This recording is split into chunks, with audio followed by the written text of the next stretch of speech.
Hello everyone and welcome to Risington. It's event 6 for the Wera Tools British Kart Championships and it's round 4 for IAME, KZ2, but rounds 3 for TKM. They're going to be battling around this fabulous circuit in the heart of the Cotswolds in the UK on the little RAF base that is Little Rissington. It's just over the way beyond the fence, and if you go anywhere off the circuit, well, the army, they'll be on your case very, very quickly, so you've got to stay on track all weekend. Stay tuned with us because all the racing is coming up. Good morning, everyone. Welcome. Hello, Little Risington. The sun is out. It was raining all weekend. It's the Wera Tools British Kart Championships. And what a beautiful day that we've got ahead of us. Henry Beaudette, you join me in the commentary box for event 6. How are we? We are. I'm all good. Thank you very much. Good. I can't believe we are halfway through the 12-event calendar. We are, for, yes. 2022. Like you said in the intro video, this is round 4 for Cadet IAME, Junior X30, Senior X30 and KZ2, and round 3 for Junior TKM and TKM Extreme. And Anthony, we have a packed day in total. We have 6 heat races, 3 pre-finals and then 6 finals. Now, all the heats yesterday were in Junior X30, Senior X30 and IAME Cadet. So those classes have done their 2 heat races. They'll be starting with their pre-finals a little bit later on. But in KZ2, TKM Extreme and Junior TKM, they only did time qualifying yesterday, so we have the joy to bring you both their heat races and their finals. Let's have a look at the circuit. That's not Risington on our track, that's Managors. This is a 970-metre circuit. Do you know, Anthony, they've been racing karts here since 1964. It's quite a while, isn't it? It is. This nearly as old as you. It's nearly as old as me. Well, I shall get onto the age of things very soon. So originally this was the Bromsgrove Kart Club, and it was set up, or two of the people that were instrumental in setting it up, Pete and Marge Klassen, the mother and father of Paul Klassen, our technical scrutineer here at the British Kart Championships. And again, this resonates history. It's an airbase, so the RAF Little Rissington was built in 1938. It was a maintenance base for aircraft during the Second World War. Significantly, though, from 1948 onwards, this was home to the Red Arrows up until about 1976. So the Red Pelicans, they were originally called, and the Red Arrows were based here. And you know, they've also used this facility for many, many different films. Die Another Day, James Bond, the Avengers film, not the Marvel Avengers, the Spy Avengers in the late 90s with Ray Fiennes in it, and the Thunderbirds movie. Technically, will we get a fine if we're filming an RAF base? Well, that is the Glider Club that is used here now. So it's now home to the 621st and 637th RAF Volunteer Gliding Squadron. Yes, I love how it calls a squadron. It's a gliding squadron. I love that. A group of gliders. What a group of gliders are called? I don't know, a fall of gliders, a plummet of gliders, something like that. But I mean, this is not the oldest part yet. We've got a really old traditional kart circuit. But on this site, do you know this is the home of one of the UK's oldest Neolithic long barrows? Go on. The Fifield long barrow, dated between 2,400 and 3,400 BC. Okay. It's about 80 foot long. Yeah. It's got stones. It's about like Stonehenge. Yeah. You know, it's a protected site. There's a burial chamber in it. It was excavated during the 1940s, but it's preserved. It's on the east side of the site. But yeah, a Neolithic long barrow. Now that is older than me. No, that's one thing here. That's older than me. Is it older than you, Henry? Well, I mean, my kart knowledge might be span 2,500 years. You know, the first kart race I watched, Fred Flintstone won. Really? Yeah, and I notice you're moving the cable ties away. I am indeed moving the cable ties. I haven't slapped you live on air with a cable tie in some time. No, you haven't. Welcome to everyone joining us on the live chat as well. Good morning to everyone, or good evening to all around the world. Let us know where you are watching from. Let us know the time where you are watching from. Michael Burke joins us at 7:20 p.m. where he is in Bathurst, Australia. Exactly. Joins us without fail every racing weekend. G'day. Right. We had a bit of a driver of the day interview. Now, it was really good because there was lots of people here watching it. It was. So, Anthony, you interviewed our driver of the day from Warden Law, Mr. Jehan Callaghan. Jehan Callaghan, our driver of the day, nominated winner from the Warden Law round of the Wera Tools British Kart Championship. You've got a lovely trophy in your hand. You've got £2.5 grand worth of tools right next to you and a big cheesy grin on your face. How do you feel? I feel great to be nominated for driver of the day, and yeah, feel very happy. Yeah, it was a brilliant weekend for you. A fantastic result. I mean, you didn't really leave the top 3 out the whole weekend, did you? No, because I qualified first, and then I kind of, for first and second heat, I was first for the whole race, and then I finished second for all of it. It was a tough old weekend as well, because you had to deal with some rain as well, didn't we? Yeah, because halfway through the race it was raining, and we were on slicks, so we just had to come back into the pits and change to our wets. Yeah. It worked out well, and like you say, you had a fantastic weekend, and it was why you were nominated, and of course won that popular vote as well, the public vote also. Is there anyone you'd like to thank? Yeah, I'd like to thank Class and Motorsport, especially Dave and Ashley, my mum and dad, and family and friends. Brilliant. Well done. Yihan Kalachon, our driver of the day from the Warden Law round for the Wera Tours British Kart Championship. Well done. Thank you. Thanks. Go.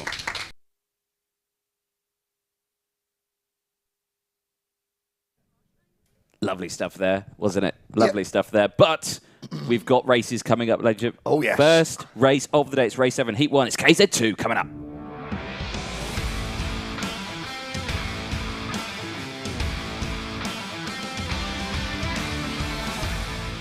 Starting the day with KZ2. Oh, what a way to wake up. Exactly. Now, the KZ2, they will use a slightly different circuit layout to everybody else. The direct drive circuit is 970 metres, but the KZ2s miss out the dog leg, the slowest part of the track, so they all the way down the back straight. It's a much faster entry into Bottom Bend, well over 100, up to 100 miles an hour, apparently.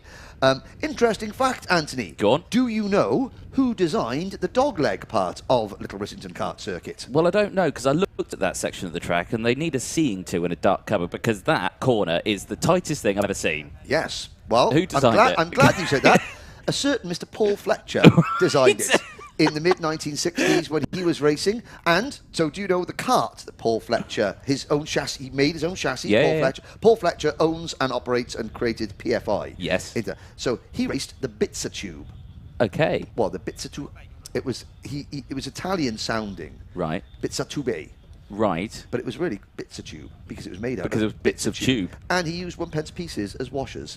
And used that to come second in the World Karting Championships in 1962 behind Belgium's Francois Goldstein. Well, there you go. There we go. Well, you can't do that anymore, because I guarantee there's no 1p washers on any of these cars. Now, we're looking down on the dummy grid area at the KZ2 contenders. First things first, a big hope that is Josh Price. Yes. Josh Price had to withdraw from the meeting, a family medical emergency. We hope that Josh's family are all well, and we send you our best wishes. Secondly, some shout-outs to some of our KZ2 crew watching from back home, particularly the Moore racing team. So a big hello to, the kids of Tom and Sam Moore. Luke, Big Luke, Jack, Robert, Ethan and Alex, all watching and cheering the Moore racing team on. Now, we had timed qualifying yesterday. We did. For KZ2. We did. And it was one of the class's most experienced drivers setting the pole position mark, James Glenister. Now, when you look at the KZ2 Championship this year, you've got a real good mix. You've got the experienced drivers that have been in this class for several years and the brand new drivers that either started KZ2 last year or this year. And at the moment, I have to say, the top 3 are the new breed of KZ2 drivers in the championship. Charlie Turner, Bradley Barrett and Tom Adams. Dan Kelly, Joe Charlton and Shane Daly, the best place of the old guard. They're 4th, 5th and 6th in the championships. But they're on their rolling lap. It'll be a standing start. Let's have a look at the starting grid. Yes, indeed. It's going to be a great one starting on that front row. James Glenister, Morgan Porter and Caden McQueen rounding out the front row of 3 in a row. It's a 3x2 grid. It is a 3x2 grid here. Charlie Turner and Bradley Barrett round out the next row. Now, on row number 3, a 3-wide grid, it's Derek Morgan on the inside, Dan Kelly in the middle, and Miles Murphy on the outside of row 3. Row 4 is Shane Daly and Spencer Shinner. Yes, row 5, another 3-row grid is the E-Plate Dan Gold for the Rush Performance team. Hannah Lang with a great result, starting on that 5th row. Charlie Cole alongside. Sam Ward and Lewis Halliday who ran out row number 6 on a 2-row grid. Now, row 7, Tom Adams, 3rd of the championship. He's on the inside of row number 7 with Ashley Lewis and Lee Ward on the outside. And Joe Charlton, the 2020 KZ2 British Gearbox champion, starts shotgun on the field in 19th position. Now, this is the penultimate round of the championship for the KZ2s. They don't race at PFI. so that their last round will be at Kimbolton at the start of September. There are 12 point scoring opportunities for the KZ2s. You score points based on your 2 heat results. So the intermediate classification, that dishes out championship points. And then, of course, you score championship points for the final. So over the course of their 10-round season, they score 10 lots of championship points. You use the best 8 out of 10 scores. So you could drop 2 scores. That can be from any meeting. Yep. You drop your 2 worst scores. At the moment, before we get into drop scores, Charlie Turner is your championship leader in kart number 4 with 369 points. Bradley Barrett, second on 343. Tom Adams, third on 341. Dan Kelly, fourth on 338. And Joe Charlton, fifth on 336. Now we can see them getting into their positions on the grid. Don't forget, move over 100 miles an hour in the 6-speed KZ2 karts by the time they get to Bottom Bend. Now, so it looks like they were just doing some practice starts there. Yes. At the straight at Bottom's Bend. Yes. Bottom straight. Yes. Again, we've got Paddock. Yeah. It's an interesting corner. Well, you've got lots of upper and littles and lowers, all the little town names around here in the Cotswolds. Bottom in there as well. Exactly. So, there on the left-hand side of your screen, the Rush Performance kart of number 22, James Glenister. In the middle of your screen, the number 46 kart of Morgan Porter. On the outside, the Croc of Caden McQueen, the McQueen Machine. Hand in the air, waiting for the lights to go out. And we'll be racing very shortly. Little Rissington for the British Championships 2022 is go! And it's a great start from Charlie Turner, wheel spinning away, and he gets blocked in there because James Glenister kept the inside line. Through top Paddock Bend onto top straight now. We're into turn 2 and are going around the loop. This is the loop. Oh, and wide is... that is the number 9 kart of Ashley Lewis running very wide. Now we're into top bend. We go onto the back straight. Here we go then, up to 100 miles an hour, past the dog leg, flat out, down a few gears, into bottom bend. Now they come uphill into middle bend. They're using middle bend and now into the elbow. Very tight, deceptively tight corner into the elbow. Down to the gears, under braking. It's still James Glenister leading. Oh, Lewis Halliday running a little bit wide as they come out of the final corner to complete lap number 1 in this 10 minutes plus 1 lap race. And it's Caden McQueen who has taken the lead. Great start from Caden, up 2 places already from starting on that third place spot. Granted, he was on the front row, 3 abreast, but he was on the outside line going into it. And two karts, Hannah Sam Ward. Sam Ward and the Sam O plate. Ward and Shane Daly. Yeah. So one of the more racing drivers out of the race, the O plate winner, the British Open champion. And sadly, Sam Ward, the last time we saw Sam as Morgan Porter takes the lead. Yep. So Porter, I was about to say the last time we saw Sam Ward was on the podium at Warden Law. The last time we saw Morgan Porter, he was chasing home Reese Ushijima for second place at Glenagorse. It was indeed. What a change a couple of weeks makes, doesn't it? Yep. Well, there we go. Morgan Porter now leading this one. But again, everyone really, really close here. This is fantastic for KZ2 early doors. But like you say, this is such a fast track. They don't leave third gear. They don't go below third gear around this track. So it's very, very quick. And the lap times, 35 seconds. And you just look at the slipstream that Caden McQueen is getting. So normally we don't talk about slipstreaming in KZ2. Here we do, especially on the back straight. And McQueen's back in front. Oh, a tigering drive by Caden McQueen at the elbow there to take over top spot from Morgan Porter. Porter settles back in second. And look at the train that is developing behind them.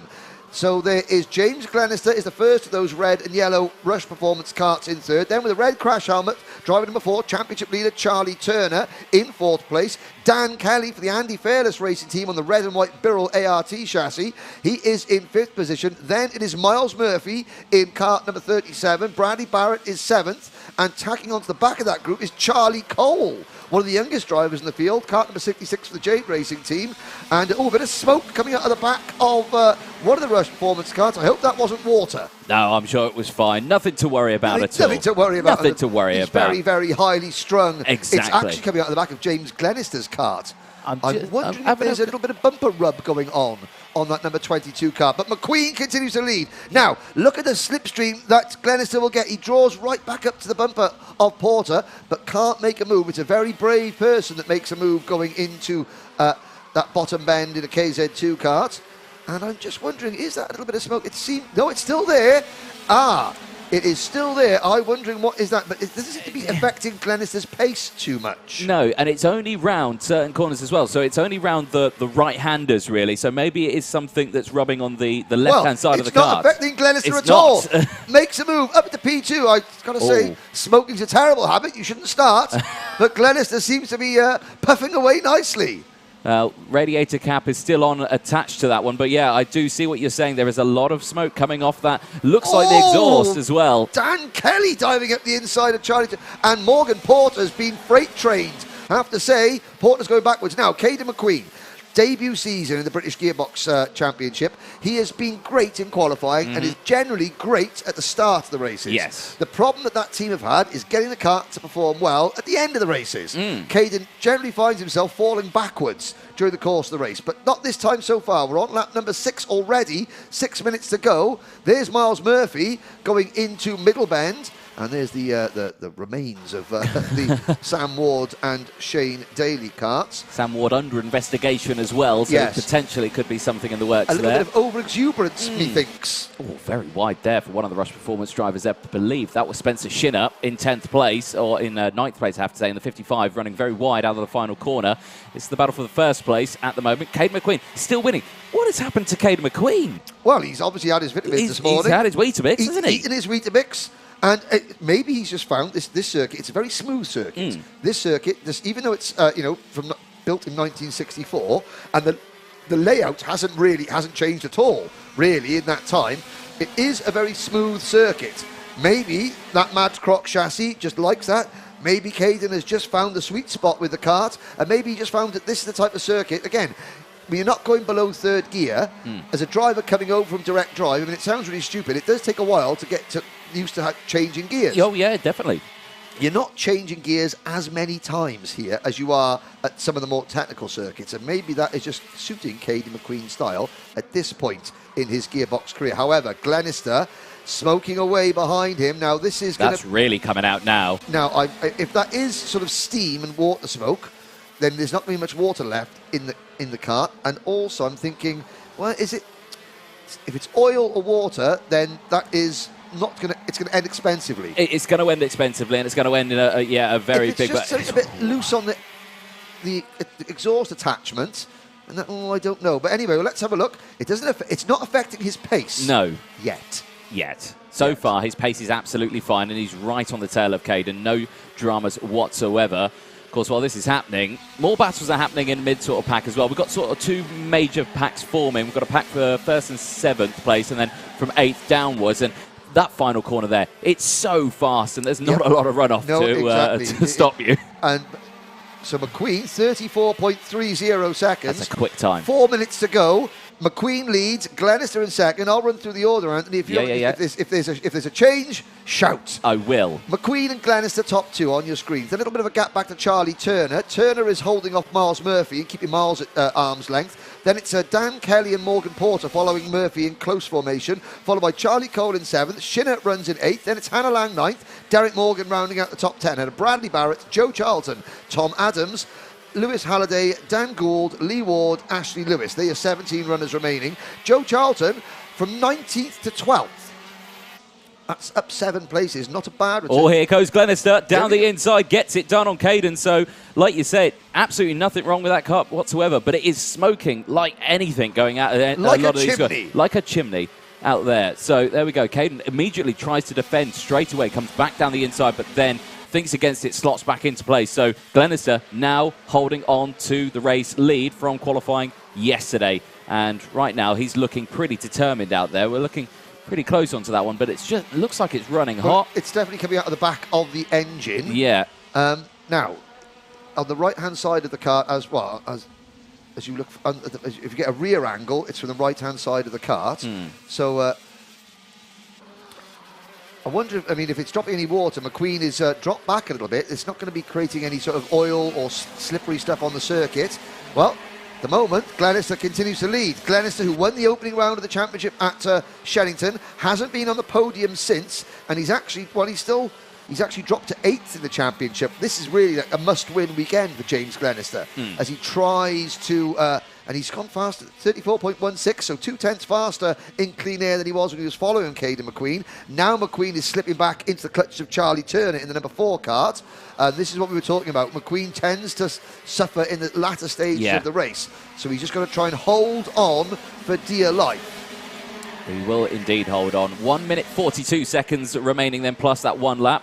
At the moment, Charlie Turner, current championship leader, you know, he needs good weekends here. He needs to maintain that gap. 26 points, I believe the gap is to himself and Bradley Barrett, who's racing this weekend. But Bradley, at the moment, where is down in 11th place. That's not championship running position, is it? It's not. And of course, you're looking back at someone like Dan Kelly. Dan Kelly, he's a little bit further back in the championship, running in 4th place, but he had a really bad he had a bad weekend at Glenagorse, so he'll probably drop those two completely, so he's not dropping as many points as some of the drivers he's chasing, which actually is good, you know, because looking at Charlie Turner, I mean, he hasn't finished lower than 3rd in any of, I mean, 3rd in points, in the 3rd heat points at the first round, 3rd of the final at Shenington, 2nd, then he had a win in the final at Warden Law. Then he's had a 2nd and 3rd. So Charlie Turner, he's got this 26-point cushion, but he's dropping more points than the drivers chasing him. Yep. So that 26-point cushion is a little bit of a misnomer. There's Sam Ward watching on. Realise, don't expect any smiles from me on camera, says Mr. Ward. Yeah. I am not a happy chappy. No. Well, at the moment, Caden McQueen looking behind him quite a bit in this one, and all he can see is Charlie Turner slowly closing in on that Rush Performance car. Miles Murphy also for the Moore Racing team, very, very close behind. So there is starting to close up here. There is only 13 seconds left, but they will get 2 more laps left because they'll have, well, this... Oh, Dan Kelly up the inside of Miles Murphy at the elbow. Brave move.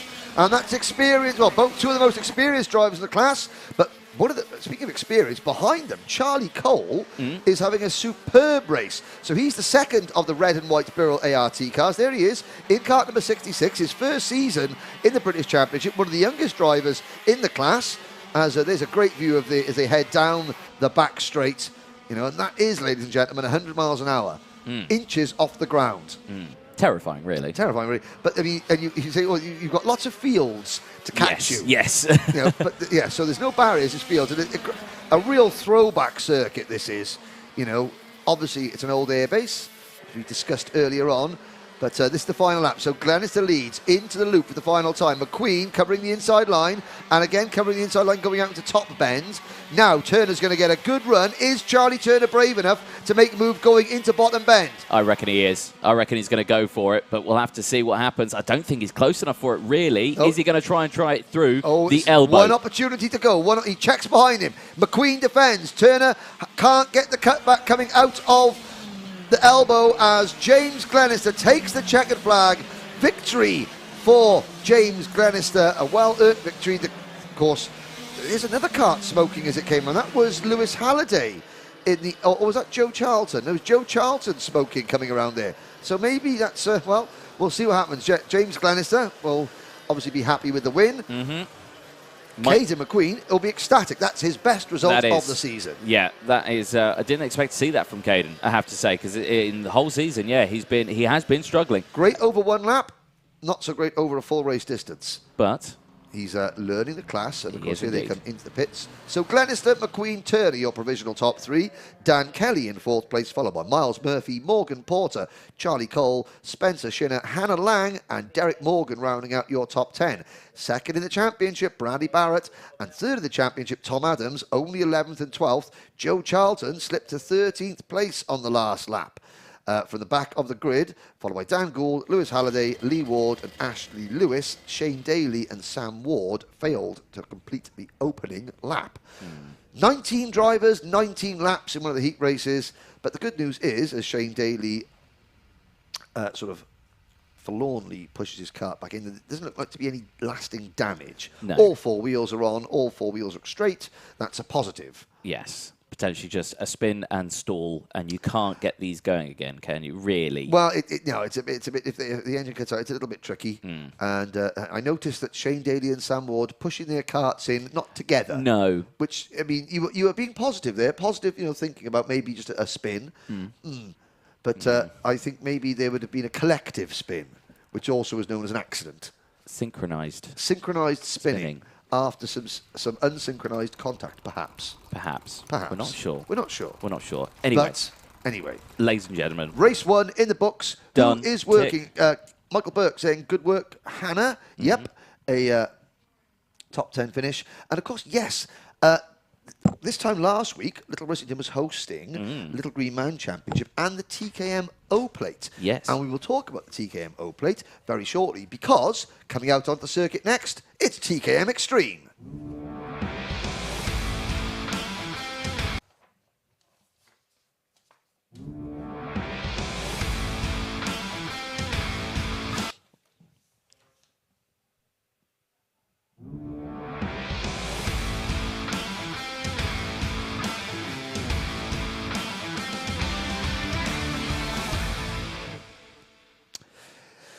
So, well, TKM Extreme, it's a British phenomenon. So for our international friends, such as Lightning 482, who's watching from Bermuda at 3 o'clock in the morning. Lovely. And from New Zealand, Cam Erickson-Jones. Hi to all the Kiwis down in New Zealand.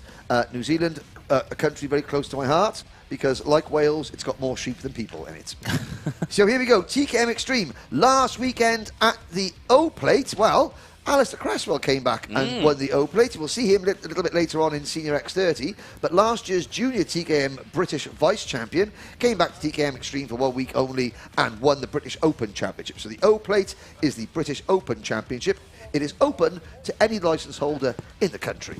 And that is what Alistair Cresswell won on his return. Chris Whitton, he will be starting this race from pole position in kart number 5. But he came second at the O Plate last weekend at Risington.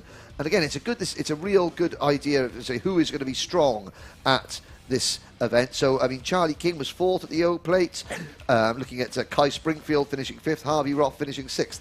One driver who didn't do the O Plate last weekend, but saving all his pennies for this weekend, was last round's winner, Sam Johns.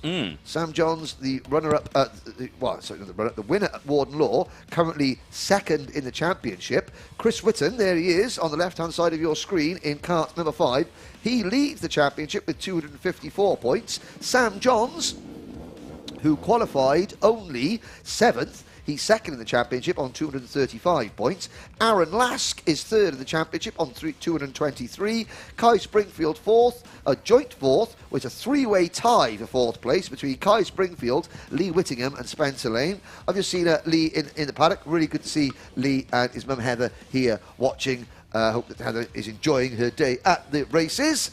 And here's number 27 kart of Sam Johns getting put into position. I want to talk a little bit about the driver alongside Chris Whitton on the front row of the grid. Number 33, Michael Cornell, one of the real privateers in the class. The very first round of the new look British Championship back in 2019. Michael Cornell on the podium. Hasn't repeated that. No. No, so, it hasn't. Looking for a second British Championship podium, there was the number 33, the RSR kart of Aaron Lask. That is, it'll come to me, the RSR. Yeah. What RS stands for. I was told, then I forgot. Here's a look at the starting lineup. It's Chris Whitton and Michael Cornell on the front row, Ben Watson and Aaron Lask on row 2. Kai Springfield and Joe Fowler will round out row 3 with Sam Johns and Spencer Lane rounding up the top 8. Row number 5, Harvey Roth and Charlie King, Lee Whittingham and Isaac Marsh on row number 6. Adam Sparrow and Archie Strong on row 7. Tom Johnson and Ashton Cox on row 8. Adam back in the championship. He missed the last round. He Megan did. Lawson and Kian Bennett start from row number 9. And then on row 10, Fen Chapman and Jack Saunders rounding out the field. So Kian Bennett. Now did Kian Bennett have... He was the driver that had his van stolen. I thought it was Charlie Gromit, but I think it was Kian Bennett who had all his equipment stolen at Warden Law. Charlie Gromit not here. Kian Bennett is here. So I think that here we go on to our rolling lap. Now, this is the first time, Anthony, that we're going to see the dog leg. We are indeed, yeah, the dogleg part of the circuit, a very tight corner. You look at the apex of it, and it's a point. Yes. It is a point. It's not a nice round curve. And what it does do is, here we are into the dogleg, it creates a plentiful amount of overtaking opportunities. So it's hard on the brakes. You can see that absolute curve. I lunge. mean, yes. I mean, this is that camera is in a superb position to be wiped out. No. Anthony, oh ye of little faith. We are going to see lunges aplenty. Thank you very much. Coming into this race. Oh, there's a good idea. There's the marbles on the outside, getting caught up there. Sam Branston, living just 10 minutes away, provides it. Well, why don't you come down and have a watch? You're allowed to spectate. Lights are green, we're off and racing, and it's a great start from Chris Whitton. Now, a problem for Kai Springfield. Timing screen saying that the number 97 kart is not out there. Maybe hopefully that's the transponder problem, and he is out there. But hopefully there's not anything more serious amiss as we go around the top bend for the first time. Here we go, into the dog leg.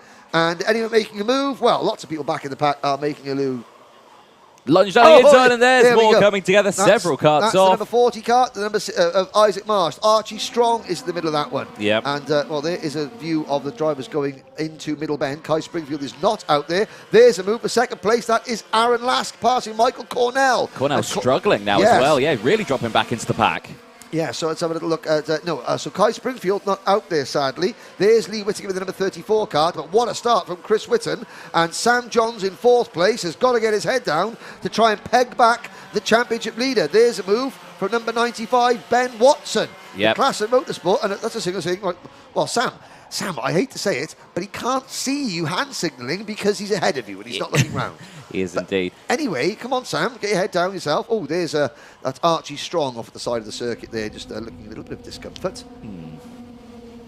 Didn't really have a chance to see a replay of that opening lap skirmish. No. Maybe we can have a look at it. But 34 Lee Whittingham under investigation. I don't think there's anything to do with that. Here is a replay of what happened there. Now, right. it's the middle of the pack. They're three wides. The leaders get through cleanly. And then in the middle, there goes Lee Whittingham. Lee Whittingham up over the top of Archie Strong. And Archie Strong went into Isaac Marsh. On the outside, it looked like it was Fen Chapman and Kian Bennett, who were just on the outside, who couldn't have nowhere to go. Yeah, there we go. Well, and that's why Lee Whittingham was under investigation. There we go. Because he was the inside of a three-wide manoeuvre. Yes. Yeah. Not somewhere you want to be, really, is it? Well, I mean, the door might be open initially, but you know that door will close. Yeah, yes. And especially on that corner as well, the very tight apex, it will close. Yes, exactly. It will close. Yes, it's like the door to the nightclub when I try and get in. Yeah. Name's not down, you're not coming in. No, right. No, they see the beard and Chris, no. Chris Whitton pulling away. Sam Johns trying again to get past the number 95 kart of Aaron Last. Joe Fowler in the number 3 kart. Now, Joe, we didn't talk about Joe featuring at the front of the championship. That's because he missed the opening round with his British touring car commitments. He works for Cosworth on the engine department side of things. So that opening round clashed. So he's using the opening round as his 2 dropped scores. The TKM classes, they got a 6-round championship, 12-point scoring opportunities, and they count their top best 10 scores. They dropped their 2 worst scores. Joe Fowler wasn't at the opening round, so he's going to drop those 2 scores. So he can't afford to have any mistakes, any bad results. At the moment, he is in 5th position. But this group for second place, well, Chris Whitton is just checking out, but the battle is on for second place. Ben Watson, Sam Johns, Aaron Last. There's the number 16 kart of Charlie King, trying to get at the inside of, that was Lask, I think. There's Fowler as well. And a problem for Fen Chapman. Yeah. Out of the race in the number 88 Tim Wilson Motorsport machine. Yes, that kart going no further in that one. 6.5 minutes to go then, plus that 1 lap. Nice low shot there. You see the poppies in the field in the background. Yes. It's a beautiful shot there. Beautiful British countryside here in the Cotswolds. I have to say that you find a lot of, for very good reasons, a lot of RAF bases that built in the Second World, they do have poppies close by as a remembrance to the servicemen who lost their lives in Flanders fields in the Great War. But that is just an aside. It's an interesting little snippet that, you'll find poppies growing near RAF bases deliberately. Deliberately. There we go then. So yellow flag still out in this section. So no overtaking into the prime overtaking opportunity of the dogleg. That will be... Why is that? Is that because Fen Chapman's kart is at the side of the circuit? I think it is. You saw a marshal standing there in the orange, just sort of, overseeing that kart that is going no further. But it is difficult to overtake here. Yeah. You've got the elbow, which is one opportunity, but because it's a very high-speed circuit, especially the first 1, 2, 3, 4 corners, Paddock Bend, Turn 2, the loop and top bend. As I say that, Charlie King completely blowing my theory out of the water. Because it's fast, it's flowing, it's generally a one-line racetrack. Yes, yeah. It Generally, not always, as Charlie King just showed me, and you. Yes. Never mind. It is what it is. We believe you, Henry. We believe you. Yes. There we go. 5 minutes to go then. Right, now, so Sam Johns is a bit... Sam Johns did quite well at Warden Law, took the win. And you were quite happy with that? Yes, I was. He was quite happy with that. He was. I think the entire population of Wales was happy with They that. were. I checked. I asked them all. You asked every single one of them. I asked all of them. This time around, yeah, not going too well at the moment. But like we say, this is Heat 1. This is the beginning of the day for TKM. You know, plenty more is going to happen. I mean, as a nation, Yeah. Wales are a little bit partied out at the moment. Right. Obviously, we had the qualifying for the World Cup. Yep. The party lasted for several weeks. Yesterday, we almost beat South Africa in rugby. We went down to the last kick of the game. So there was not a dry glass in Cardiff yesterday. And so maybe just the entire Welsh nation a little bit low at the moment. Yeah. Looking to Sam Johns, and only Sam Johns, to boost the nation's pride. Yes. Excellent. That's my theory, and I'm sticking to it. Excellent. Well, it's a good theory. We'll go with it. So, Witten's leading the way comfortably at the moment. 1.5 seconds is the gap from Ben Watson in second place. The two Classic Motorsport drivers of Joe Fowler and Ben Watson absolutely line astern. Charlie King, this is a good scene from Charlie King, running quite well at the moment. And again, Charlie, fourth in the Oak Plate last weekend here, so... fresh knowledge. Fresh knowledge, similar conditions. And Fowler having to chase the number 95 Kart of Watson at the moment. The gap between Chris Whitten there and Ben Watson in second is 1.5 seconds. A brief rundown of the full order. Whitten, then you've got this battle on screen. Watson, Fowler, King, Johns, Blask, Cornell and Spencer Lane in 8th place. There's Fowler at the inside coming into turn number 1. And does he make it? Does he? No. Now, that's interesting because all that will have done now is back everyone up into each other, and they have done so. So that's really allowing everyone to close in. And now, here goes Charlie King on Joe Fowler. Gets that done as well. Gets pushed out of the way now. And Fowler all the way down, now looking into 5th. Cornell's got past. Yep, Cornell around the outside. Not quite. Not quite. But behind this battle, we saw Spencer Lane in 8th place. Lee Whittingham and Harvey Roth round out the top 10. Cian Bennett is 11th, followed by Adam Sparrow, Megan Lawson, Ashton Cox, Jack Saunders, Tom Johnson and Isaac Marsh in 17th place. And obviously Chapman, Springfield and Strong. Chapman and Strong out of the race. Kai Springfield not out there. Charlie King getting a warning flag. Well, he's obviously committed. That's one word to describe it. Committed moves. Yes. Much tighter entry line as well into that second Rob section of Saw top end. Racing. There we go. RSR, Rob Saw Racing. I remembered. Right. There we go. Just came to your head. Yes. It dusted off some of the cobwebs. So it's the RSR's Rob Saw Racing. And that is the number 93 Kart and the number 44 Kart of Cian Bennett. And I guess Bennett was the driver who unfortunately had his van stolen from the hotel at Warden Law with his equipment in it. So... obviously cobbling together what stuff he has got to continue the British Championship, and hopefully he has had his equipment returned, or some of it. Hopefully. I know the police are involved. Well, we'll see. But back to the race itself. Chris Whitten, well, what can we say about Chris Whitten? 6 overall wins in the British Championship since the start of 2019. He's right high up on the overall list of winners in terms of British Championship, the new era British Championship history. There's certainly the most in TKM Extreme. And he is en route towards another heat victory. The first of 2 heat races. Watson still holding on. Great result for Ben Watson. I mean, he's 13th in the championship is Ben Watson, but showing a real turn of pace here. I know that the Classen Motorsport team as a whole had a rather good rambunctious night last night, a team bonding exercise, and there's no better team bonding exercises when you get the entire team kicked out of a pub. There we go. So, but obviously it spurred them on. It did. It spurred them on. The hijinks, japes and revelry of the British Kart Championship, the Classen Motorsport awning. They were in fine fettle this morning, I have to say. When I went in to see them, they were laughing and joking about it. I'm sure the landlord of the pub was laughing and joking last night, but less said about that, the better. Who knew that bread knives could stick into dartboards?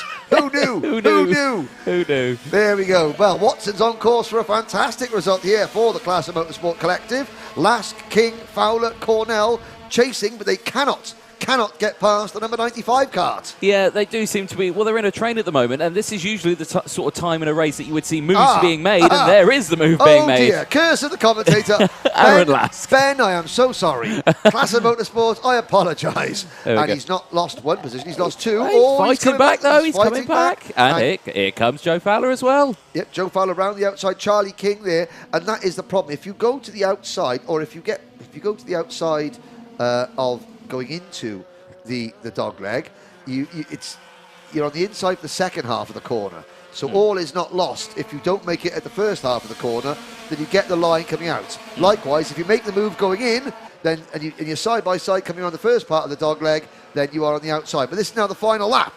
Final lap, Chris Whitten on cruise control. Who is going to get second?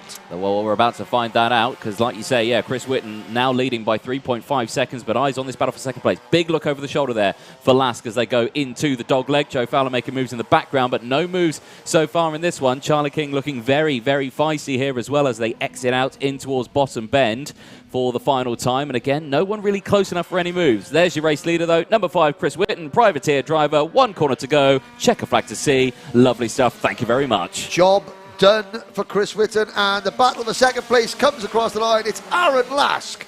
Great result for Aaron Lask. He's actually third of the championship, so that's very, very good for Lask. Watson in third, King's fourth, Cornell fifth, Sam Johns in sixth, and a little gap back to Joe Fowler in seventh, Spencer Lane in eighth, Harvey Roth and Lee Whittingham round out the top 10. And then a gap back to Adam Sparrow in 11th, followed by Cian Bennett, Ashton Cox, Megan Lawson, Jack Saunders, Tom Johnson, and Isaac Marsh, the 17th and final finisher. Didn't see Chris Whitten an awful lot, but that's good for Chris. He wants that because that means there's no action around him and he can just cruise off into the distance to record another heat victory. Indeed, there is a look at the pending Paul Klassen. Pending Paul Klassen results.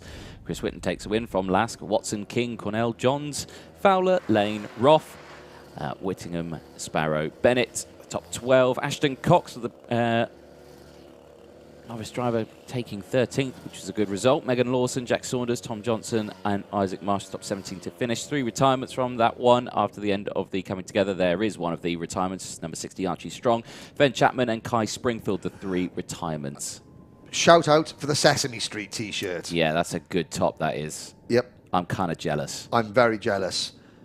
Especially because, for those of you that liked early 90s rave music, there was a group called Smart E's, which for obvious reasons, early 90s rave music, what have you. But there's a glider. Well, that is part of the gliding squadron. Yes. And they sound terrifying. And Smart E's, they did a song called Sesame's Treat. And it was, is he going to land it? Is he going to land it? Pop! There he goes. But yeah. And they used the music for Sesame Street in a hardcore rave anthem from 1992, as I recall. Oh, crikey! Yes, I wasn't around then. No, and I can't remember being around then. But yes, So Sesame Street. Yes. Well, there we go then. There's another race done. Another first race. I mean, we managed. I mean, I got a Street Hawk T-shirt. Yeah. Out of Charlie Ellis Motorsport last year for referencing the 80s pop culture. Yeah. And hopefully, get another one. Well, I mean, if I get a Sesame Street T-shirt. Now, Sam Branston is going. He's going to come to the circuit. I'm going to come up in a few hours. Well, Sam, if you can pick up a pot noodle on the way up, because I ain't paying £4 for a bacon roll here. If you can pick a pot noodle at the lunch break, that'd be great. There we go. Fantastic. Straight in the commentary box. I got a kettle next door. Fantastic. Oh, poor old Ben Chapman. Yeah. The Tim Wilson Motorsport crew.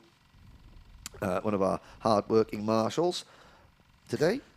Well, Anthony. We've had TKM Extreme. Yes. Well, that was our second race of the day. Yes. We've got another first heat of the day. One more to go with first heats. I think we should. It is. Have a look at it. Is. Right now. Yes. Junior TKM coming up. Yes.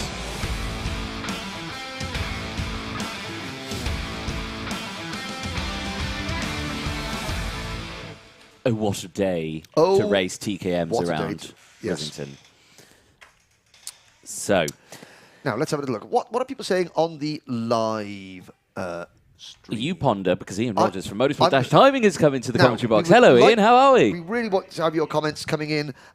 We've got people watching from Australia, New Zealand. We've got people from Bermuda. Now, there is another race going on this weekend. It's not as important, but it is in the UK.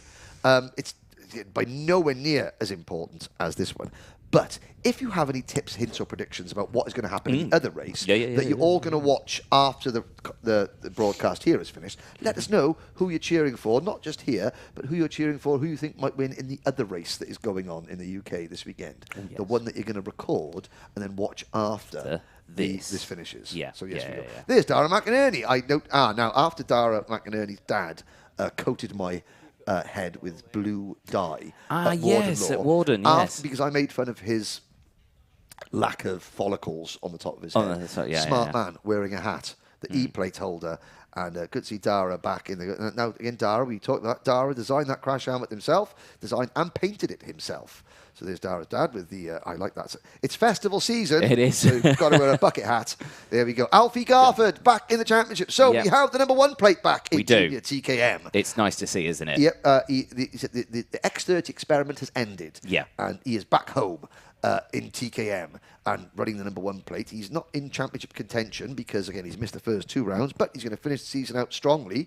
And he came back with a bang last weekend, finishing 3rd in the O plate. James Morley won the O plate. He was not racing the British Championship this year, finished 3rd at the British Championship last year. But Leon Frost, our championship leader in Junior TKM, finished 2nd in the O plate. Alfie Garth was 3rd, and Olivia Jenkins was 4th. And there's a smart-looking number 57, Jack Stewart, with the sunglasses on. Under an iridium visor. Well, but hay fever, you never know, or maybe prescription. But they could be prescription. Now, where are we going to get to? Number 70, Joe Cheek. Joe Cheek is on the inside of row number 4. He's at the back of that screen there. So, number 70, Joe Cheek. Serious moment. 2 weeks ago at Kim Bolton. Was a Hunt's Kart Club race meeting. Had an accident. Another car drove up over him, and the accident didn't look that bad. However, the brake disc of the other cart nicked the artery in the top of his leg. Yeah. And I have to say, there he is, and there's his dad, Paul. On behalf of everybody at Class of Motorsport, Joe and his family, they want to say a massive thank you to the medical staff and Motorsport, because it was a Motorsport UK event, the medical staff at Kim Bolton Hunt's Kart Club for taking that, because he actually had his license taken off him temporarily because the investigation classed it as a near-fatal accident. I mean, you nick an artery... And it's so a big thank you. Again, he's back here. He was very cheeky. It wasn't his cheek; it was his leg that got it. I've seen the pictures of the accident, of the aftermath of the accident. Not very pleasant. All I have to say is that I feel like a lot of people may take the medical crews and the safety crews here for granted. It's they are here to make sure that everyone who races is safe and can leave safe and leave well and uninjured as much as possible. And if you think back 40 years in karting, absolutely, it could have ended a lot worse. Again, we do appreciate it. And of course, when you race at Motorsport UK events, you have the standard, the highest level of medical and track staff available for just such an... Okay, there's Tim Wilson of Tim Wilson Motorsport there, down on the right at the fence, having a little look over. And here we go. Let's have a look at the starting lineup, shall we? Pole position is Leon Frost, the championship leader and double race winner so far this year. Dara McInerney, who won on the track at Warden Law, was excluded from the final. He starts the E-plate car to the outside of row number 1. Olivia Jenkins, second in the championship, leads off row 2. A championship returnee and defending national champion Alfie Garford. Aidan Mitchell and Leo Robinson on row 3. Joe Cheek, the man himself, back on the grid. Good to see on row 4 alongside Joel Hull. Row number 5, Tyler Harris and Seth Hathaway. Row 6, driver of the day for Warden, Johan Kalichern and Ollie Rand. Row number 7, Sasha Bagley and Patrick Leaf. Then it's Oliver Bowen and Luke Jarman on row number 8. We spoke to Oliver in the Paddock Show. Row number 9, Luke Bates and Jake Humphrey. Row number 10, rounding out the field, Jack Stewart and Oliver Bourne. 20 TKM Junior TKM is about to take to the track, and as you can see, steering checks coming into effect. Many checks. Many steering checks. So a quick look at the championship at the moment. After 2 rounds, Leon Frost leads with 255 points. Olivia Jenkins second on 230. Luke Bate third on 226. Yihan Kalachern on 224. Aidan Mitchell on 221. Tyler Harris on 217. Leo Robinson and Ollie Rands tied on 214. So between second and Seth Hathaway in 10th place, there's only 20 points. The problem is Leon Frost is another 25 points up the road. So it's a sunny day, but Frosty is keeping things cool at the front of the championship, and he's got pole position as they come around Pitts Bend, which we don't use during the racing, onto the start line. Lights are out. We're off and racing. It's a good start from the pole sitter, and Darren McInerney on the outside of row number 1 loses second spot. Olivia Jenkins slots into P2, or is that on the Birrell ART chassis? And I think that's Jenkins. So look, it's not got the Tim Wilson Motorsport graphics on her car. She's classed as a privateer now. Yeah, she is running the Birrell ART chassis, so potentially so, could be. Oh, what a stop there's there. A problem.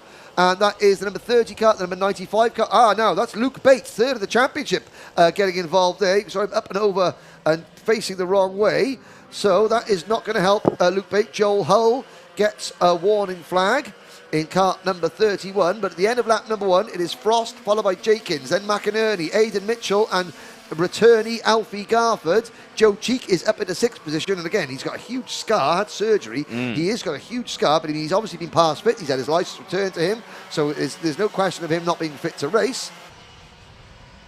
So I'm going to look. Listening from Royal Oak, Michigan. That's the international part of the Macaulay Bishop fan club. Once again, tuning in. Hello, Noel. How are we? Yes, I've left my wife, my car, just for one day only. I know. There we go. But on track, there's Leon Frost under pressure from Olivia Jenkins, and then Dara McInerney. Now, so you say it's only a heat race. Yes, it is. However, only a heat race. Championship implications. This is the halfway point of the championship. Every heat that Frost wins, it doesn't count towards his championship points, as we got to change the lead. Yep. Good move there from Olivia Jenkins. So Leon Frost, of course, at the end of the 2 heat races, you get the intermediate classification. The intermediate classification gives you championship points. Now, it's 65 points for coming first in the intermediate classification of the final, 62 for coming second, 60 for coming third, and then down in increments of 1. So Olivia Jenkins, if she wins this race and wins the next race, she's got maximum points. She's gained a minimum of 3 points back. Every single point now is critical. Yep. Dara McInerney, after being excluded from the final, you oohed. I did. Leon Frost with a huge moment there through the final corner. Looked like clipped the inside curve, and it just stepped out. I wonder if we could see that again, because it was so quick, the reaction well, if it was worth an ooh, it was and worth an ah, and there's a move. That's up to P1. So Frost, the adrenaline pumping. So I mean, obviously he had a big moment. Let's have a look if we can see a replay of that last corner and the incident that made Anthony go ooh. Ooh, yeah. Well, I mean, it was an ooh moment on that one. But like you say, Frosty here running a good performance so far. Like you say, in qualifying. Now let's have a look. Okay, so out of the final corner. As they come around this next bit here, just watch the middle karting shot. He's very tight on the inside. Oh, it just stepped out. He wasn't even on the curb. It wasn't. It just something happened. Yep, he put it on the loud pedal a little bit too soon, and as a result, again, great kart control. And now Dara McInerney has moved himself past Olivia Jenkins into P2, and it's cost them both a little bit of ground. This is good stuff from Dara McInerney in this one. Alfie Garford, 5-second penalty. Yeah. Joel Hull also got a 5-second time penalty earlier on. Now, Dara's not had the best running this year in the Junior TKM Championship. Currently sitting 17th in the championship standings, but he's not a 17th position driver, is he? It belies, that belies, it was because he's had an exclusion. Now he's gone for the lead. Dara McInerney, well, it was a tyre issue, wet tyres and park firmly and stuff like that. That's what his exclusion. Nothing sort of illegal modifications to engines or anything like that. But McInerney, I mean, that's got his dander up. And now Dara McInerney goes, right, I can win one of these races right from the front. So McInerney, the E-plate holder, only finished 9th in the O-plate here a week ago. And he knows because he's got to count that 0 score. So that exclusion for the final, he's got to count that. So, I mean, really, as a chap in terms of winning the championship, it's pretty much done and dusted for Dara. Yep. But in terms of getting a seed, a national seed, that is something that is still very much on the cards. And now it's a case of I just want to win out. I want to win. Every time I put that cart down on the circuit, me and my dad, we just want to go and win to prove to everybody that, yes, we can win. We've At got the moment, it. he can Yeah. do that. Half distance approaching. We're on lap number 7. Behind the leaders, Anthony, it's a little bit spread out. It is a bit. Alfie Garford, the number 1, he's on his own, really. No one close in front, no one close behind, which is a nice thing to have. Then we've got a couple of drivers. We've got Joe Cheek up 2 places from the starting spot up into P5. Ollie Rands up 6 places. Great running from Ollie Rands at the moment, running in P6. Aidan Mitchell has struggled a little bit. It's gone down into P7. Seth Hathaway, Yehan Callagher, driver of the day, is up into P9 in the top 10. Patrick Leaf up 4 places in the top 10 now for Patrick Leaf. Yep, and Patrick, let's have a little look at the number 22 kart. Patrick, one of the very few drivers that didn't do the O plate. So he hasn't got that level of experience. That's even more impressive that he's in the top 10. And there is a potential move by the number 55 kart of Oliver Bowen on Joel Hull, but that didn't quite work at the elbow there. And there's the number 61 on your screen. That's Sasha Bagley, one of 2 Welsh drivers in this race, the only Welsh lady in the race. Well, we've got LCFC fans saying, come on, Joel. That would be Joel Hull. Let's have a little look. Ollie, when you're saying hi. Well, hi. Hi. Hi, Ollie. Let us know who you're supporting. Or you could just be a karting fan. Now, Leon Frost back at... Well, he's back at the back end of Dara McInerney's kart, giving it a very close inspection. I think it's what we should say. He's checking out that exhaust. He is. He's looking at the lines of the rear bumper just to see if there's any, if you can see his reflection in the chrome, I think is what you can see. But he's certainly studying now where Dara McInerney is a little bit, weak compared to him, where are Dara's strong points. Because it's not just making a move, it's making a move at a position where the person you are passing can't come straight back at you. But it's a good exit off the dog leg. Yep. Now, this means that he's going to be really close coming into the elbow. Not this corner, that's bottom middle bend, sorry. Oh, this top, middle and bottom, it's like an episode of Strike It Lucky. Well, this is Frost's tactic. Leon Frost always does this in most races that we see him do. He will sit there in second place. Yeah, he will sit right behind the race leader. And He wait. will watch and learn every single line, manoeuvre, positioning, everything that the person in the lead would be doing. In this case, it's Dara McInerney in the E-plate. And will then strike on the last lap and get it done and finished. Yeah, exactly. He'll strike at the last lap, knowing that he'll study. Yep. He'll study, he might pick his moment a couple of laps previously. Then he'll wait, and he'll do it at a point where the person he's overtaking hasn't got the time, hasn't got the laps to come back and repass the position. Yeah, exactly. And where do you reckon that's going to be around this circuit? Because It's going to be going into dog leg on the last lap. Yeah, you reckon so? I reckon it's going to be around here where we are right now. I reckon it's going to be around the loop.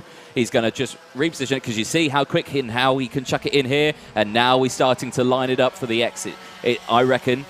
Okay. I reckon there. Right. Fair enough. Bet is on, lad. The bet is on. Right. I mean, I wouldn't. Have a little look. See it. Well, in the next 2 minutes. Well, in the next minutes, in the next 60 seconds, where do you think? Where do you think? Leon Frost is going to comment in. Let us know whether Anthony's got it right, and he says the loop, and I say dog leg. Could be the elbow here. That could be it. Could be the elbow. That's last gasp territory. That is. Yeah. They've dropped Olivia Jenkins, so Olivia Jenkins in third. There's Alfie Garford in fourth. Garford has got a 5-second penalty. There's the number 70 kart of Joe Cheek and Ollie Rands. They're having a good little scrap. Of course, Leon's not listening. He could make a complete mess of this by making a move now, but I don't think he will. No. I think he's going to wait till the penultimate lap of the last lap. Yes, yeah. It will be very late on. Yes. So let us know on the live chat. Unfortunately, we can't see on the British Kart Championship Facebook page. We can't see the comments on there. No. We can only see the comments on the YouTube, the Alpha Live YouTube channel. Oh, Leon Frost is right up behind McInerney coming into he has a really good run coming out of the dog leg. So Leon Frost is much better than McInerney through the first half of the lap. At the moment, it looks as though he's even stronger than McInerney at the first half of the lap, but McInerney has got track position and is just sort of not defending, but he is using his kart, again, like that, not defending, but again, there's nothing that Leon Frost can do. Going into, if you're on the outside coming out of the loop, if you're on the inside coming out of the loop, you're on the outside for top end, and that is not a place you can pass. There was some too wide action going on through there. That is back in the pack. That looked like it was between Cheek, Rands, Mitchell, Hathaway and Calichurn. Here we go. 30 seconds to go. Obviously, everybody on a live stream is enraptured just by the visuals. Yeah. They don't want to tell us where they think who is going to be. I mean, what would you bet you? I mean, I can't afford food for the food truck, so it's something cheaper than that. Like, I don't know, my car. Yeah, or there you go. A tank of petrol. And there's the move. Oh, he's trying. No, he's trying it around the outside there, and he can't get the waft out of the corner because obviously Darren has got good exit pace through that corner. Now he's going to try the lunge. Nearly. Well, they're going to come to the last lap. So he's teasing us. He's teasing us. He's got the live stream in his ears. He's tried it at both places, whether it's Anthony at the loop or Henry at the dog leg, or nobody at this corner at the elbow, which is probably where he's going to move, actually. Which is probably where he's going to do it now. Exactly. So the clock strikes 0. Where will Frost make his move? He might not even do it. Oh, here we go. He's going to turn 1. No! Oh, Leon, you weren't listening. What a great move, though. And look at that. He's McInerney dropping back already. He's done it at a place where McInerney hasn't got the chance to fight back. Yeah. And he wasn't listening to us. He wasn't. Oh, dear. But he looks over his shoulder. This is what Leon... Well, Leon Frost has built a championship challenge on that. We've seen it at Shennington. All the way through at Shennington. We saw it right in the dry at Warden Law. Picking his point, making his move, knowing that the other driver hasn't got the time to get back and repass the place. Great stuff. Frost into the elbow. The number 7 is P1 once again. McInerney, nothing Dara can do. He comes out of the final corner. There we go. They take the checker flag. There's the finish. It is Frost, McInerney, Jenkins and Garford, although Garford's got the 5-second penalty. So Joe Cheek, that's going to be a very well-deserved 4th place for Joe Cheek, 5th on the road. Treviso says the elbow. No, it wasn't. It was turn 1. Oh, hello. Oh, dear. That is the number 61 car, Sasha Bagley, getting all agricultural at the final, the penultimate corner, and she doesn't look very happy about that. There is a look at some of the Cotswolds grass. Lots of it round here. There's plenty around here. The Cotswolds, for those of you watching internationally, it's one of the most beautiful areas of Middle England. Middle England, I think, is the way that they describe it. It is beautiful. Middle Earth for any. Yes, Middle Earth. It's got that little Hobbiton sort of sound. Yeah. And they spotted. Look at that. The TKM drivers, they spotted the camera by there, so they're giving it some of the hand signals coming in. That's good to see. There they are. They've waved at the camera. They're smart drivers, these are. Spot the cameraman and... give it a wave. Yeah. Now, the one will be, how close can I get to the cameraman? Yeah. I don't want to play that game. There's the cameraman there on the right-hand side. So, provisional result. Leon Frost takes the win from Dara McInerney, Olivia Jenkins, Alfie Garford, 4th on the road. His 5-second penalty will actually only drop him 1 place to 5th. So Joe Cheek takes 4th, Alfie Garford will drop to 5th. Ollie Rands comes home in 6th position ahead of Aidan Mitchell. Seth Hathaway, Yehan Calichurn and Tyler Harris rounding out the top 10. Patrick Leaf comes home in 11th, followed by Luke Jarman, Jake Humphrey, Leo Robinson, Jack Stewart, Joel Hull, Oliver Bowen, Luke Bate, Sasha Bagley and Oliver Bourne. Bourne, well, finishing 20th. I mean, it's been a tough debut season for Bourne. It has been, but we'll see the TKMs out a little bit later on today for their Heat 2, KZ2 for their Heat 2 as well, kick-starting 12:40, 1 o'clock for TKM Extreme and 20 past 1 for Junior TKM. In between now and then, it's pre-final time and Junior X30 for race 10. It's coming up next.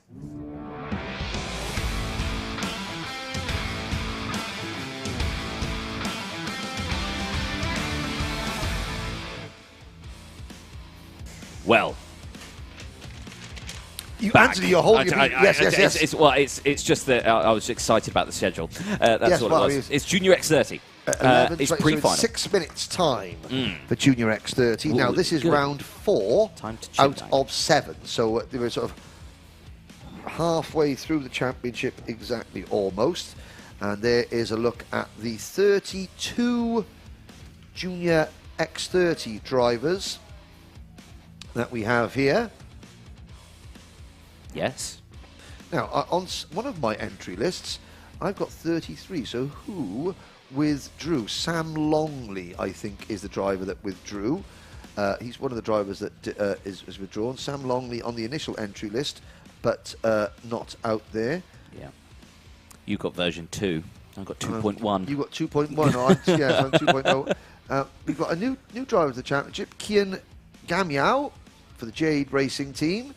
So good to see a new name on the entry list. Kian Gamiao racing, club racing. A lot of, I think, I recognise that name. He's raced before. Right. I don't believe in TKM because I'm pretty sure I've said his name at Wilton Wood Kart Club before. But Right. TKM don't race at Wilton Wood Kart Club. Ah. So The mystery continues. the mystery continues. The mystery continues. There's a marshal in his natural habitat Yes. at the race circuit. See him prowling and he's reading in the grass. rule book. No, that's his internet. That's his incident book. So the pre-final. So the heat races yesterday. What happened in the Junior X30 heat races Go on, yesterday, Anthony? let's have a gander, Pray shall tell. we? Pray tell. He won. Burgoyne Junior took the race win. New team for Burgoyne Junior. Mick Barrett Racing now from the Strawberry Racing team. Yes. He swapped it out.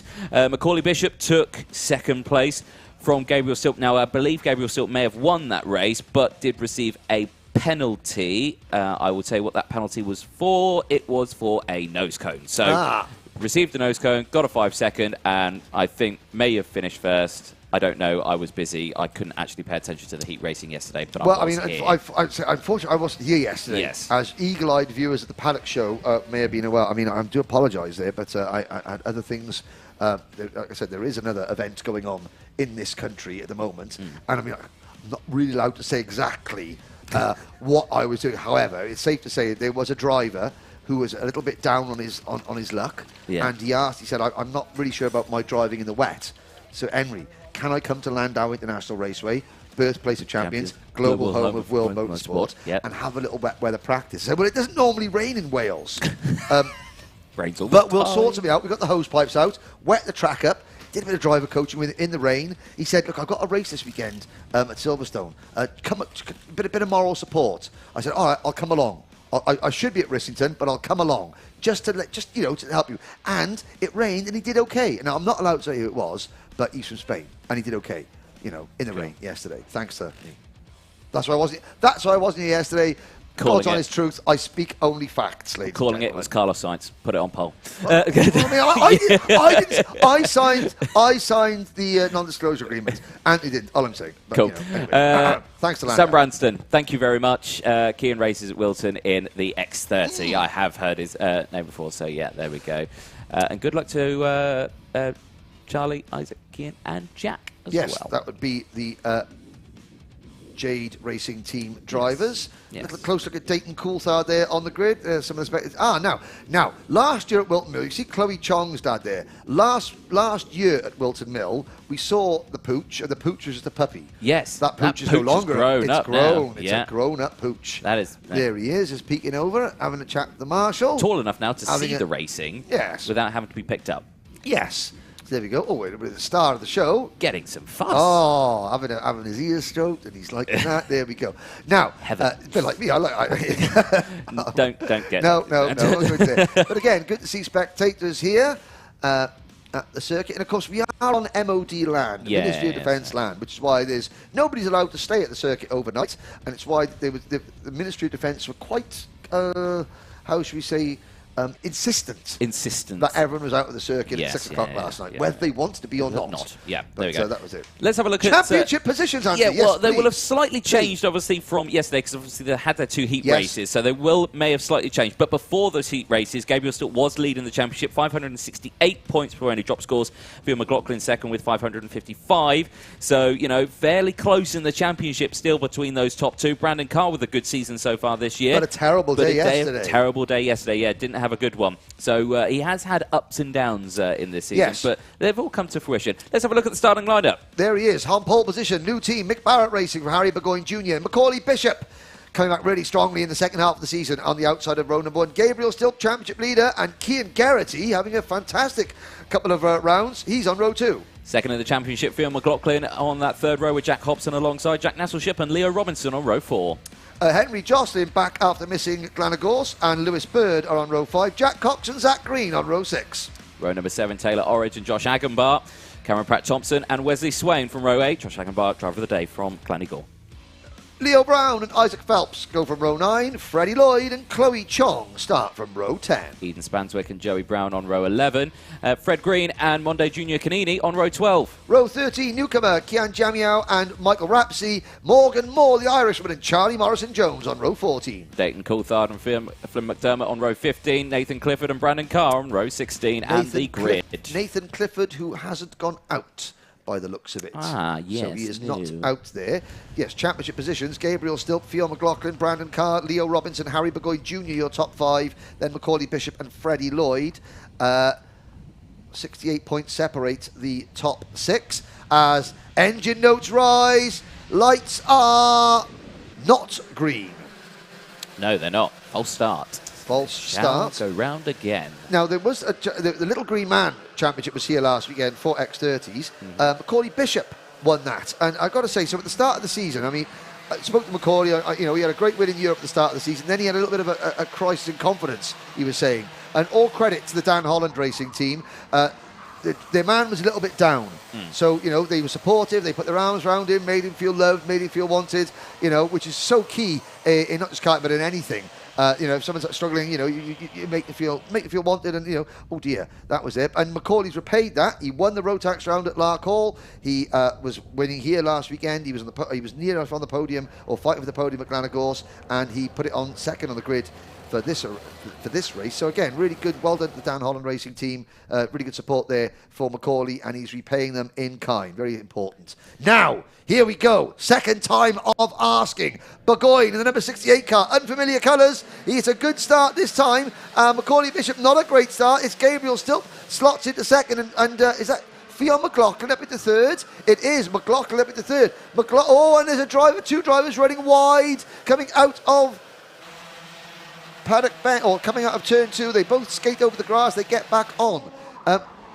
Harry Burgoyne Jr., Gabriel Stilp, Fionn McLaughlin. Fionn, who was fast in time qualifying, but some of the paperwork for scrutineering wasn't right, so we had to start both heats right from the back. So he's had a fantastic fight back of a weekend, has Fionn McLaughlin. And there's Stilp up the inside of Burgoyne Jr. into the elbow to take over top spot. Absolutely sent it under braking there. You saw how sideways the kart went. Absolutely fantastic. Now, a driver who didn't get away well at that start was the man who started on the second row, number 73 MDL driver, Cian Geraghty. That kart didn't get underway, and you saw he really tried to get the power down, and it just didn't go, and he dropped all the way back. 10th place. Right, okay. And there is the number 14 BMR kart of Jack Hobson picking up a place on Macaulay Bishop. The Bishop for the Dan Holland racing team fights back. I've got to say. I mean, this is not like a love-in for Dan Holland racing. They've got some new teamwear this weekend. It looks smart. It does look superb. Anyway, enough of that. That's enough of that. I'm just saying. I mean, it does look very smart in the paddock. All credits to whoever designs their teamwear. But at the moment, their man Macaulay Bishop in 4th place, looking at the inside of Hobson there for 3rd. But Hobson holds on, so it's Stilp, Burgoyne Jr. It's going to take me a little while to get used to watching Harry Burgoyne Jr. in the McLaren racing colours. Yeah, because you're so used to seeing him in that sort of Tony Kart livery, as it's still scrapping here in the background. That is Fionn McLaughlin passing Jack Hobson. Oh, it's the number 29 of McLaughlin. No, you are correct. Robinson is just back behind. in 6th. Then Nettleship is 7th. Henry Jocelyn is 8th. Lewis Bird for the Optima racing team.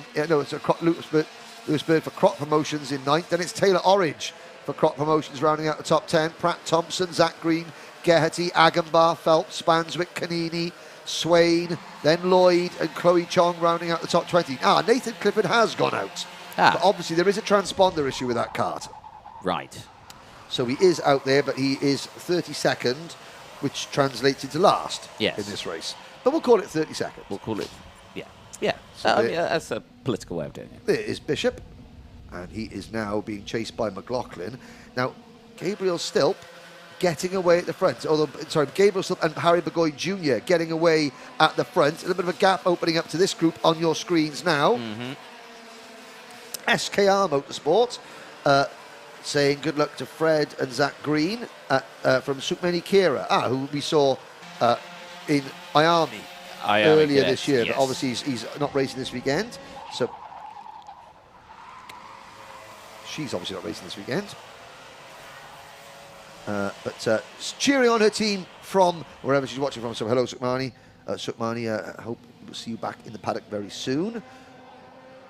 Oh, there's a dive. move. Yeah, Fionn McLaughlin for the Fusion team gets down the inside of Macaulay Bishop. That was at the elbow. So, again, another favourite corner there. So, yeah, very nice little one to do. And now Bishop in that pack of 4 now is in, well, no easy way of saying it, in trouble, really. I mean, unless he can get back at McLaughlin quickly and lead that group again, you know, at the moment, it could all start to go P-tong as Lewis Berg gets a 5-second time. Well, I mean, we obviously, so Fionn has obviously got lots of pace in that Fusion Motorsport car, and there is Leo Robinson passing Hobson as well. He spent all day yesterday fighting his way through from the back of the grid, but in qualifying pace, he was fastest of all. So, 8 minutes to go then on that one, and again, Leo Robinson just defending there slightly with Henry Jocelyn, and again, they're having a good little scrap there just behind, but that's allowing these two to break away. So already my statement there of saying that, you know, he could be in trouble here was gone. I mean, I'm glad that the curse of the commentator isn't just affecting this side of the commentary, but it's like an infectious disease.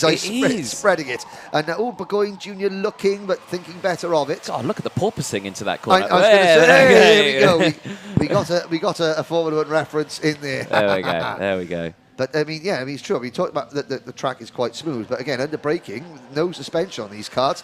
Every microscopic bump is magnified, especially with the lower camera angles that we're using here. You can see it very clearly indeed. So through turn 2 into the loop goes Stilp, followed by Burgoyne Junior, and McLaughlin has caught them hand over fist. Fionn McLaughlin. Now Fionn McLaughlin, he has not won a round of the British Championship. No. One heat races, but not a final, and he is motoring up to the lead. And I'm sure that we will see him make a move on Harry Burgoyne Jr. If not this lap, then very soon, because he doesn't want to lose the momentum he's currently got. He's quickest on the circuit. There's the move. There it is. Good stuff. And again, once you catch somebody, if you're faster, once you catch them, you tend to then sort of just drop to their pace if you can't get past them. Yeah. You've got to keep that momentum by making quick moves, one after the other. And if McLaughlin gets the Stilp, he's going to go for it. I'm sure he's not going to wait. No. He's going to go for it straight away. Yep, he's going to show a kind of message, really, isn't it? Just, you know, I'm coming for this final. I'm going to win this one. Yep. So, yeah. So there are championship points for this race. Yeah, there is. Yeah. You score points after the heats. So you score points for the intermediate classification. You score points the pre-final, points the final. Yep. So this is key now for Fionn McLaughlin. Again, he's got in the championship standings, 13 points separate he from and Gabriel Stilp. Brandon Carr from the back of the grid. Brandon Carr is up to 18th place already. Well, there goes Bishop back down the inside of Burgoyne Jr. Nice move there, back up into P3. Now, hopefully, these two will work together to try and close that battle, because they have looking like they have closed up a little bit there. And certainly even Robinson in 5th has sort of joined the party as well. I mean, if McLaughlin goes for it straight away, you can, as sure as eggs are eggs, Stilp is going to come back. Oh, because yes. Stilp has been, all year, Stilp has been the king of the spectacular manoeuvre. There it is. There it is, straight away. Now, Stilp will try and fight back. He's going to get a good run coming out of the final corner. He's going to duck underneath McLaughlin. Oh, okay, half distance. Ring the dinner bell. Here comes Macaulay Bishop. Bishop, 2 for 1, special offer into the race lead. Lovely. Great move from Macaulay Bishop. That is a driver back with his full confidence once again, if ever there was one. A prime opportunity for it as well. You could see that lining up, and you could see that we're going to go side by side and battle away. Still not managing to get the move there, and McLaughlin's gone really defensive into there, because now comes through Leo Robinson. Yeah, the 37 for the Fusion team is coming into this fray. Yep, and there's still loads of time left. Robinson went for the move. McLaughlin went, no thank you, and teammate or not.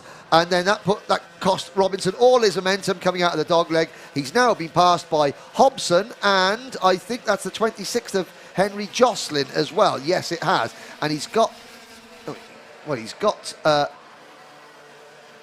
Harry Burgoyne Jr. in there as well. Yeah, he's got Henry Jocelyn right behind him. Then it's number 33 kart of Cameron Pratt-Thompson.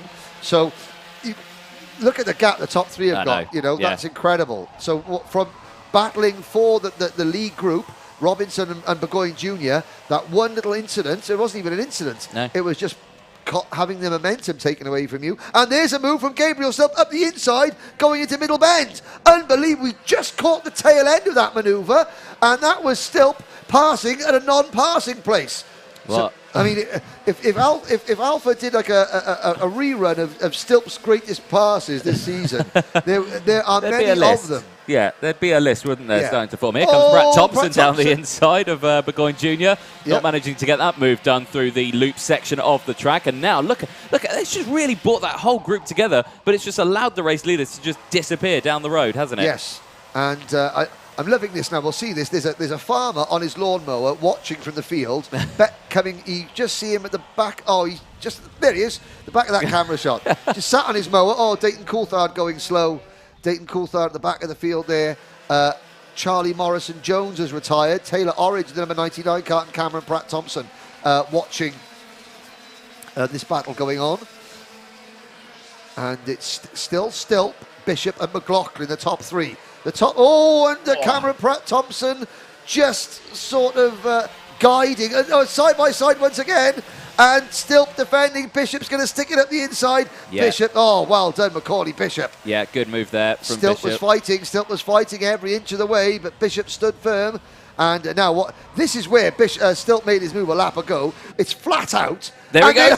Look at that under braking. Just absolutely sent it. What commitment from Stilp. And unbelievable. Here comes McLaughlin, and now Fionn McLaughlin back in front. This is great stuff in the pre-final at Junior X30. So, Fionn McLaughlin, all three of these drivers have made superb overtaking moves in this race. You've got 2 minutes to go. 2 minutes to go, and it's not over yet. The more they battle, the closer that Hobson and Robinson in fourth and fifth will get. Well, here we go. Now Fionn McLaughlin's in the middle of this one. What is Fionn going to do? Because Fionn made that move done. He's got to go. He's got to go for it. There's the farmer watching on his mower. And what a race he's watching. Yes. Here we go. Oh, he wasn't not close quite. enough. Right, okay, so that's the first time we've seen... And that's cost McLaughlin. Yeah, big style. That's someone's armpit. There's an armpit. But yeah, as I go through, look at the gap now that Stilp's got. Just from that one move, and with 1 minute, 20 seconds to go, that's kind of crucial. But if these two now just think, okay, right, let's calm down. Let's close that gap back up. Yep. Think about it, and that's where a true driver's talent comes in. Yes. If they know that and learn that, well, that's skill. Bishop did not make a move, and McLaughlin did not defend. So that's key. And it's working already, because you can get a slipstream here. So it's still McLaughlin, Bishop, Robinson, Hobson, your top five. Then it's Jocelyn, Burgoyne Junior, Zach Green, Agambar, and Pratt Thompson, your top 10. 1 minute to go. Outside the top 10, Geraghty, Phelps, Nettleship, Orridge and Brandon Carr from 32nd up to 15th for Brandon Carr. Then it's Lewis Burns, Swain, Freddie Lloyd, Spanswick, Cox, Jack Cox riding out the top 20, Fred Green, 21st, Chloe Chong, Joey Brown, Leo Brown, Morgan Moore, Mondi Junior Canini, Newcomer, Kian Gamiao, then Rapsey, Clifford, McDermott and Coulthard. There we go, good rundown on the order there. No changes in the top three for the time being. Job done. Fionn McLaughlin, Macaulay Bishop. You've caught the leader. Yeah. Now, what are you going to do with him? Here we go. Elbow this time. Stilp knows they're there. If Stilp defends into the elbow, he's going to lose all his momentum, so he can't defend. Here comes McLaughlin, wheel to wheel, side by side. Oh, Stilp on the outside. Here comes four wheels off the track. Bishop up into second place, fantastic. And Bishop maintains his momentum. The clock strikes 0. This is the penultimate lap. Next time around, they'll get the last lap board, and now it's 4-5 for the lead. Here comes Leo Robinson trying to get involved, and McLaughlin has to defend. Fionn McLaughlin has to defend. Oh, goodness me. Who's going to take this one? It's not even the last lap yet. Super defensive into the dogleg hairpin. Everyone gets through. Hobson runs them all wide. He does indeed. Yeah, he just tried to hold that inside line. And now there, Stilp said, right, let's go. I mean, the farmer looks thrilled. He's on a quad bike as well, not a tractor. Oh, is he? Oh, he's on a mower of some kind. But anyway, here we go. Last lap board going out. Up into the mixers comes Zach Green in kart number 53, I noticed. So it's Stilp and Bishop. 1-2. 1 lap to go. What has this race still got in store for us? Well, let's find out then, because only a few more corners to go midway round the lap and not much time left for overtaking. We saw how defensive Stilp went into this section here. Is he going to do it again? Oh, not so much. He's kind of keeping it in the middle of the track there, and that's smart. Well, Bishop is gonna have the power. The problem is is Stilp's going to cover his line. Stilp's got to defend going into the elbow, but last time around, Bishop passed someone going around the outside of the elbow. Here we go, 2 corners. Bishop does a crossover move. Oh, Bishop sold Stilp a dummy. That's an abs. Bishop did a Gabriel Stilp on Gabriel Stilp to win the race. Fantastic stuff for Macaulay Bishop and Dan Holland Racing. Well, Gabriel Stilp and the Mad Croc team, they will be, well, they'll be mad about that, but you've got to take your hat off. Yeah. We must have seen half a dozen superb overtaking manoeuvres for the race lead there.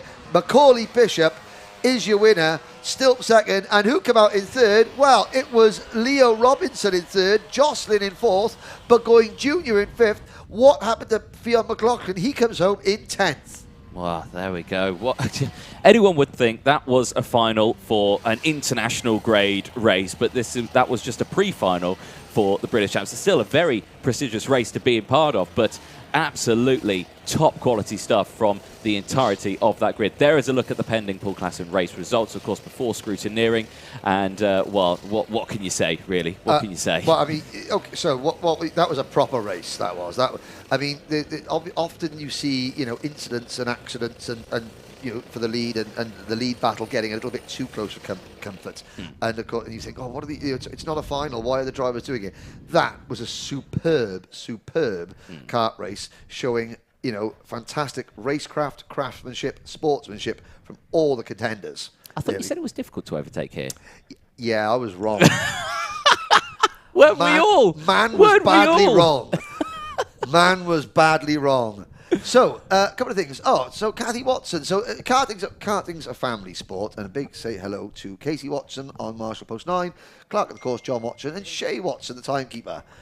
Love Kathy Mary. Oh. Let's have a look at the final corners of this one. Yeah. Action replay time, and there was action. There was indeed action. Let's have a look back, because it was moves galore, wasn't it? This was the move, throws him on the outside, switches it back. The direction change there from that camera angle does not do it justice to the forces that were going through that car and driver. Gabriel still put his hand in the air. I've been done. Yeah. Fair play. He's done me proper. No complaints there. That was like, don't. Yeah, that was fantastic. Well, calm down. Oh, I'll take a sip of iron brew. That'll help. It always does. Always does. And we've got the final. If that was the pre-final, ladies and gentlemen, then you've got to be. There's the grid again. Yeah. But if that was the pre-final, what have they got in store for the final itself? Well, we'll find out later on this afternoon. Next up, race 11, Senior X30.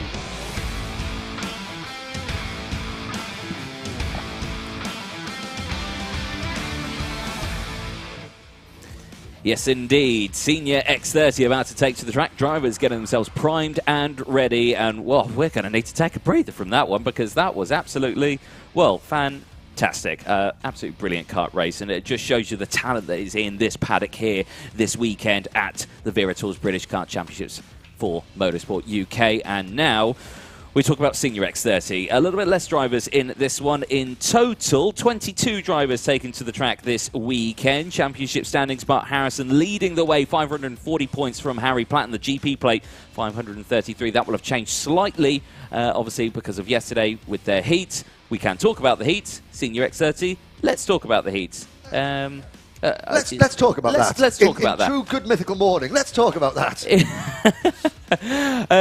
Calai Atkins. Calai. Another heat win. Yep. The Croc team very, very strong. Yeah. Harry Platten took second place. Bart Harrison dropped one place, finished P3. Thomas Fleming, what a result. P4, 13 places gained. Yep. Penalties in that one. Connor Clifford, Aaron Walker, Alessandro Serenetti, James Pashley, Cameron Smith, also retirement, and Christian Brooks. Well, Christian Brooks' exclusion from the race meeting. Let's have a look. Sam, you read up on there. Sam Hawthorne, formerly of this parish. Good luck to Sam Shawberto. Oh, Bex Lloyd's been on. Well done, Fred Lloyd. Love mum. So Christian Brooks, who was a guest driver in the championship, tried to reattach his nose cone after a race. Yeah. And that is goodbye for the meeting. Yes. We've had that a couple of times this year. Yeah. So that'll be one. But a big hello and welcome in this class. First time here racing in the UK to Los Angeles' own San Clarita, Los Angeles, California, Cameron Smith. Yes, indeed. The And American- Cameron realising just how competitive the British Championship is. Races in the Super Nationals, races in all the major North American events, and comes here and finds himself, well, he qualified 22nd out of 22. Finished 21st and 20th, so we're moving up slowly, but yeah, it's a real eye-opener. Very much so, because we went to speak to him this morning, and I think his response to being in a British paddock for the first time was, About that, yeah. you guys are nuts. Yeah. Yeah. Well, I mean, he's a laid-back California kid. Exactly. But I mean, he's chosen, Little Rissington, one of the most historic venues. Come from LA to Little Rissington. Come from Los Angeles to Little Rissington. There we go. There's some tyre pressure changes on the O-plate of Gus Lawrence's kart. So, yes, I mean, yeah, championship position. I mean, so we had Kalai Atkins, who won the second heat yesterday. Second heat, yeah, we'll go over that one a little bit. Sam Shaw. Shawberto. Well, sure, that one. Bart Harrison took another P2. Gus Lawrence took P3 in that one. I tell you what, in the top 5, no one changed position. I suspect there were overtakes, but they finished the race as the same as they started. As you were. As you were, yeah. Now, but leading the point standings is Bart Harrison with 540 points, 7 points clear of Harry Platten. In the intermediate clarification, that's gain. Harrison is second in the intermediate classification, scored 62 points, and Harry Platten third in the class of intermediate standings, gained 60 points. So Bart Harrison increases his points lead by 2 over Platten. So it's Harrison, 540 points, Harry Platten, 533, Aaron Walker, 529, 527 for Thomas Fleming, 517 for Gus Lawrence, 497 for Kalai Atkins. So 53 points separating the top 7 in the championship. Sorry, missed out Sam Heading in there as well, in 6th position in the championship. So 50 plus points, just over 50 points separating the top 7 in the championship. There is a look at the rear end or the rear bumper of Alfie Baxter's kart and the rear end of his mechanic's kart. There we are. Alfie Baxter Davis for the Jack Dex Racing Team. There's Louis Johnson Cool, who in the number 61 premium karting entry. There is our TKM Extreme British Open champion, Alistair Cresswell, in the number 33 car for Tim Wilson Motorsport. There's Oscar Joyce with his NFT on his. I wonder how that sponsorship deal is going. If he's made any sponsorship money off trying to sell that NFT. Be curious to find out. On Tinternet. Yeah. There's Marcus Littlewood for the Jade Racing Team, starting this race just in front of his teammate Nat Thomas. 22 drivers in this. Well, 21 drivers will start this race because Christian Brooks is no longer at the facility. He has been advised to go take his nose cone and come back another time after he's read the rule book. There is Sam Shaw. Sam Shaw, well, I'm waiting for the comments to come in. Sam Shaw showing that he has definitely got game. Well, I had this conversation with him yesterday, so yeah. He's got game. Potentially, if anyone comes up with this sort of name on the profile, that is Casper Scusa. Casper Scusa. Yes. Yeah, but he's changed his profile to try and fool us again. But Sam Shaw is wise of this and has told us who it is. But Samuel Hawthorne has joined us and saying good luck to Sam Shaw. Shawberto. There's the Dan Holland Racing threads. Yeah. Man likes them.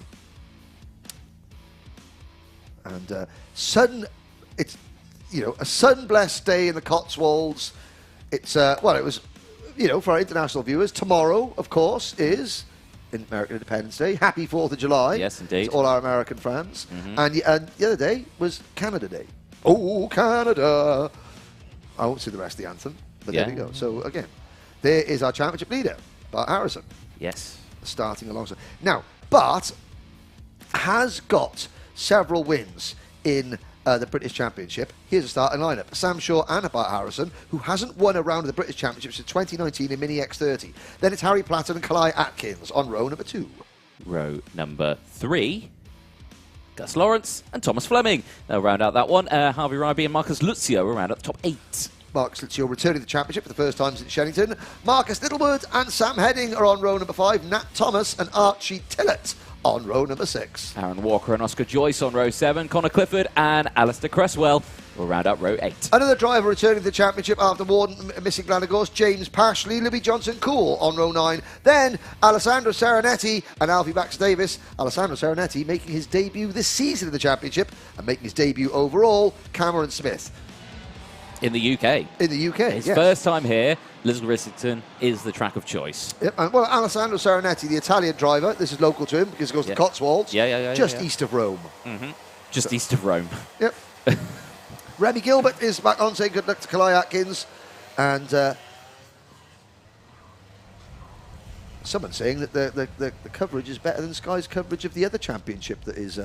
No one's watching the other one no, anyway. I don't know what you're on about, sorry. Yeah.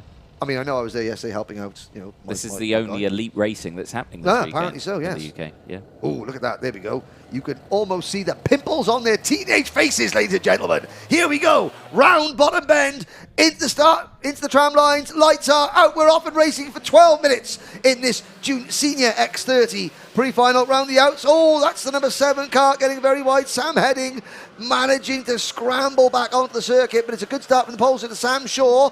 Sam Shaw and Bart Harrison running 1-2 as they go around top bend and in towards the back straight into towards the dog legs. Here's a move from Harry Platten. Yeah, I was expecting to see that early doors from Platten and immediately gets that GP plate up into P2. Everyone gets around the dog leg. Scrambling around. Yes. Pretty safely on that one. Safely, there we go. Shaw leads through middle bend into the elbow. And that's a KR Sport machine by the looks of it. Going up the move, that was Connor Clifford's had a great start. Connor up into the top 10 already, and that was Connor making another move. But Shaw, in the number 16 premium karting entry, has got company. Indeed, yes, and it's starting to shape up nicely. Breakaway for the top 4. Gus Lawrence at the back of that 4, but Harrison, Harry Platten, Sam Shaw leading that one. Thomas Fleming, the number 3, in a bit of a no man's land. No dear, close. Go on. Oh, that was a preemptive. Because it looked like there was about to be an accident, but they managed to get away with it. This is the seniors. They don't do such a thing, Henry. Of course not. Faith in the young drivers. Here we go then. Out of the final corner, go that way, says that man. And yes, keep going that way. Yes, yeah. But Shaw under pressure, Platten, and again Sam Shaw looking a little bit more defensive than I would have expected at this stage. Race. Gus Lawrence passes the number 77 of Bart Harrison for 3rd place, and again Harrison. I mean, he has been the nearly man of in the British Karting Championship for the last. Well, certainly in the last 3 years. Again, he won back in 2019 in Mini X30, but then in 2020, he was leading the championship right up to the last race of the season, but didn't win a final.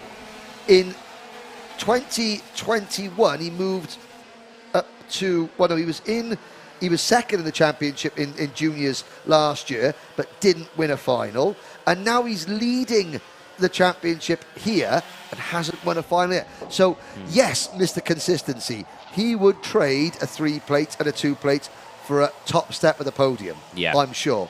Again, he's been in this championship right since the new era began in 2019. Won in 2019, won a Mini X30 race, but has then spent all of 2020, all of 2021, and the first half of 2022. Literally, there's not been a race where he has not had race-winning speed. He hasn't managed to get it over the line first. That is going to have to change very soon if he's going to win this championship. You don't tend to... I mean, Alfie Garford won the Junior TKM Championship last year without winning a final, but that's an anomaly. Yeah. You don't generally win championships without at least winning one final. Harrison has to get over the line. Has to get it over the line. It has to, and right now is struggling in this pre-final. Now down into P5, dropping 3 places from starting on the front row in P2. Now you can see at the back of this train, Fleming's managed to get past and has joined the group. Who's that, the 41? Mr. Kalai Atkins is now closing in. And Kalai, who's had a stonking year, I have to say, with the crop promotion team. You know, he took the win at Warden Law. Absolutely fantastic. He's won heat races here, there, and everywhere. Yep, he was on the bang on the pace at Glanagos as well. Yeah. And new fastest lap of the race. There we go. So 2, 4, 5 at the front, with Kalai Atkins now trying to close in and make it 6 at the front. Yeah, indeed. A little further back in this one, Marcus Littlewood doing well, 7th place, up 2 places. Harvey Ryby still there in P8. Marcus Luzio and Aaron Walker rounding at the top 10. Aaron Walker up 3 places. Connor Clifford, good start as well, up 4. Yes. And Alessandro Serenetti also up into P13, 6 places gained. Now, lost Louis Johnson, Cool and Alistair Cresswell. Didn't see where. On the same lap. And they, well, let's have a look. Where did they start? Cresswell started on the outside of row 8 and Johnson Cool started on the outside of row 9. So they were in close company. They were. And retired on the same lap. I mean, now, assumption is a dangerous thing. One would speculate. One would speculate, however, that one retirement might be related to another, to the other. Potentially. Potentially. We don't know, though. Anything could happen. Tom Fleming, Yeah. saying some support online for Thomas Fleming, and he is in this lead battle, 4th place in kart number 3. Here we go. It's Sam Shaw now beginning to edge away.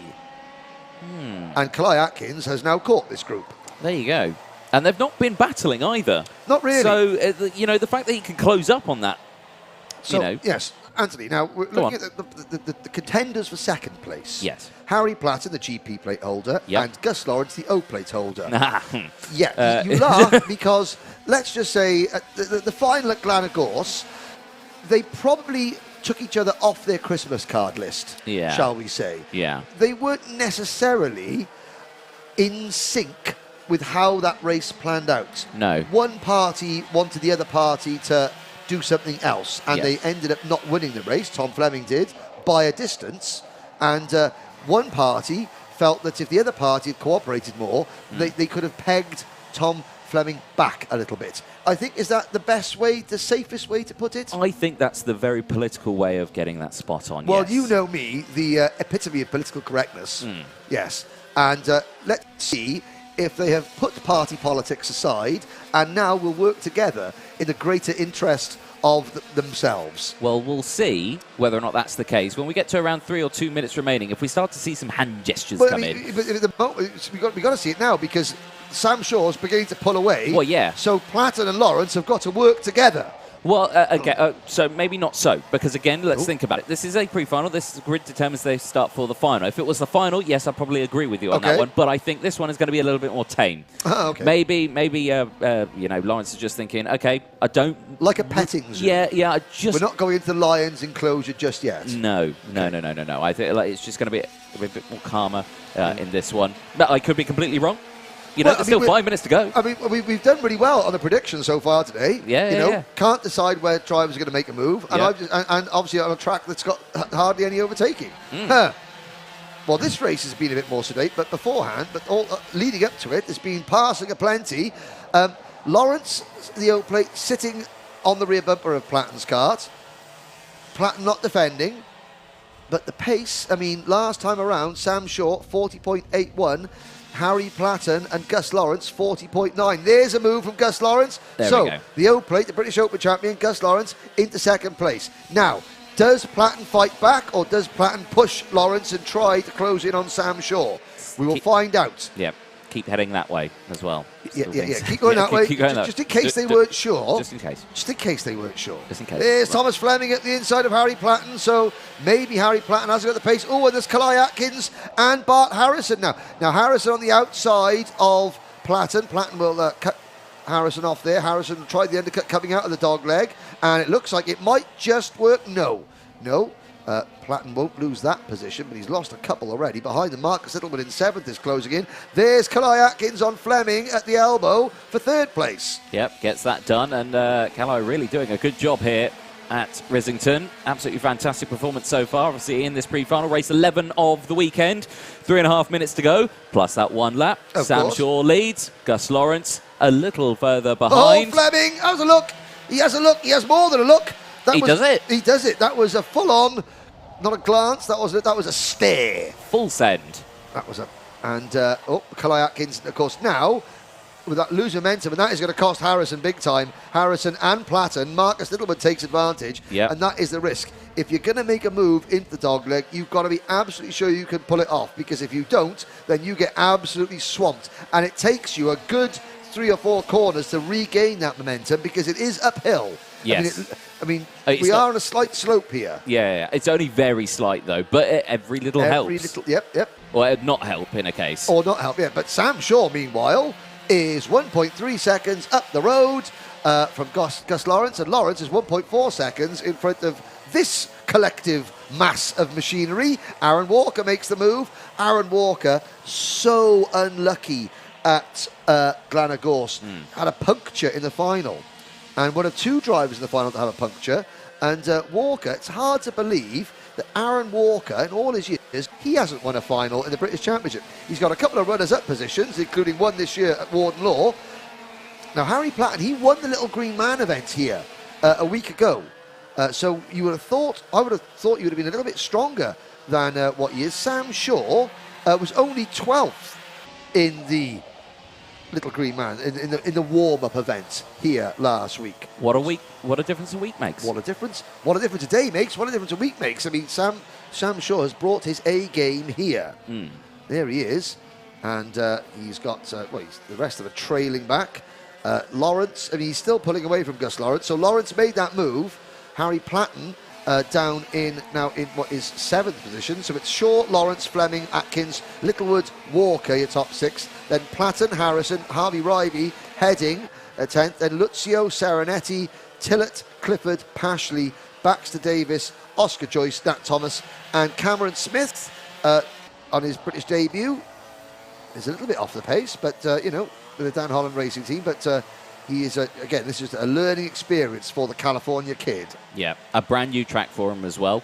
Yep. You know, brand new track, brand new country. I mean, the difference between karting circuits in the US and ones here as Carly goes back down the inside of Tom Fleming to get 3rd place back. Fleming looking like he's fighting back. The main difference is that most karting circuits in the US predominantly turn up in massive stadium car parks. Well, but a lot of them are newer. A lot of them are newer. A lot of them are newer, so therefore they're designed. Oh, there's a move from Aaron Walker. They're a bit like PFI, computer design, CAD designs, Yeah. corner angles and things like that, track widths and stuff like that. This was just the service personnel here at Risington in the 60s. They hacked it out over, on one of the access roads, the runway. Thought, that'll do. Yeah. Nice. So again, there's no uniformity to anything. The curbs are different. Yeah. You can see there's like a little, it's not a proper apex. It's like a little bit of a, there's 2 little turns in there. Yeah, there's little dips and divots at the side of the circuit. You make a mistake, here, and you're off into the weeds. You hit a curb there, and it's much different from hitting a curb somewhere else over the circuit. Yeah. Is that they just plonked some nice tarmac on top of some original tarmac? Yes. So that'll do. Exactly. And British what racing it gives us. And British karting is all the better for it. Yes. Now, there is Walker defending from Littlewood. That's the 5th position. This is the final lap. So we're starting our final lap. Sam Shaw leads by 2 seconds from Gus Lawrence. Lawrence, 1.6 seconds in front of Atkins. And Atkins is clear of this group. So it's Fleming. Fleming in 4th place in this battle for 5th. But I have to say, Sam Shaw. Oh, and there's some movement going on behind us. They're going into the dogleg. There is Aaron Walker, Littlewood side by side. That's going to cost them both a bit of momentum. Can Harry Platten capitalise? Platten has passed Littlewood, but in front of this group, checkered flag. Sam Shaw has taken the win off our screens. Lawrence 2nd, Atkins 3rd, Fleming 4th. Who's going to be 5th? It is Walker in 5th, Platten in 6th, Littlewood 7th, then Heading, Harrison and Ribey, your top 10. Lucio and Serenetti, 10th and 11th, followed by Tillett, Clifford, Pashley, Joyce, Thomas, back to Davis, and Cameron Smith. There's your winner. There he is, the 16 plate. Currently 6th in the championships. Well, that one may have changed a little bit now. Could have gone up one, could have gone down one. We're not too sure. But there he is there, taking the heat win. That's it. That's the word we were looking for. Character. Our tracks. British tracks have character. They have personalities. They have little quirks and personalities that, yes, as we look now, none of the senior drivers are playing. I mean, the junior TKMs, the best at this, are doing the hand signals, coming in, waving at the cameraman. The senior drivers were far too mature. It's a far too professional. Oh, of course. There's a Californian driver, Cameron Smith, coming in. Nice crash helmet. He's got the number 82 on the back. That's my old race number, that is. But even though he's from California, he's a Boston Celtics fan. Again, That's a basketball oh, reference. okay, basketball team. Right, Yes. okay. Do you know what? They just lost the NBA Finals. I'm a bit sad. I don't really follow any of that. I really wish I did. Well, I mean... I need to get into it, I think.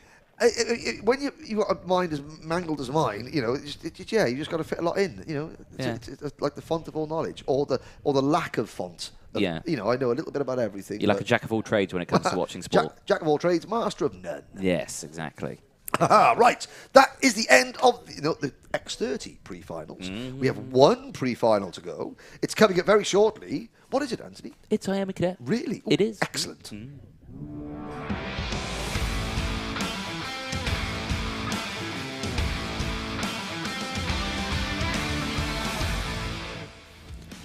Oh, yes, indeed. Oh, yes.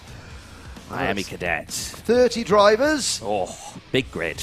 And this championship is going to be one for the ages. Looking at, we've got 1 point separating Jesse Phillips and George Edgar at the start, at the head of the grid. Now, last weekend, we talked about like the warm-up. Yeah. Fusion Motorsport, a top 5 clean sweep a week ago. Oliver Rowland Motorsport, again, looking at the front of the grid here. Oliver, they've got Henry Domain on the outside of row 1 and Jacob Ashcroft on the outside of row 4. Those two drivers have got to take the fight to Fusion. 30 drivers, 24 of them of this 30 drive either for Fusion or Oliver Rowland Motorsport. Yep. We've got one driver, we've got Joseph Smith for the Simon Wright Racing team. We've got Luca Narroway for Crop Promotion. We've got Edward Haynes, the privateer. We've got Jarlath Sayer, Will Green for Jamie Green Racing, and Henry Clark, who's a privateer.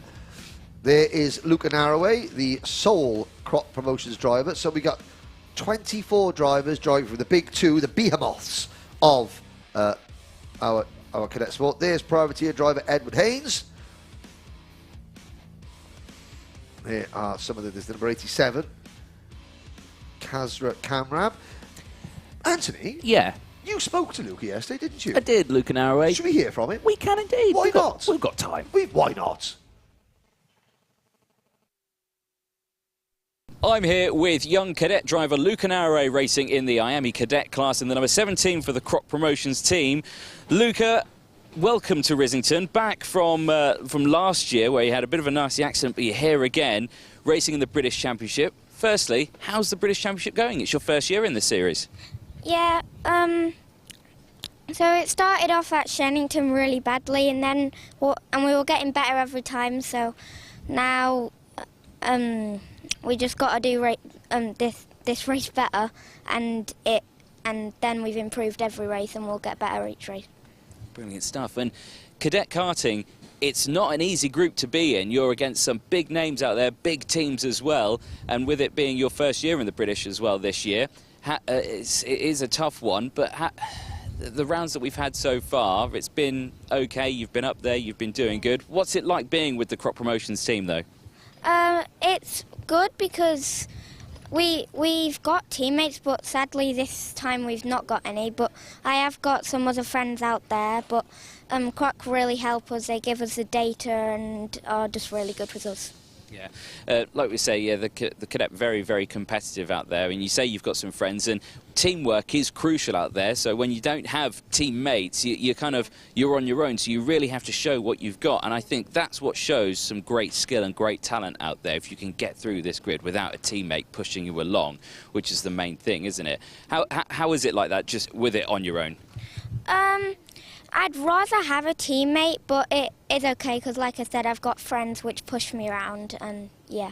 It's okay then. You can get through it all right. Now, talk us about some of your sponsors on here, because obviously you're with a team, but you're doing this year on a budget, aren't you? How do they help you out?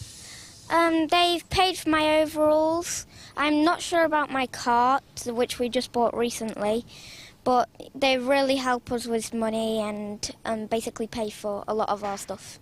It's always a benefit, isn't it, when someone helps out, because karting, even it's a little bit, yeah, so it can be, but you're showing that you can still do it on a budget, because there are some cadet teams here that will spend lots and lots and lots, and you're here just that little bit, and you're still racing alongside them, and you're not far off the pace either. No, right now I'm in my own air, no one's pushing me, but next session we're going to get out with some of my friends, and that we're going to push each other around.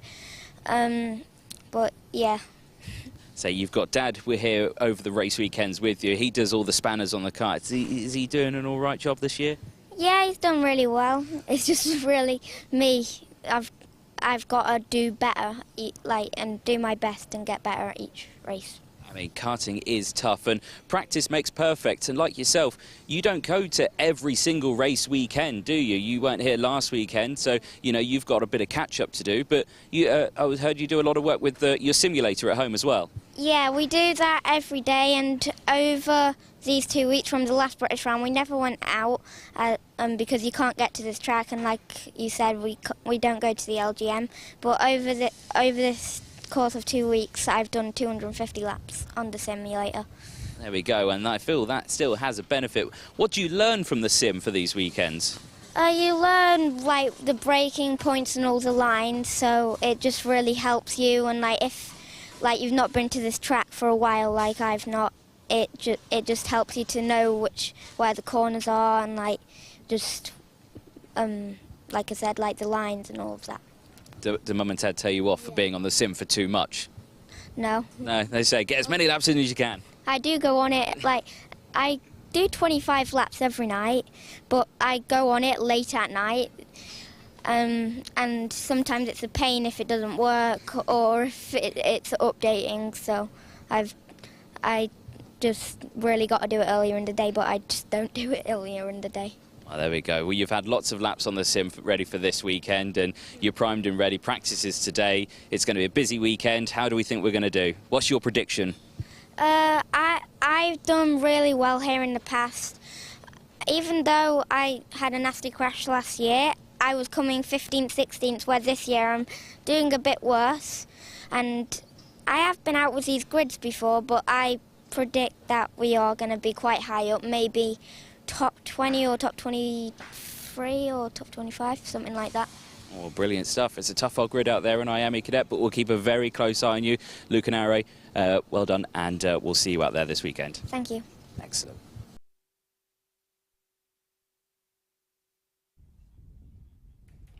Well, that's good to hear. Good to hear from young Luca Narroway. Now, yes, I mean, we had the 2 heat races yesterday in this race. Now, in the first race, Henry Domain was the winner. Kit Bolofsky won the second race, but fastest of all in qualifying was Jensen Graham. So Jensen Graham, you know, a nice mixture of race wins. So, you know, Oliver Ola Motorsport and Fusion Motorsport splitting the difference. Early contender. There we go. Kart Mechanic Bingo. Nice trainers. That's not Kart Mechanic Bingo. There's some of the... But... Dalton's always on point with his looking there. But, I mean, we've got plenty of contenders for Kart Mechanic Bingo. You've got the sunglasses, you've got the nice haircut, you've got the earpiece tucked round the back there. You Radio can see in the back pocket. In the back pocket. You've got the team shirt, you've got the tight shorts, cut just above the knee. Not Excellent. colourful trainers, though. Not colourful but trainers. They are snazzy trainers. Nice, that is Ethan Woodward's mechanic. That's better. There's better. There we go. The trainers, the radio. He's got his grid pass. I well remember the sunglasses. Look at the sunglasses. Almost. They're almost as good as mine. Almost as good. Oh, very nice. They're very similar. There we go. We've got the haircut. I mean, that's a nice fade. Yeah. I mean, that's a proper fade there on his Barnett. Toby George there admiring the Barnett behind there. I mean, oh dear. Don't want to see that. But there we go. And also, now that's Jensen Graham's mechanic. And now we spotted him. He won Kart Mechanic Bingo at Glenagorse. Did. So I think you're 2 for 2. Mr. Graham, 2 for 2. Well done. Let's have a look at the starting lineup. Kit Bolofsky and Henry Domain share the front row of the grid. Jesse Phillips and George Edgar on row number 2. Ethan Woodward and Lewis Islin on row 3. Jensen Graham and Jacob Ashcroft will round out row 4. Row number 5, Noah Baglin, the only non-fusion driver to have a podium in the finals this year, and Archie Lovett. Anthony Bukowski and Blair Smith are on row 6. Row 7, Sky Parker and Kanishka Rao. Teddy J. Porter and Riley Cranham will round out the top 8 rows. Sky Parker with the Jess Hawkins School of Bottle Hats. Yes. Harley Muscat, Austin Newstead on row number 9. Aaron Richardson, who is getting support from Gillian Bennett online, and Joseph Smith on row 10. Laith Khan and Jarlis Sayer on row 11. Will Green and Henry Clark on row 12. Row number 13 will be Henry Carter and Jensen Ackerman. Row 14, Kazra Kamyab and Colby Patterson. Edward Haynes. Oh, and Luca Narroway. Well, Luca, we spoke to you. You were hoping for a top 23 finish. Yeah. You said top 20, top 23. Yeah. You're starting 30th. You've got 7 places to make up, young man, in the number 17 Croc Promotions machine. You got this. Well, right. Okay. So, Heads down, 12 minutes, 30 drivers, championship positions. Jesse Phillips leads George Edgar by a point. And we're going to go round again. Okay. Yes, Anthony. Okay, so, Glanigor. Yes. What did we learn? We learned Wales can rain. It can rain in Wales. It can rain in Wales. Also, we also learned that these teams have to work together. Yes, they do. Teamwork was a big part of it. Yes. And we saw, it was like the best round that we saw for ORM in terms of actually starting the final. At the start. Yes. It was. Went a bit downhill. It went a bit downhill. Yes. And again, that was teamwork. Hopefully, they've had a good talk to the team, everything like that. You've got to work together. Glanigor was a perfect example of why teamwork works. Yeah, but it also it was like, I mean, okay, Blair Smith and Jacob Ashcroft, they're unlucky not to start the final when they were very well positioned. And that, if you haven't noticed, the pace laps are much quicker here. The drivers are picked at the pace. Now the lights are green, so you've got no carbs oiling up and something like that. Everyone makes it to the start, which is what you want to see. We're off and racing. It's a Fusion 1, 2, 3, 4 already with the Oh, dear! Oh, my word. What is... 2 cuts off and one went skywards in the air. And both drivers get going again and back on track. It looks like it was Riley Cranham, possibly an Austin Newstead, who were those 2 drivers. But up at the front, it is Kit Polowski, a pole sitter, who has the race lead. And he's got Jesse Phillips, George Edgar, and I think Ethan Woodward right behind him. Henry Domain in the number 5 car has slipped back to 5th. Ethan Woodward, good start from Ethan, up into 3rd position. There, Domain has dropped back to 5th. So the top Fusion 1, 2, 3, 4. Then Oliver Rowland Motorsport 5th and 6th with Henry Domain, and a great start for Noah Baglin. Good start all the way through then. And we start this race already a breakaway, starting chopping and changing. Jensen Graham down the inside of Ethan Woodward. That's for P3. Woodward fights back though, and I believe holds on to the position. Yes, I believe it does. Yeah, so that allows as well Henry Domain to close back in. So it's Fusion top 4. ORM currently have 2 drivers in this top 10 scenario. They've got Henry Domain and Noah Baglin. They've also got Blair Smith, Teddy Porter and Archie Lovett. Now, Sky Parker up into 7th place as well for Fusion. So, again, this is early stages. We're going to see lots of drafting and lots of slipstreaming here. There's a move for 3rd place, Jensen Graham. Now, Jensen Graham coming into the Glenagorse weekend. Jensen Graham was leading the championship. He had a terrible weekend at Glenagorse. He's dropped to 3rd in the championship, just 1 point in front of Henry Domain. Riley Cranham. No, it wasn't Riley Cranham who went off. It was Austin Newstead and the Fusion driver that went off. That was Anthony Witkowski. But all 30 cars are still running. Colby Patterson is down in 28th. There's Domain having a little look at the rear end of Ethan Woodward's car coming out of Top Bend. Yeah. But he falls back into line. Now, you can always tell. So the number 27 and the number 20. So the number 27 is Jensen Graham. He's got the white Fusion Motorsport race suit. Now, normally it's Kit Bolofsky who has the white race suit, but Kit Bolofsky in traditional Fusion colours. It's the only way that we're going to tell the difference. Jesse Phillips there in P2. What's the story behind the race suits? The different coloured I have no idea. You know what? I think I'm going to find that out at some point. Yeah, why? I'd like to know why. Yeah, because you see, Jesse Phillips. I mean, it obviously helps the team take the drivers. A reference to that, you know. Yeah. So the Jesse Phillips has got the white sleeves on his race suit. Kit Bolofsky in all Fusion navy and orange, and then you've got Jensen Graham in the all white race suit. But of course, it does help the team. You know, communicate. You know, the mechanics are there watching, and when you've got so many drivers running at the front, you know, it does make it easy. Just, you know, instead of trying to squint and see the numbers, you can just see, right, white sleeves, that's Jesse Phillips. Navy sleeves, that is Kit Bolofsky. All white, that is all white on the night. Jensen Graham. But those three have now pulled away from Ethan Woodward. No, it's actually Henry Domain up in the 4th place, so Woodward down to 5th. Baglin is 6th, and it's Sky Parker, Blair Smith, Teddy J. Porter, who had that huge accident in the final at Glenagorse. Edgar is down in 10th. Islin is 11th, followed by Archie Lovett, Riley Cranham, Henry Carter, and Jacob Ashcroft, the top 15. In the warm-up event a week ago, Bolofsky was the winner, Edgar 2nd, Cranham 3rd, Phillips and Graham, the top 5. That was a week ago in the warm-up event. Sukmani Kera Motorsport saying, come on, Will Green and Jarlath Sayer. I believe we've just lost Henry Clark from this race, the 82. I believe we just saw at the side of the track. The shot at the dogleg, which is a shame.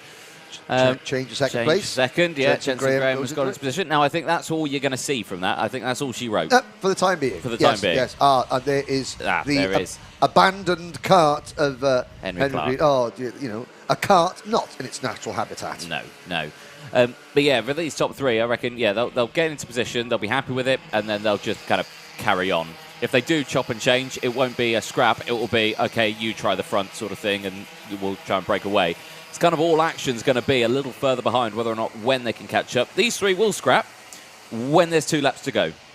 Okay, yes. But until then, they're going to keep looking over their shoulder. Now, of course, Henry Domain, if Henry Domain can catch these 3 running on his own without any slipstreaming or any drafting help, that'll be a fantastic achievement. He is keeping the chasing group at bay. You can see behind Domain there's a gap of 1.2 seconds back to a group comprising Noah Baglin, Sky Parker, Ethan Woodward and Blair Smith. But Domain is keeping them at bay, and you can see the O plate going through there. That's George. He's up into 9th place now. So this is the 3rd group of karts. This is for 9th, 10th, 11th, 12th, 13th and 14th. There's your leaders. And you know what? Henry Domain is catching the lead group on his own. And these 3 are working together. Bolofsky leads. Graham 2nd and Phillips 3rd. And Domain is closing. Let's have a look at the lap times next time around. A 47.74 for the race leader Kit Bolofsky. A 47.72 for Henry Domain. So only 200ths of a second quicker, but quicker nonetheless. Hey, we're still at 6 minutes to go. Plenty of time. Plenty of time. To catch up to the back, but to overtake, another story. Well, I mean, it all depends when. I mean, these 3 aren't going to... They're going to stay like this for the time being. They will. But not for the entirety of the race. No. And, of course, Jesse Phillips, he's going to have to make his move somewhat earlier than you would normally... the last lap, because he's got to try and get past 2 drivers. Let's have a look a little further down the order while this battle is progressing. The top driver who isn't part of the Fusion ORM gangs, it is Will Green, currently in 18th place, the number 54 for the Jamie Green Racing team. Up 5 places, MP18 has got the company of Harley Musk. I say that, Will Green's just dropped down to 19th, but nonetheless, still the top driver out there, now alongside Jarlath Sayer in P20. Then there's another gaggle of Fusion drivers. Then it is Luca Narrow, who's up to 25th. I was going to say, we've only got 2 more places to go, Luca, before you get your top 23 that you wanted. Yeah, keep it up. Edward Haynes, privateer, currently running in 26th place, up 3 positions, so good run. Austin Newstead, I believe it was correct with Austin Newstead, dropped 9 positions potentially from that start incident.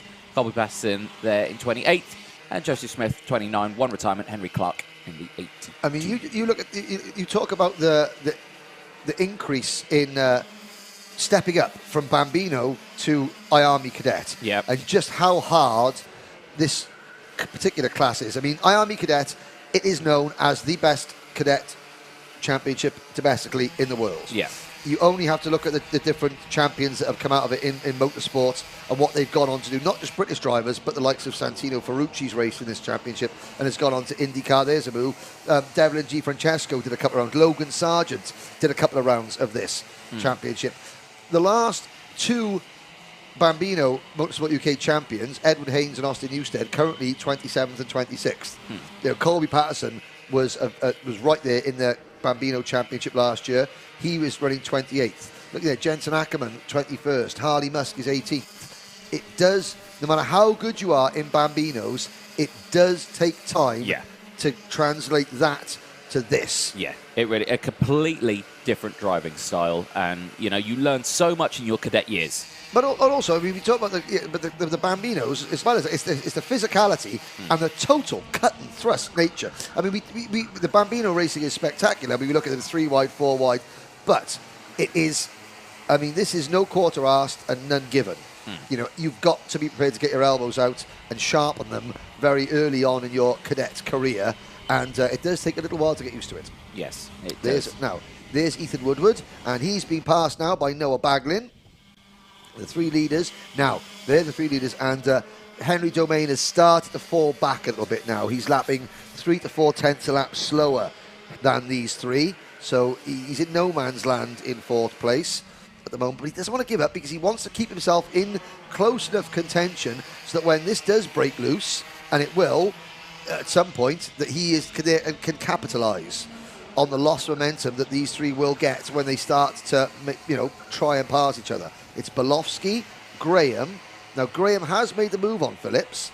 No, sorry, Graham's always been in 2nd, sorry. Phillips is 3rd. And again, Phillips now hanging back a little bit. He's not pushing Graham along. As you can see, Graham literally physically pushing Belofsky along. Phillips easing back just slightly to give himself a little bit of breathing space to react. Domain's not managed to close in as well either. That gap's opened back up now. It was 6 tenths per second. 1.8 is the gap. 2 minutes to go then, and I suspect again about a minute to go. A minute, okay. I'd say a minute. Yeah, I think you're on right there. I'm not going to take that bet because I think you're. You think you're spot on with it? I think you're spot on. Yeah. All right, we'll see. But yeah, with that time, that's when we're going to start to see those little scraps. That's when Domain needs to get head down. Yes. Get up there because they will lose so much time. In cadets, especially if anyone makes a move going into the dogleg. Yes. So if Graham makes his move on Belofsky, you know, at the top end of the circuit or at the elbow or something like that, that's one thing. If they make a move going into the dogleg, that is going to cost them big time, and that will bring Domain into play. Now, behind the top 4, Ethan Woodward continues to run in 5th. Then it's Cranham up to 6th. Riley Cranham, very, very strong performance in P6. Edgar is 7th. Then it's Islin up to 8th. Baglin has just slipped back to 9th. So Baglin was 5th. He was the head of that train. He's now down to 9th. Blair Smith rounds out the top 10, followed by Sky Parker, Archie Lovett, Henry Carter, Teddy J. Porter, and Jacob Ashcroft in 15th. Kanish Grau, Laith Khan, Harley Musk, Will Green. Will Green, currently the best non-fusion ORM driver, in 19th place. Followed by Jensen Ackerman, Anthony Bukowski, Aaron Richardson, Austin Newstead, Kazra Kamiab, Colby Patterson, Edward Haynes, Luca Narroway, and Joseph Smith. Jarlath Sayer has retired.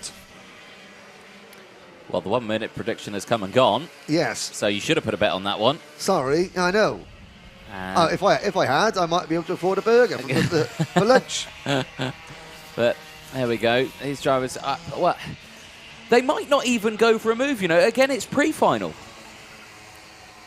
It's championship points. I know. If you look at the dynamic, that is Jarlath Sayer's kart. Yeah, Jamie Green Racing. And that's gone through the barriers there. It has. Quite some way. That is at turn 1. Yeah. So the clock strikes. Are they going to get across the line before the clock strikes zero? This is going to be very tight. It's going to be very tight. They did. 1 second to go. They did. Oh, that is Ian Rogers' worst nightmare. Yeah. Motorsport-timing.co.uk. So, penultimate lap. Now we're seeing Graham. There's championship points at stake. So, Jensen, Graham, of course, lost the championship lead last time out. They're looking over their shoulders. So here's the first move. Graham makes the move. Smooth, and that is very smooth. At the dogleg, that's incredibly smooth. No time lost there whatsoever. No one defended it, and it was all good. Are we going to see a response now we're of this? Now we're defending a little bit. Is indeed. And there's Jesse Phillips tried to swing right. Now he's going to get the momentum.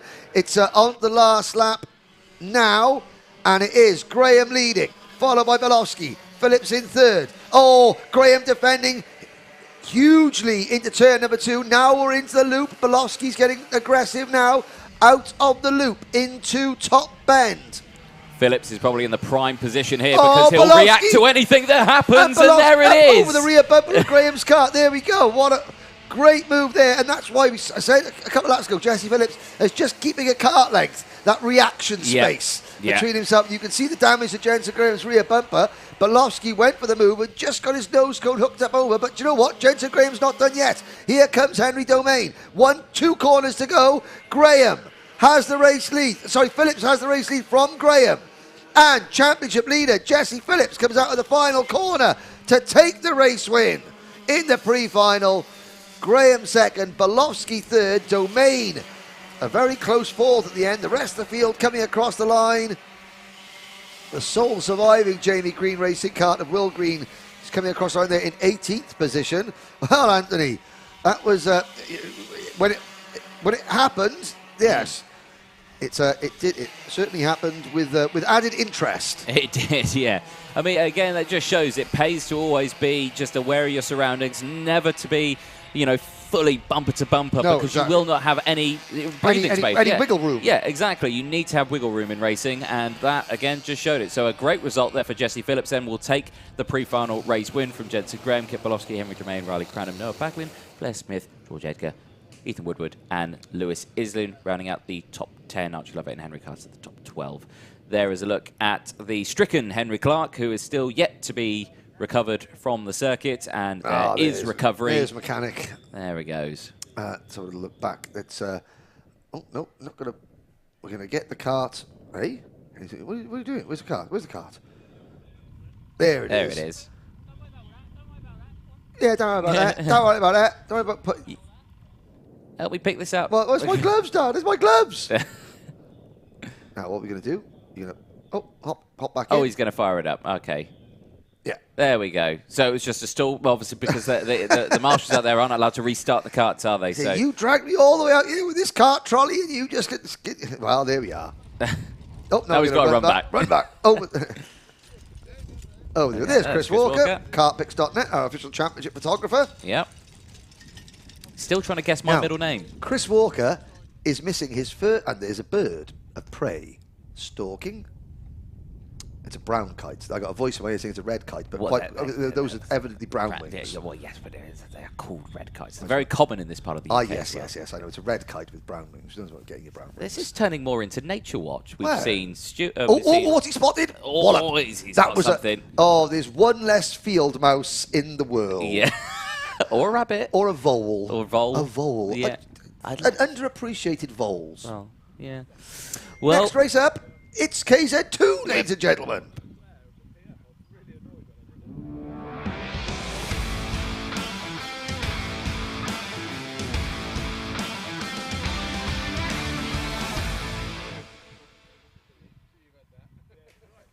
Now, Anthony. Yes. Whilst you were here yesterday, doing a fantastic job while I was helping my other driver, the Spanish friend, at the other event, you interviewed our championship leader, Charlie Turner. I did. Let's find out what he had to say, shall we? Shall we do just go on then. I'm here with the leader of the KZ2 Championship so far, the number 4 seed, Charlie Turner, for the Rush Performance team. Charlie, we're around 4 of 5 rounds of the KZ2 Championship this year for the Wera Tools British Kart Championship. How important are these next few rounds for you? Because obviously Championship is at stake here. Well, of course, every round is important, but I'm going to treat this weekend like we've done for the last 3 rounds, just keep focusing on my driving and just keep improving the kart. The team have did a great job this year, and I'm really enjoyed this year. And again, a podium every round, winning round 2 at Warren Law, which again I didn't really expect with the weather conditions. But so my main focus this weekend is obviously keep collecting the points and just keep focusing on getting the top 3. That's my main ambition and goal for this weekend. You're leading the championship standings by 26 points, I think, off the top of my head, from Bradley Barrett, who is here this weekend, so he is also fighting for it. Obviously, last year you're running the number 4, 4th in the championship. This year, battling. What's the kind of stress levels compared to last year from this year?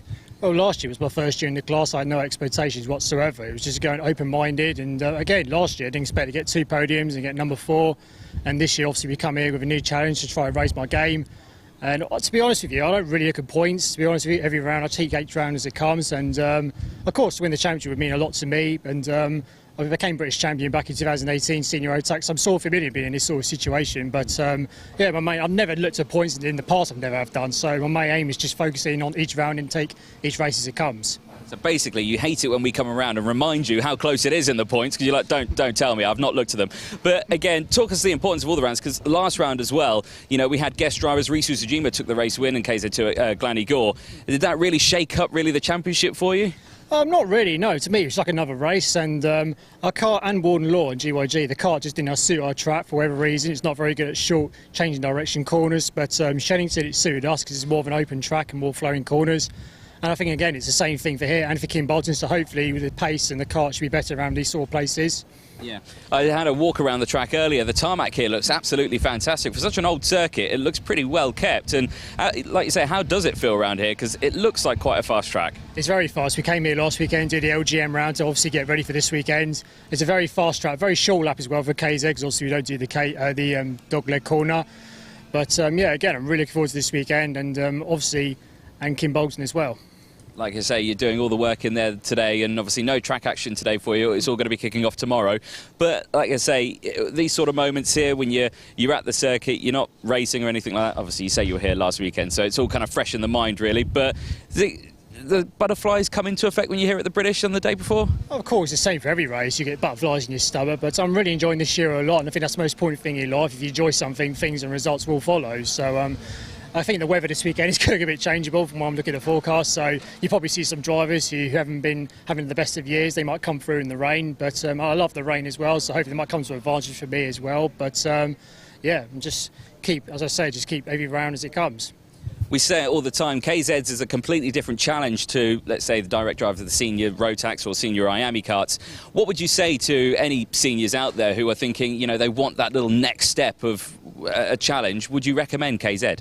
Yeah, definitely recommend a challenge, but yeah, you can't jump in this class expect to be really good straight away and put a lot of pressure on yourself. I think you just got to go in it open-minded. Obviously, you've got front brakes, the gears and the brake biases and the engine as well, because it's a very, very sensitive compared to an X30 or Rotax engine.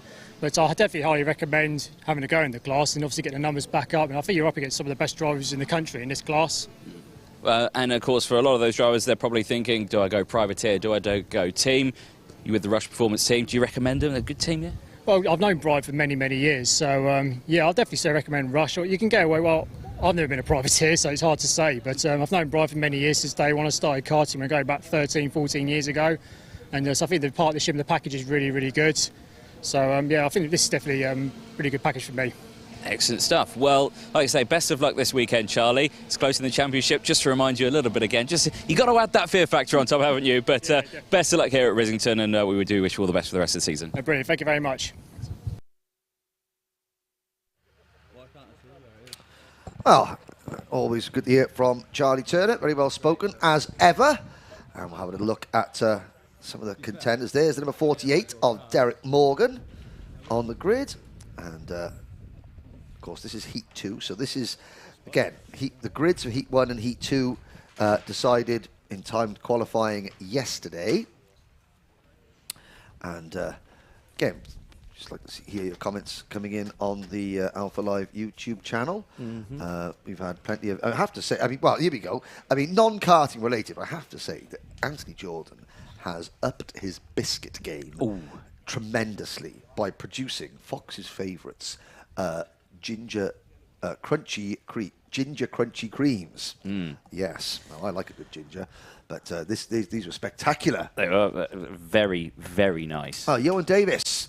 He's from my part of the world, asking what time is the Junior X30 final? Well, Johan, Anthony Jordan will tell you this moment. It's at 2:15.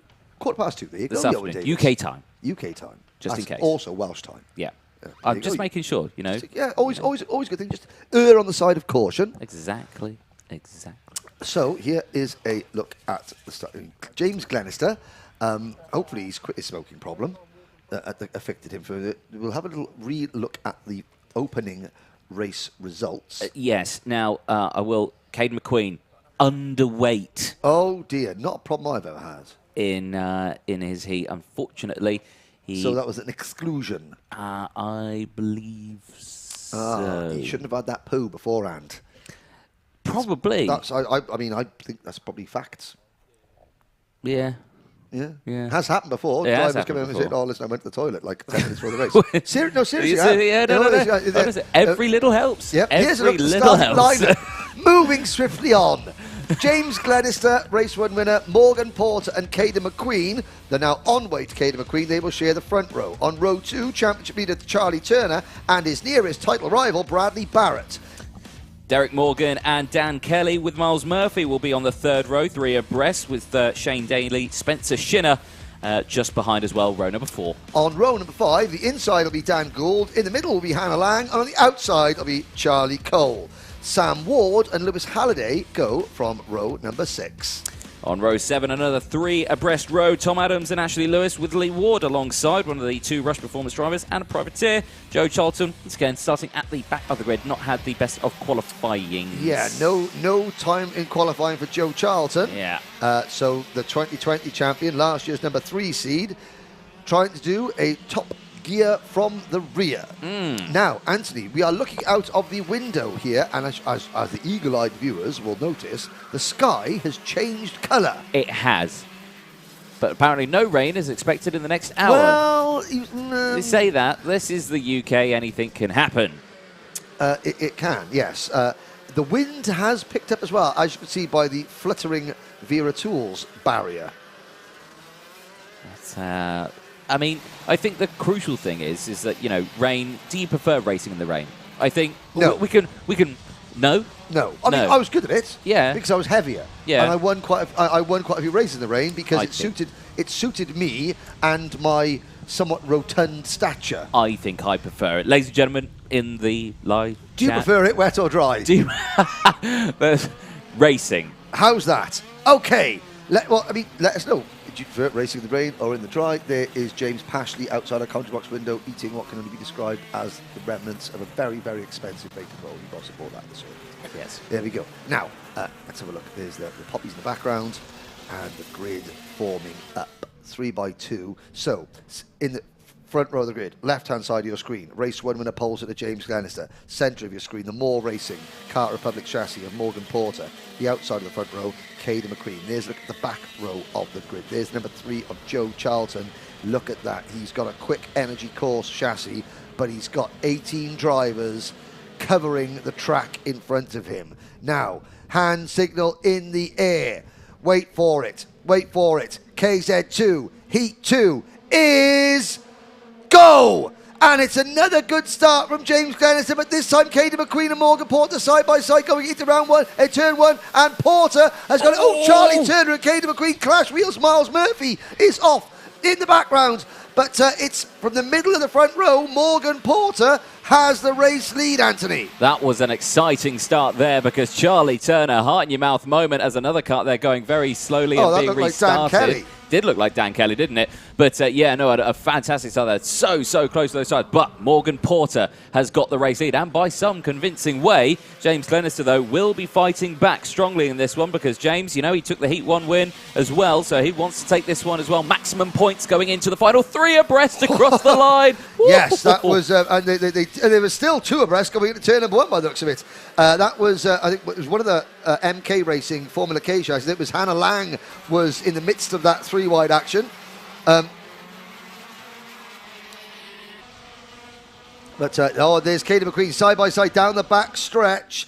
We could see McQueen on the inside. That was McQueen going past Charlie Turner. Charlie Turner getting muscled wide, going into middle bends. And here comes Sam Ward in the number 63 car. Oh, full commitment by Sam Ward. Charlie Cole gets elbowed out of the way, and that's dropped him down to Sam Ward up into 6th position.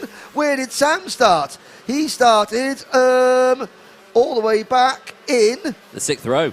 6th row of the grid. So Sam Ward coming up. There's McQueen. He's over the O plate of Shane Daly. So that's 4th and 5th position. Ward in 6th. Turner back in 7th. Now, we didn't see. So Shane Daly and Sam Ward are going to have really fresh tyres. They are. They went out on the opening lap of the first race. So this is their chance to shine.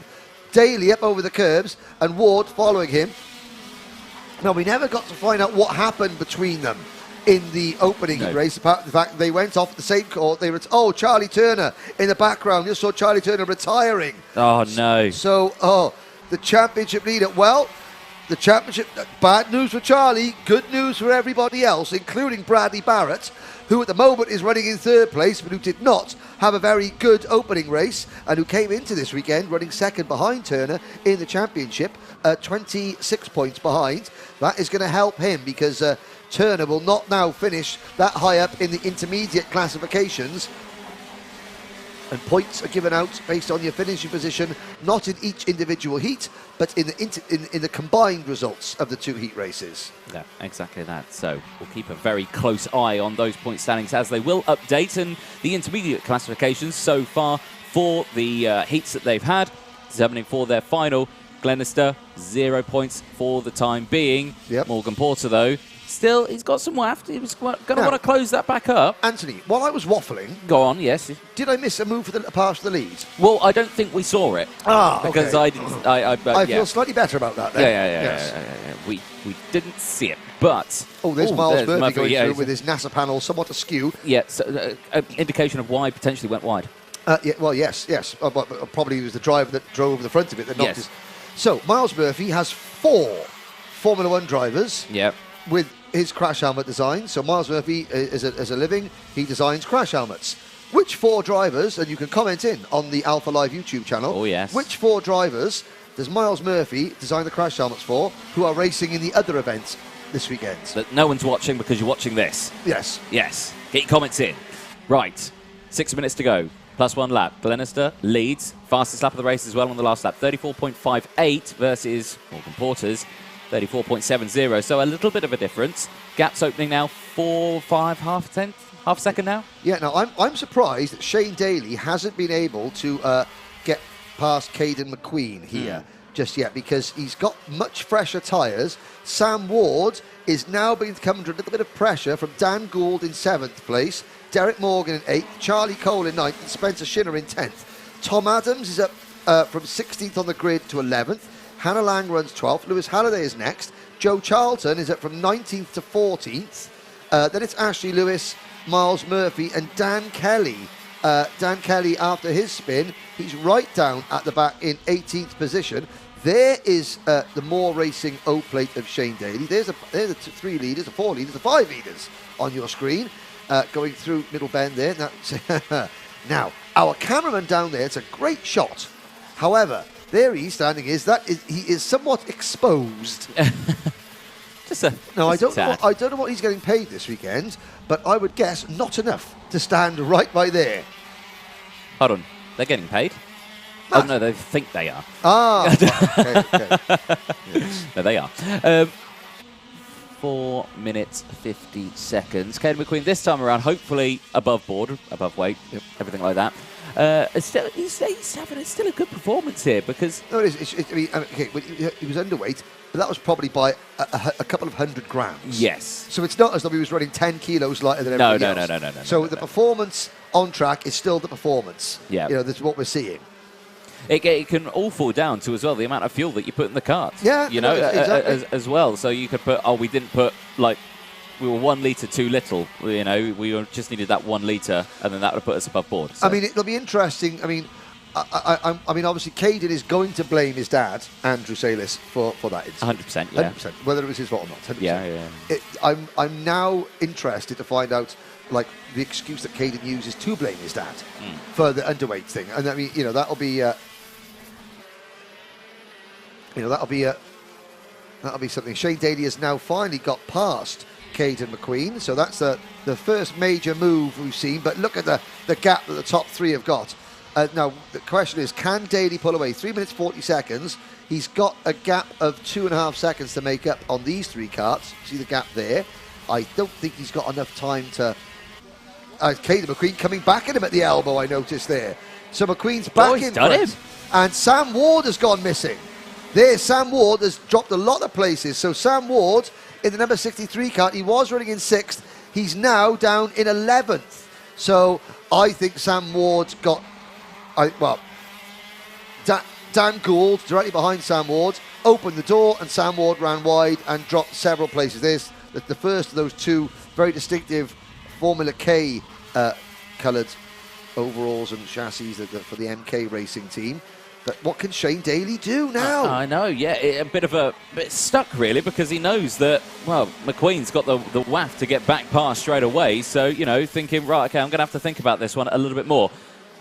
More things that I'm just thinking about as well. Oh, go on then. James Glenister. Yes. Has just popped up there, 34-2. Yes. No smoke coming out the back of the car this No, time around. problem solved. Yes. Exhaust bolt tightened. Yes. I would imagine. Yeah, I can Sam imagine. Branston he was eating a lovely roast dinner before visiting Risington Kart Club. Bring a pot noodle with you, Sam. Yep. For my lunch.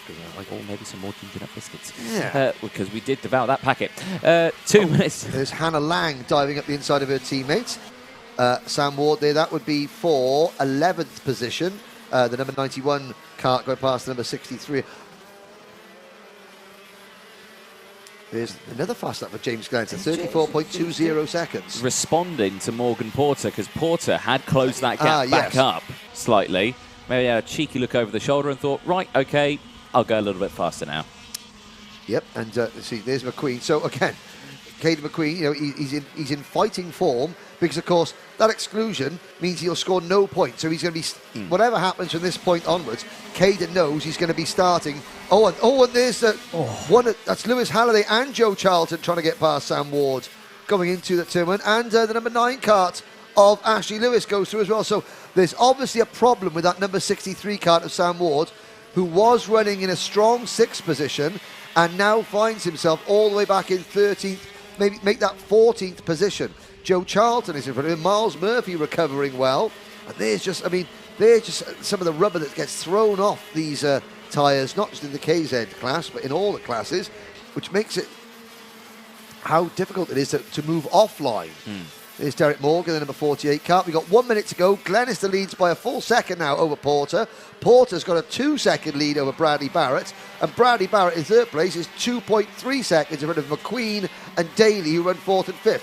Haven't talked about Charlie Cole, but very impressive drive for the number 66 kart. There he is, on cue, on our screens. So there's Cole. He's running in 6th position with Dan Gould, the E-plate holder, the English champion, in 7th. Derek Morgan is 8th, Spencer Shinner 9th, and Tom Adams, 3rd of the championship, but 10th here. Then it's Lang, Halliday, Charlton, Lewis, Ward, Murphy, Sam Ward. Then Lee Ward is 17th, and Dan Kelly, after his off, is only 18th. Charlie Turner, our championship leader, in the pits with a mechanical-related issue.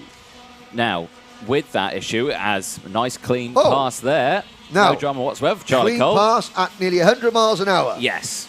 Textbook. Textbook, yeah. If you're going to pass someone at 100 miles an hour, you want to make sure it's as clean as a whistle, because if it's not, there's a big field waiting to catch you. Yes, indeed. Timer strikes 0 then. Last lap board will be out this time for James Glenister when he comes round to it again. Now, as we were saying that Charlie Tuller, retirement from this race, didn't have the best first heat either.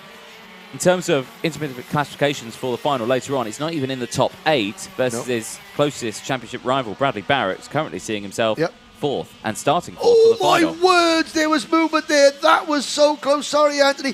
Derek Morgan and the number 55 kart of Spencer Shinner, they died at the inside of Dan Gould going into bottom bends at, like I said, nearly 100 miles an hour, and Gould almost came across, and there was... that was very close. I mean, we're on the final lap at the end of this race, and we can have a little replay of that because that was just very, very, very close indeed. But we're on our final lap. Glenister has now extended his advantage to 2 seconds. Morgan Porter is and Bradley Barrett, they're just easy back. Look how close this is. This is 4th, 5th, 6th, 7th, and 8th. 6th, 7th, 8th, and 9th. There's the checkered flag. Glenister wins, 2 out of 2. Porter seconds, 3rd for Barrett. McQueen finishes 5th, and they're coming across the line side by side almost. McQueen in 4th, Charlie Cole, great drive from Charlie Cole to finish in 5th position. Shane Daly holds off that pack for 6th position. I'm just looking back. The gap between Daly, who finished in 6th, and Gould, who finished in 10th, was 7/10 of a second. Now, we can see our cameraman there kneeling down. He's going to catch the karts coming into... There's Dan Kelly. He's going to catch the karts coming into pit lane. Have the KZ2 drivers. No, they're quite serious. It's Junior TKM where we're going to see the hand signals and the waves. Let's have a look as they come in. All very business-like. No one even saying hello to their mum. Oh, Derek Morgan does. Good old that's Derek. Probably to his daughter. Yeah, look. Anyone else? Anyone else? Any more for any more? A little thumbs up there, just from Dan Gould. But there we go. But that's a great shot. No one playing chicken with a cameraman. No. Not one of them playing chicken with a cameraman. I'm quite disappointed. I'm quite disappointed by that. But there we go. There's plenty of time left. Maybe some of the drivers that are listening to this in the paddock will, yes. There we go. So, moisture in the air apparently being reported. Some slight rain, but never fear because the track here dries Well, there's quickly. at least 3 spots of rain. Exactly. Well, we don't need to repeat that next comment. Anyway, so more races coming up. 2 more races before the lunch break, and we get the Paddock Show. That was Heat 2 for KZ2. Heat 2, Race 14, TKM Extreme is coming up next.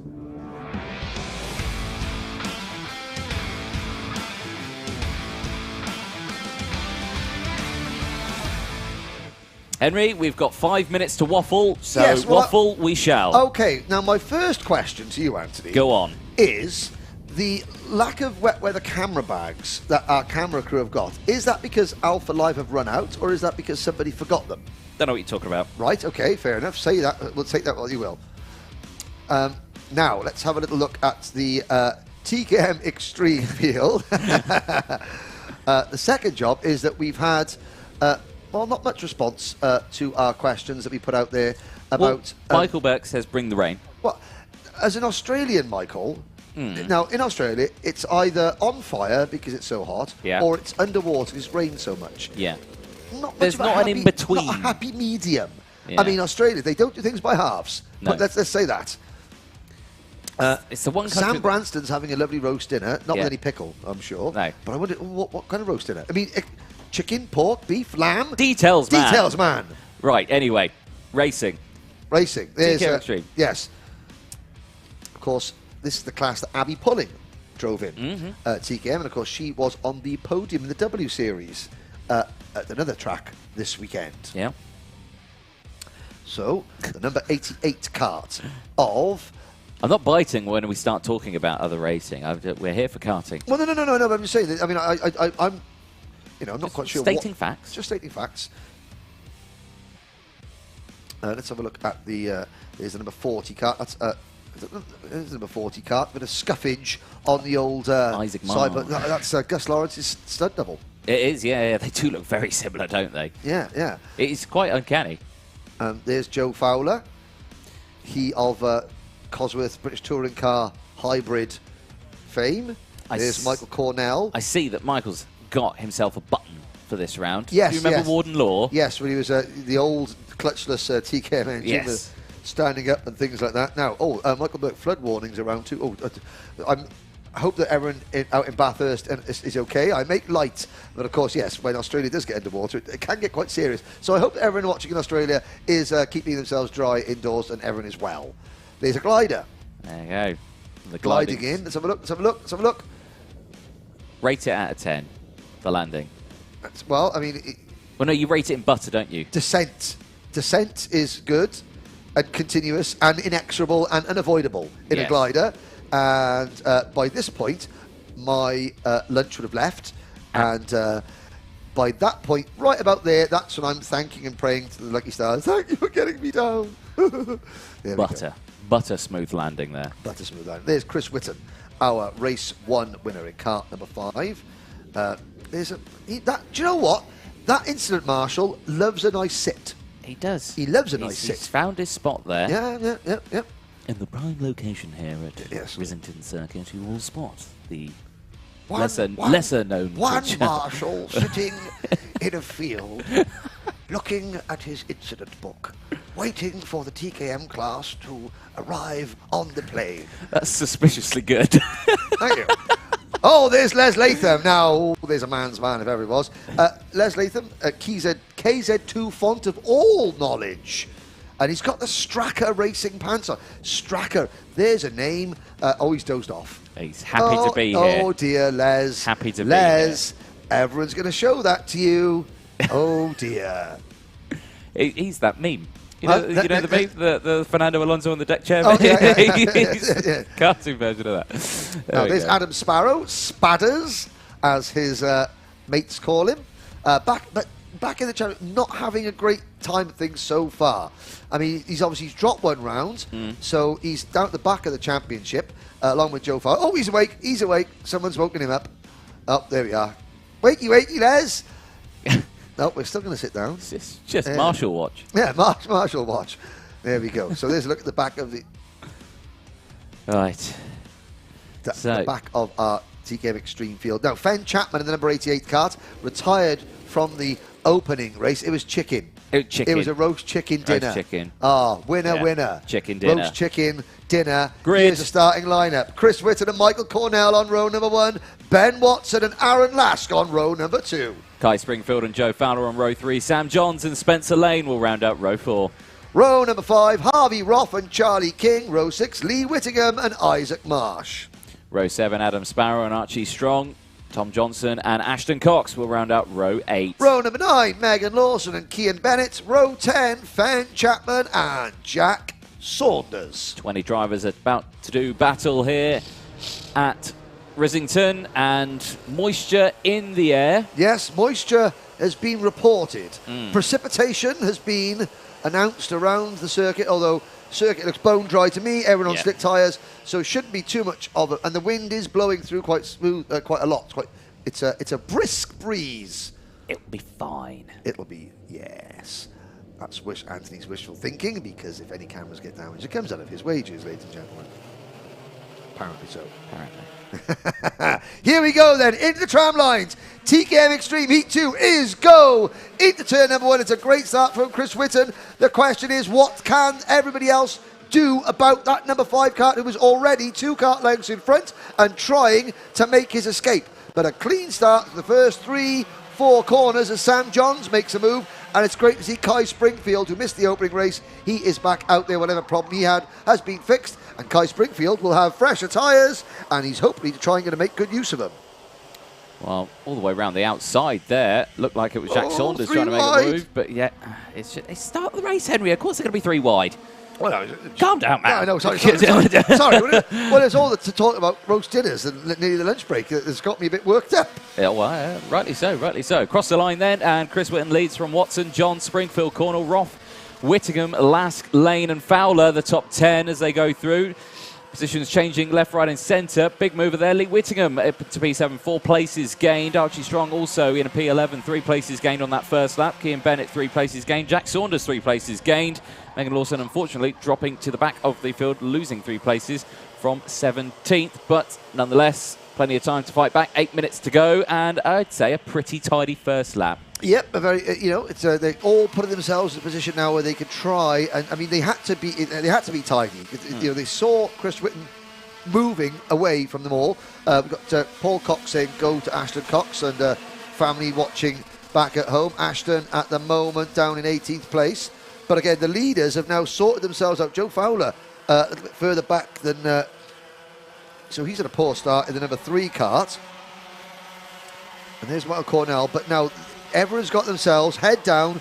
They've got 1 goal. Chase that lead kart. Ben Watson already closing in. Oh, hello. That was a Tim Wilson Motorsport kart. Is that the number? Ooh, which Tim Wilson Motorsport kart? Harvey Roth, I believe. That might have been. Let's have a little look. Yes, it was Harvey Roth. Yeah. Went down the inside at the dog leg and clipped another kart for good measure as well. And that was, I'm not quite sure who it was, it may have been Aaron Lask. Now, Ben Watson has got to get his head down. He was closing in on Chris Whitton. He has got a 7/10 of a second advantage over Sam Johns. You've seen Sam Johns head down, really pushing, trying to catch the leaders. But you can see, so Whitton is keeping Watson at arm's length. Ben Watson has got to try and get to Chris Whitton and drag him into a scrap. That's the best bet. Drag Chris Whitton back into a tussle. Because, again, Whitton has shown that he's got the pace on his own.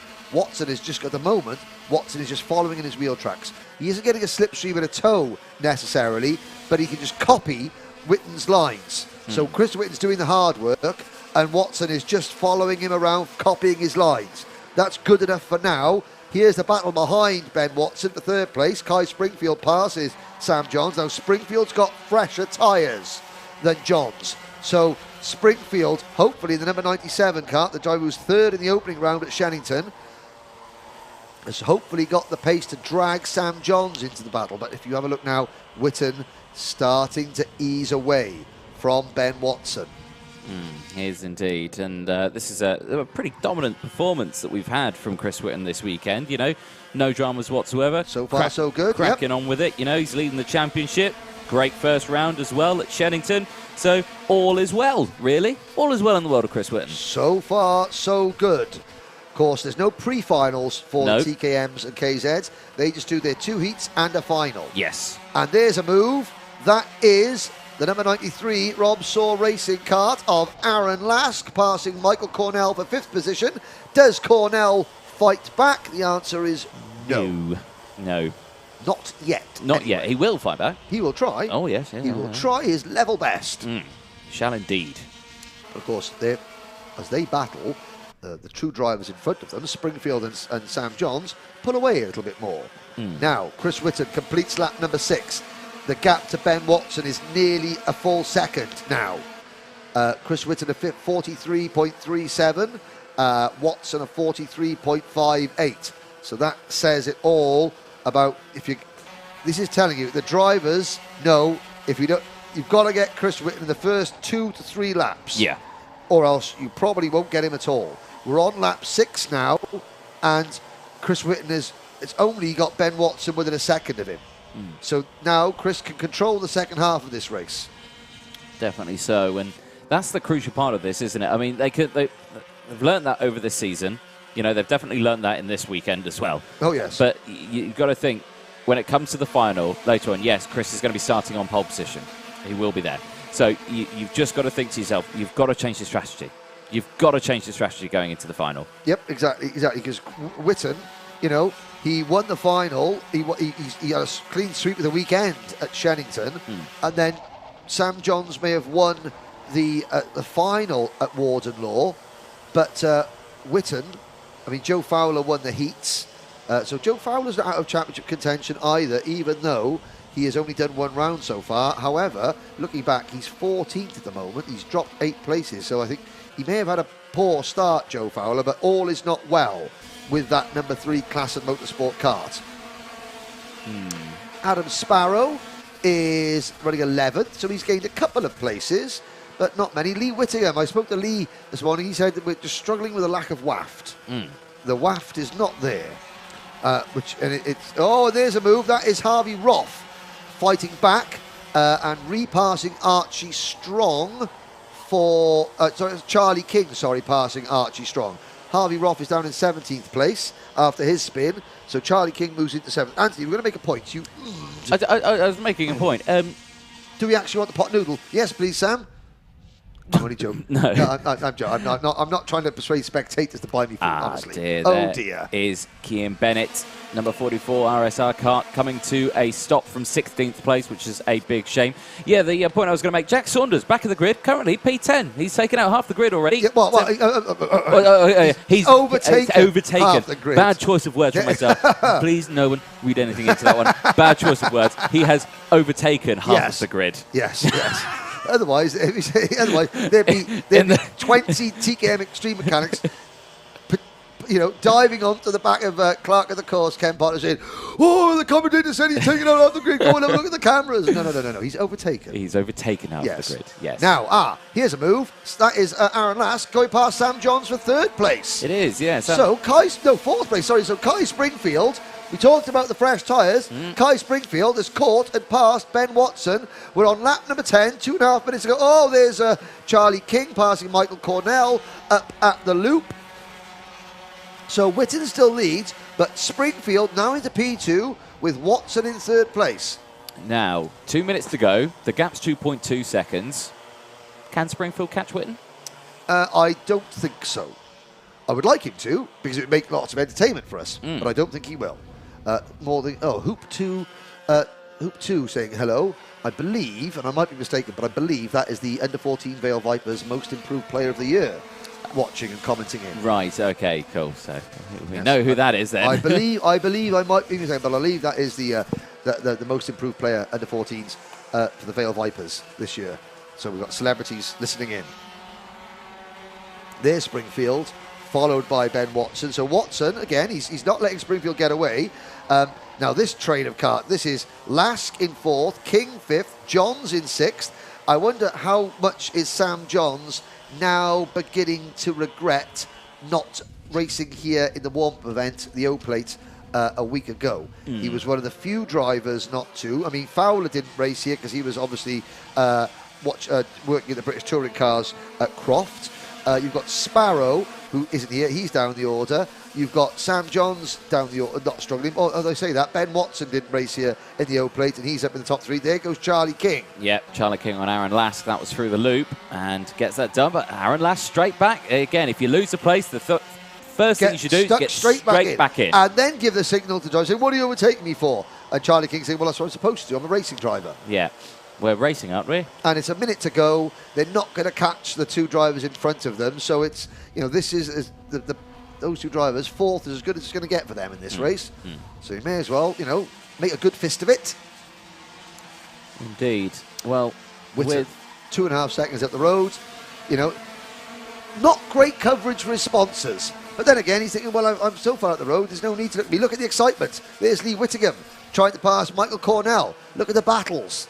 But Whitton leads, Springfield 2nd, Watson 3rd, and it's Lask, King, Johns, Cornell, Whittingham, Strong, Jack Saunders having passed half the field. Then Sparrow, Fowler, Lane. Oh, Springfield defending. Now it could be game on. Now there's a chance for Aaron Lask and Charlie King. That was a bold move there from Springfield because he had no one really close behind. Yeah, that was defending a little bit too early, perhaps. Yeah. And it's now brought everyone into play. So what was a head-to-head battle for second place is now a 7-kart battle for second place. Well, no, make that 4-kart battle because Sam Johns has just dropped back. So final lap. Whitton away up the road. This is the 4-kart scrap for second. There goes Aaron Lask up the inside of Charlie King, running King a little bit wide. But Springfield in the number 97 has got second place at the moment. Watson in 3rd. Then it's Lask and King. Now, will Springfield defend again? No. Learned his lesson, Anthony. He did learn his lesson. There we go. Everyone slotting in. No positions gained or lost through the dogleg section. Then all is fine. All is well on this final lap as Chris Whitton, who is 3.8 seconds further up the road, is rounding the final corner. He will take the checkered flag in Heat 2 for TKM Extreme. There he goes and will gain minimum points starting on pole position. Kai Springfield crosses the line, holds on to second place from Watson, Lask, King. Then the big group behind comes through. Yes. 6th all the way down to 15th, and it was Sam Johns who led that group from Lee Whittingham, Archie Strong, Jack Saunders, Adam Sparrow rounding out the top 10. Jack Saunders, great race, 11 positions gained. Michael Cornell ended that one dropping 9 places, finishing in P11 from Joe Fowler, Spencer Lane, Isaac Marsh, Harvey Roth, Ashton Cox. Good result, not gaining or losing any positions, finishing in P16. Same with Megan Lawson, not gaining or losing. There is Kian Bennett, the only retirement from the race. And as you can imagine, not best pleased. Fen Chapman and Tom Johnson round out the 19 finishes. Wave watch. Anyone? Well, this is TKM Extreme, they're the seniors, aren't they? Let's play chicken watch as well. Come on, Sam, you got something about you, haven't you? Let's just try and shave the front of the lens on the camera, shall we? Nobody playing.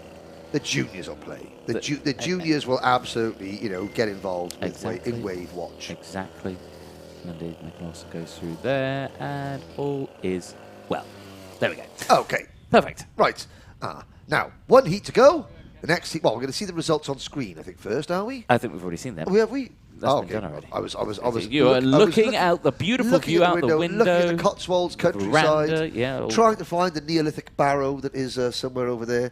What we'll do, though? I think we'll have a little look at the Sting. We'll have a look at the Sting, shall we? Sure. Next race, Junior TKM, coming up next. Go on, then. Why not? Why not? I think it's a good idea. not? Why not?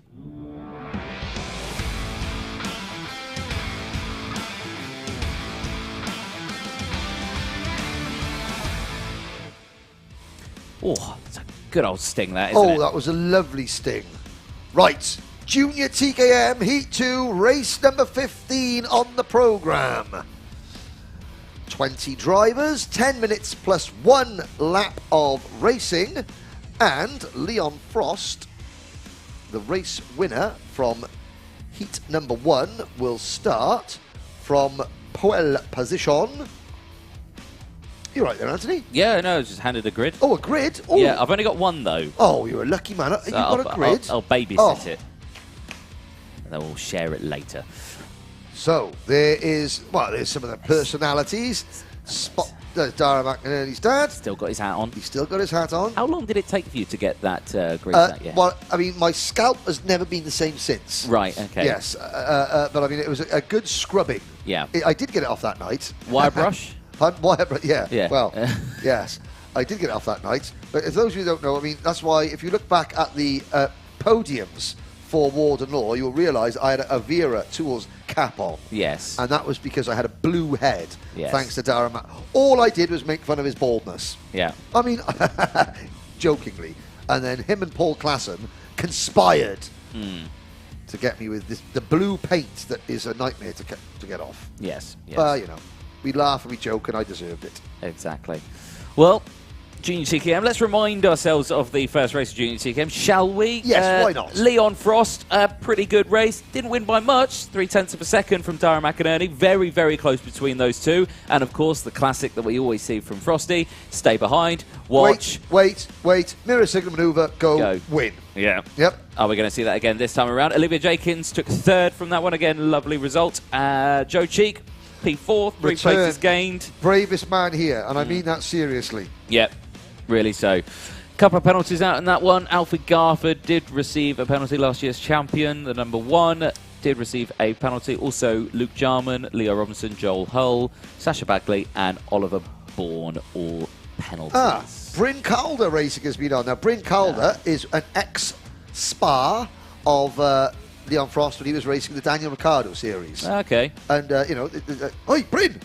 That's a Twin Town reference, that Bryn, is. Yeah. Aye, Bryn. But I think he's got one parent from Australia or New Zealand, one from Wales. He's Scottish. There's a bit of Scottish-English. Multinational racing is Bryn Calder. Good to see Bryn on board. Cool. But again, every time you say Bryn, he's at the Twin Town reference. Oi, Bryn! Oh, Bryn, what's occurring? Aye, that's a gaffer. That's not bad, actually, Anthony. Thank you. For a non-yokel like yourself, that's not a bad Gavin and Stacey impersonation. Thank you. Now, late comers to the grid. That is the number 27 of Ollie Rands. Just about. Oh, it's 27. Yeah, Ollie Rand. Yeah, Sorry. yeah, he's there. He's all good. He's ready to go and looking round. I noticed that Simon Garford was coming in with him as well. So Simon Garford helping him. Let's see how it's going to line up. Again, shorts in this weather, but it's a bold move. Got the Tim Wilson jacket. We nearly had Kart Mechanic Bingo in TKM, but that's quite a rarity. But there we go. So karts are going to get themselves lined up, ready, and we're all going to have a good little chin wag. Yes, we are. So, right then. So, getting themselves primed and ready. There is the shoes of Leon Frost. Primed and ready, all good. Gloves on, wagons rolling out in just a moment time. Race start due time is 20 past, so we've got around 3 minutes until they get themselves going. Now, of course, championship standings in this one and Junior TKM, well, they are pretty close, I would say. Obviously, reminding ourselves, Leon Frost, 255 points at the beginning of this weekend from Olivia Jenkins, 230. The majority of this grid are rookies, I will say. Our top ranking rookie out there in terms of championship points is actually third place in the number 95, Luke Bate, the top rookie in the Talco chassis. 226 points for the time being, but at this moment in time, only a handful of drivers are non-rookie drivers, so we have to keep a very close eye on all of what they do. It makes it very challenging for the top rookie in the classes on this one, but they'll get themselves primed and ready. As you see, Darren McInerney looking comfortable where he is on that E plate, and everyone just getting themselves primed and sorted. Ladies and gents, do keep your comments coming in. Let us know who you are supporting. We'll give them a good shout out, and then when these drivers come back in off the session, they always go to their motorhomes or their camper vans or their easy up awnings, and they'll get the mobile phone out, they'll scroll back and they'll watch their race back, and if they can hear a shout out for them, well, it's always a nice little feeling, isn't it? So get your comments in, let us know who you're supporting, and we will do our best to shout out those comments over the live stream. The timing screen updates here in the commentary box.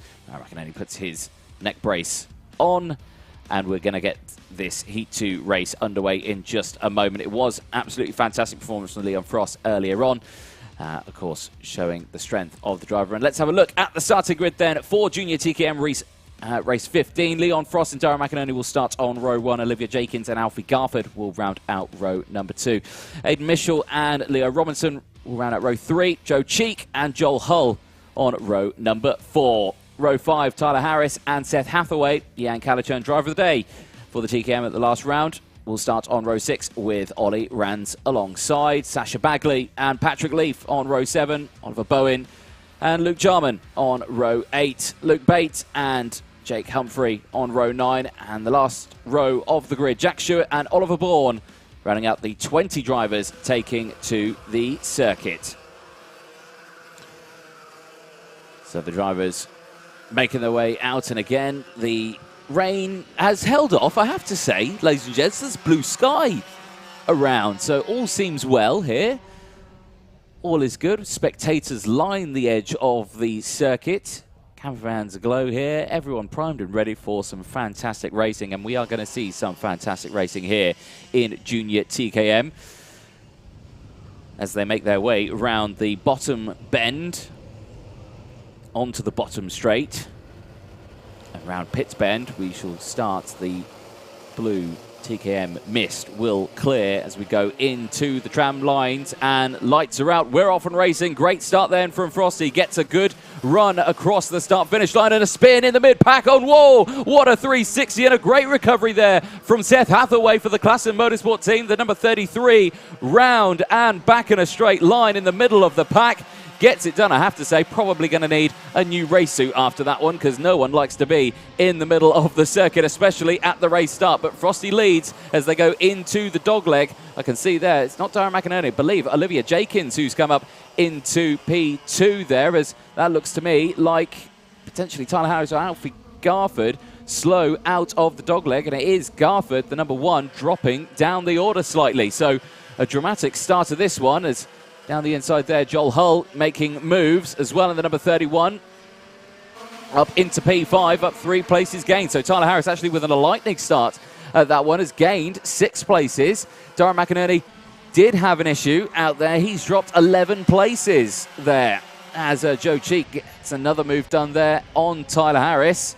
Tyler Harris now down in towards P4. So Joe Cheek, strong performance from Joe Cheek. Like you say, an absolutely fantastic drive. You know, for a driver who has suffered from such an injury at Kim Bolton to come back here at the British and show such performance and, you know, not lose his racing spirit as we're 3 wide into the elbow. And again, everyone getting round. Absolutely fantastic stuff as they exit out of the final corner.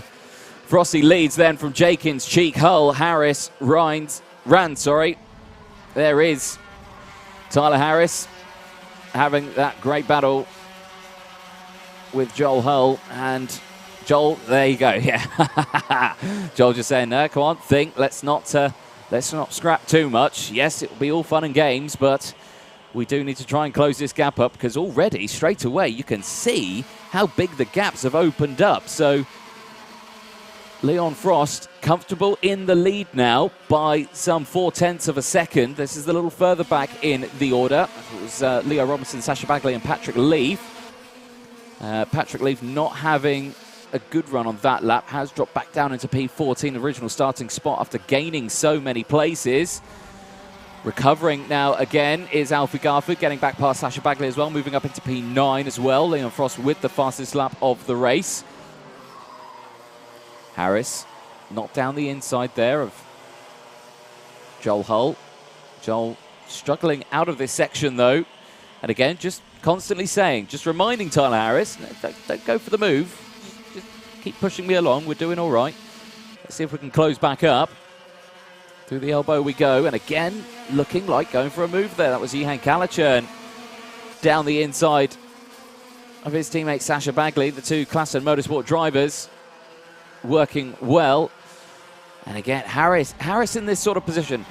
Tyler Harris looks slightly faster around this first section of the track, and then subsequently Joel Hull is looking slightly faster in the second half of the lap. So it's kind of between the two drivers. It's like, oh, who leads this? Because I would say that the latter part of the lap slightly faster than the first half, but we'll have to see what happens. They are closing in though on Joe Cheek, I have to say. Joe doing a fabulous job in P3 for the time being. Gap 1.4 seconds from the race lead of Leon Frost. But it does look like these two are closing in. So we'll keep an eye on that one then as 6 minutes remain. So Frosty still leads from Jakins. Cheek, this battle here you're watching for P4 of Hull and Harris. Robinson and Rands, the top 7. Dara McInerney back up into P8 with also fastest lap of the race, 43.21. The fastest of the 43s out there. And again, nice low shot there. You can see all the marbles and the rubber that's flown off the karts there. It's really just showing that it's kind of single file line all the way through that section. There's Dara McInerney just in the background of shot behind Leo Robinson. Not to be confused with IAME Junior X30 driver Leo Robinson, Junior TKM driver, and there a change for fourth place as Tyler Harris has made the move done. And look at the time that Tyler's gained already on Joel. Could see that the gap was opening up as Joe Cheek has actually caught up to the back of Olivia Jakins. So potentially an issue for Jakins on that last lap. Lost a large amount of time and actually has lost now second place as Joe Cheek has dived down the inside round the penultimate corner and has moved up into P2. So 5 places gained from Cheek, and that gap 1.5 seconds. 4 minutes to go then. Can Joe Cheek close up to the back of Leon Frost? Obviously a slightly different scenario this time around of what we had from Heat 1. Dara McInerney was leading the majority of it from Leon Frost. Somewhere around no one to battle. Frost is kind of just driven away from this one, 1.5 seconds. So no dramas whatsoever in that one. Again, lovely low shot there as they whiz through the middle bend section and down the inside. Looks Garford, takes a bit of curb there and nerves off there. The number 30 of Leo Robinson. That was for 8th place, but Garford gets the move done well alongside, but it just looked like there that Robinson didn't want to give the place up and kept his kart slotted in place. But there now Garford now already latched onto the back of Ollie Rands and looking for the move here down into the inside of the dogleg. Yep, no dramas there. Garford, 1 more place gained. And as you saw, Rands didn't really defend that one, thinking, yeah, Garford's quicker. I could probably learn a thing or two from Garford. You know, he's running the number 1. You know, he last year's Junior TKM champion. So, you know, if you're going to learn a thing or two, probably going to be from Garford. Eyes here, change. Still, we called that earlier on where Joe Cheek got past Olivia Jakins. Jakins not dropped off the back, though, and stuck with Joe Cheek. But that gap is open to over 2 seconds now. 2.3 seconds is the gap now between Leon Frost and Joe Cheek.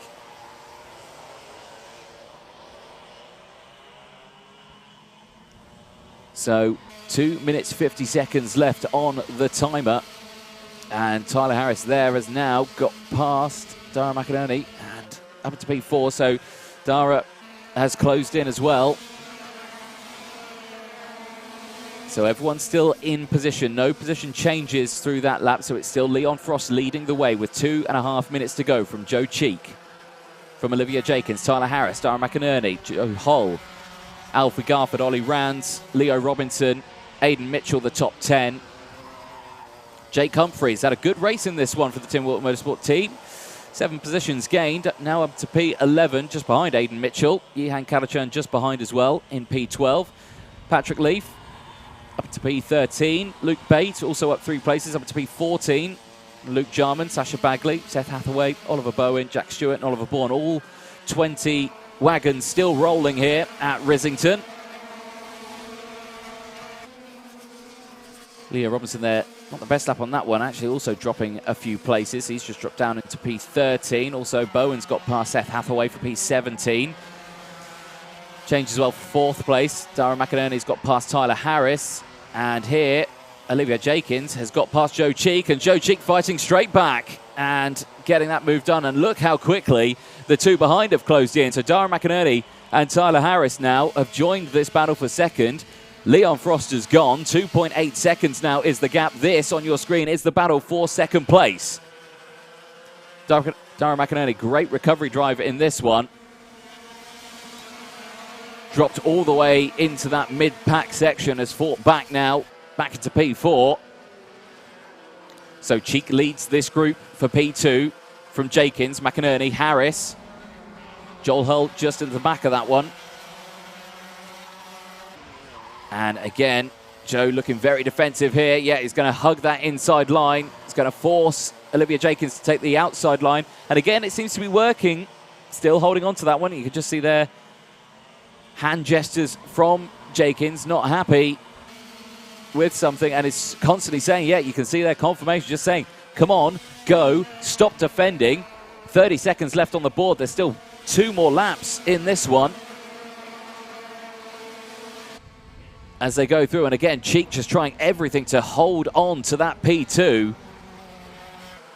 Coming around, Olivia Jenkins now under pressure from McInerney. McInerney looking down the inside, but Harris goes down the inside of McInerney, and also looking like Alfie Garford's come into this group as well. It's way more than a group of 5. It's really close up at the whole pack's here as Harris gets past Jenkins.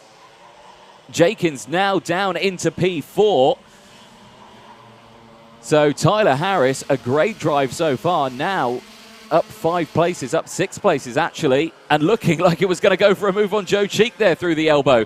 Now Olivia Jenkins back round the outside. Oh, you've got to be so careful there because the track just runs out. You've got to be so careful to keep it on the track there because it's just straight grass and you're straight off into the tyre walls as Aiden Mitchell gets himself a 5-second time penalty for good measure. But this is still heating up as now Tyler Harris gets past Joe Cheek, gets that move done. Now instantly on the defensive. Defense from Cheek, who's still there in P3. Harris now in P2. Jenkins holding on to P4, and Garford right there as well. You can see him with the green helmet in the back of this 4. Joe Cheek holding on to that one. Checker flag's gone out to Leon Frost. He's miles ahead of this battle at the moment, but who's going to take 2nd out of the final corner? Harris will take it from Cheek. Jenkins, Garford, McInerney, then it's Humphrey, Hull, Mitchell, Leaf, Robinson. Calichurn will take 12th. From Bates, Rands will take P14. Jarman, Bagley, Bowen, Hathaway, Stewart and Bourne. 20 karts started this race, 20 karts finish. And there, confirmation, Leon Frost taking the race win in Heat 2. Maximum points then gained in the heats, and we'll start the final on pole position. There is a look at the provisional race results as the karts make their way back into the pit lane. And again, a tame, exciting race, and hand gestures coming in, which is perfect. What we like to see. The juniors always giving us nice hand gestures to the cameraman. He knows exactly where it is, and there a little bit more from Seth Hathaway there in the number 33. What a result and what a race there. And a look at the side stands there, packed up with spectators, family, mechanics as well, watching the racing. And I'd say they've been blessed with some decent racing, I have to say. Henry, you're back? Hello, yes. So I'm sorry I missed you with that last No, race. you know, you're absolutely but, fine. I mean, it sounded very exciting, but we've got a special guest that I'm about to interview. So before we have the Paddock Show, which you hosted last night, Anthony, we're going to have someone in there. I mean, I'm going to have to try and get a bacon roll from someone. If anyone's got a mortgage they can take out for me, I can afford some lunch. But if you want to, I've got someone coming in now to interview a very special guest, a special interview before the Paddock Show gets underway.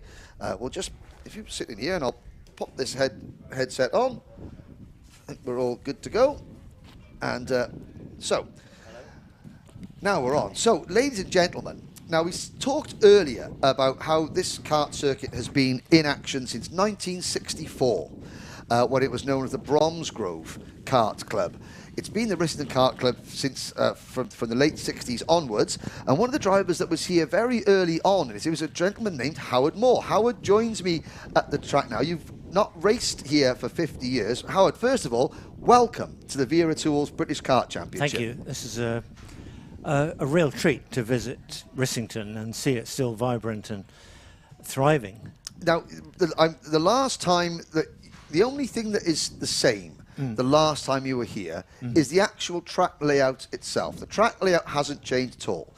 Everything around the sport of karting has changed immeasurably since you were last in a kart. Yes. Coming into the circuit today, because I know you live locally, and you just coming into the circuit today, what were the initial feelings of when you saw the paddock, what the paddock looks like now compared to what it was like when you were racing? It's just about 5 times more people or more vehicles involved, and of course the setup, the professional setup of many of these teams is, yes, akin to Formula One, is relative to the scale of Formula One. Yes, and you can mention Formula One with a certain degree of authority, because when you got sort of like, when your karting career was temporarily put on hold, you went to work in motorsport as a fabricator and ended up working in Formula One as the chief mechanic for a certain James Hunt in 1976, the year that he won his first Formula One championship.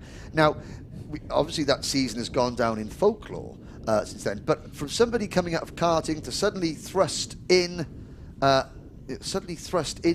the world of Formula One, the spotlight, even though it was a different era, what was that like? Well, of course, it was my dream come true. Always having ambitions towards motorsport, but to be working with McLaren as one of the most successful teams at the time was dream come true, of course. Boyhood. Yeah, because again, I know that you worked on the car of Emerson Fittipaldi the year that he won his second World Championship. You were there at McLaren all the way through the 1970s, just after, of course, Bruce passed away and before sort of Ron Dennis and Project One took over. But that era of the 70s, it was again an era fraught with danger, but also it's some of the most iconic eras of all of motorsport. It's certainly got a certain romance. Do you look back at it now with a certain rose-tinted spectacles of romanticism of the good old days? I think I'm very cynical about the current state of Formula One, the way it's developed. The regulations have been so contrived, I think, that everything's more complicated. What can I say? But to be honest, everybody, all the drivers now should be back in go-karts and fighting for their world championship in go-karts, because there are fewer complications. It's pure accelerated brake and a pure battle of skill and wits. I mean, exactly. And we see that an awful lot when drivers saying, karting is pure racing. I know Terry Fullerton and Ayrton Senna, they said it very famously, that karting is just pure motorsport. But of course, and I'm sorry we haven't got as much time as I'd like, because I know that your Formula One career behind the scenes involved in the development of the first all-carbon fibre monocoque chassis for McLaren. And now there's the British Grand Prix this weekend. In 1981, John Watson won the British Grand Prix in a car that you helped to sort of in the wind tunnel, the first carbon fibre monocoque chassis. Just such an important footnote of history in our sport that you were there at the sharp end for. John Watson was an interesting character, the Irishman. He still is. He still is, yes. Yep. And I mean, of all the drivers, I mean, I'm not going to say favourite driver, things like that, but in terms of characters, the ultra-professional world of kart racing now, which driver would be least suited to the ultra-professional world of modern-day kart racing? I'd imagine it would be anyone who wakes up with "I've had sex for breakfast" on their T-shirt, something like that. That's a very, very difficult question.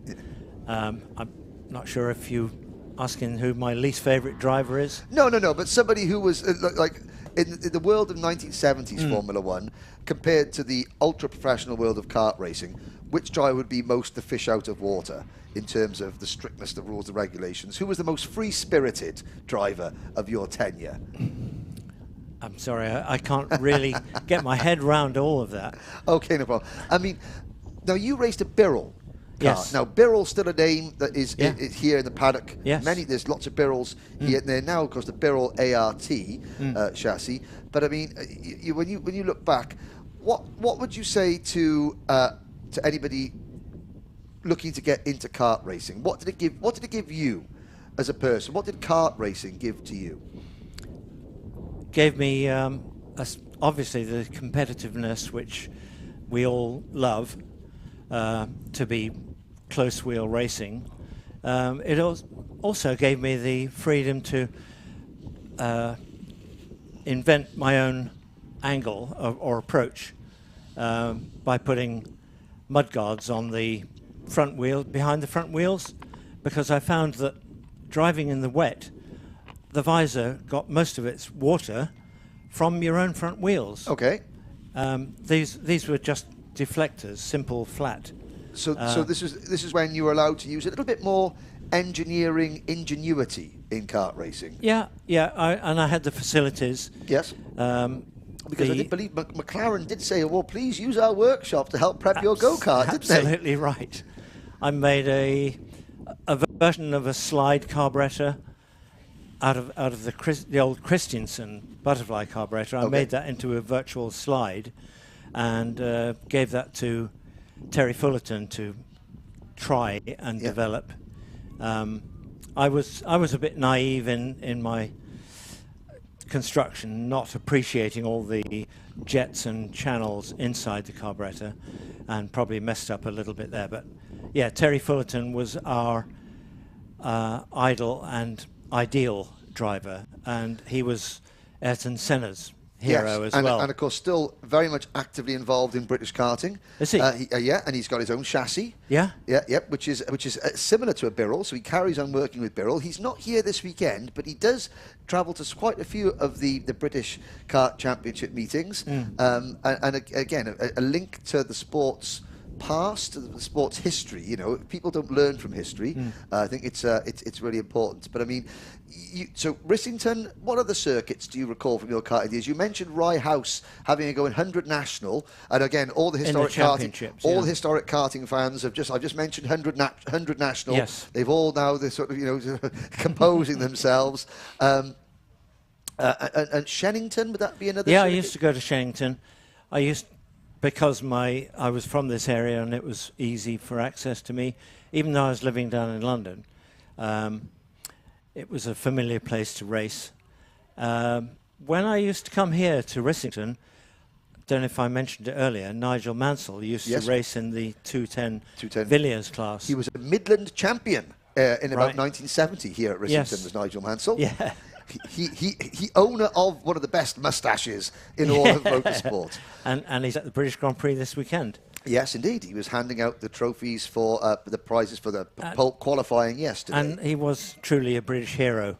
Yes, indeed. He was a grassroots driver. And created a fan fervour that has not been replicated since. Yeah. I would love to carry on talking about all things motorsport for a long time, but I do know that you have been invited to speak at Brooklands about your experiences working as James Hunt's #1 mechanic. If there's anybody out there listening, where can they hear some of your stories in the near future, Howard? I haven't written the book or the script yet, so I hope one day when I still have my marbles, I'll be able to make some notes and put it into a form of a presentation or a speech with photographs, of course. Mm-hmm.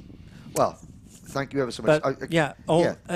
Little Rissington was, in my memory, the best circuit to race at because of its beautiful surface, interesting layout, and very fast.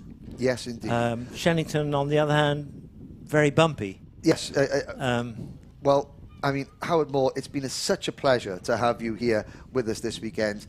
I hope you're going to stay and watch the racing, and I hope it brings back many, many memories. I'm so impressed. It warms, excites my heart, makes my heart beat faster, yes. Well, that's the whole idea of karting. It makes your heart beat a little bit faster. Thank you ever so much, ladies and gentlemen. Howard Moore. And now over to Anthony for the Paddock Show. Thank you very much. Hello, Henry. everyone. Welcome to the Paddock Show here at, well, sunny Risington. It's kind of drizzly. It's kind of moist at the moment. It's a bit awful out there. If you are enjoying these Paddock Shows, if you are enjoying what you see, you want to get involved a little bit more, let us know in the comment section below. Get your predictions out there for any races, people you'd like to see, and what you'd like to see as well on our socials as well. Would you like to see some more overtakes? Would you like to see crashes? No one likes to see crashes, really, but if you want to see them, we'll show them. So it is completely up to you, really. Get your comments in, let us know what you want to see. But we're going to take a lovely walk around this nice, miserable, wet paddock. IAME Cadets are coming into the pit lane. KZ2 are about to go out, and all the IAME mechanics, or the cadet mechanics, are heading back to their karts. So we're going to go for a quick ponder, wander, and find out. It's a very wet weekend here at Risington. It's not very nice in the Cotswolds, I have to say. Cotswolds is usually lovely, but not this time around. There we go, so there's some TKMs getting themselves lined up to go out. Let's go down here, let's have a chin wag with some of the cadets that have just come in off the circuit. You can see all the trolleys there behind us, getting themselves sorted. Now, one thing, if people aren't familiar with Risington, is that Risington itself is actually positioned on MOD land, and, well, any more than a few feet off the premises here, i.e. if you go beyond that metal fence there, you'll probably get shot by a sniper from the MOD in that watchtower up on the top of that hangar. So, yeah, you've got to stay within the confines of the area and, yeah, not go any further. I think all the mechanics aren't allowed to go in, but I think we're allowed to go in for the time being. So we'll try and squeeze through. Excuse me, guys. Can I just squeeze past you? Thank you very much. Thank you, Alex. Thank you. Not allowed in there. Oh, I'm allowed in there. I'm allowed anyway. You pipe down there. Right, let's have a chat with a driver or two. Of course, ladies and gents, if you are joining us on this, please make sure you get your comments in. Who do we have here? We have Mr. Ethan Woodward. Ethan, how was that session out there just now? Not great. It's a bit wet out there. Yeah, I didn't get a good start, and then the grip wasn't very good towards the end. Yeah, I mean, yeah, the kart's looking a bit filthy now, isn't it? So are you going to be cleaning it? No. No, you get a mechanic to do. Who's your mechanic? My dad. Your dad. Okay, well, I wouldn't like to be your dad right now. But there we go. How are we feeling for the weekend, though? Good. Good. I'm feeling quite confident. Yeah, excellent. All right, well, we'll let you crack on because you've got to go in and get your... Well, Dad will be over soon and he'll see how mucky that kart is and go, oh, great, thanks for that. Thanks for that. George, how's it going? All good? Yeah, it was an alright race, obviously. The start wasn't too good, got put on the grass, but managed to come back to 6th in the end, so... Yeah, not bad, not bad. How are the conditions out there? Slippery? Yeah. Your kart's rolling away, by the way. It's just, you just crashed into the back of there. Mr. Lovett. There you go. Yeah, there we go. Well, best of luck. Cheers, thank you very much.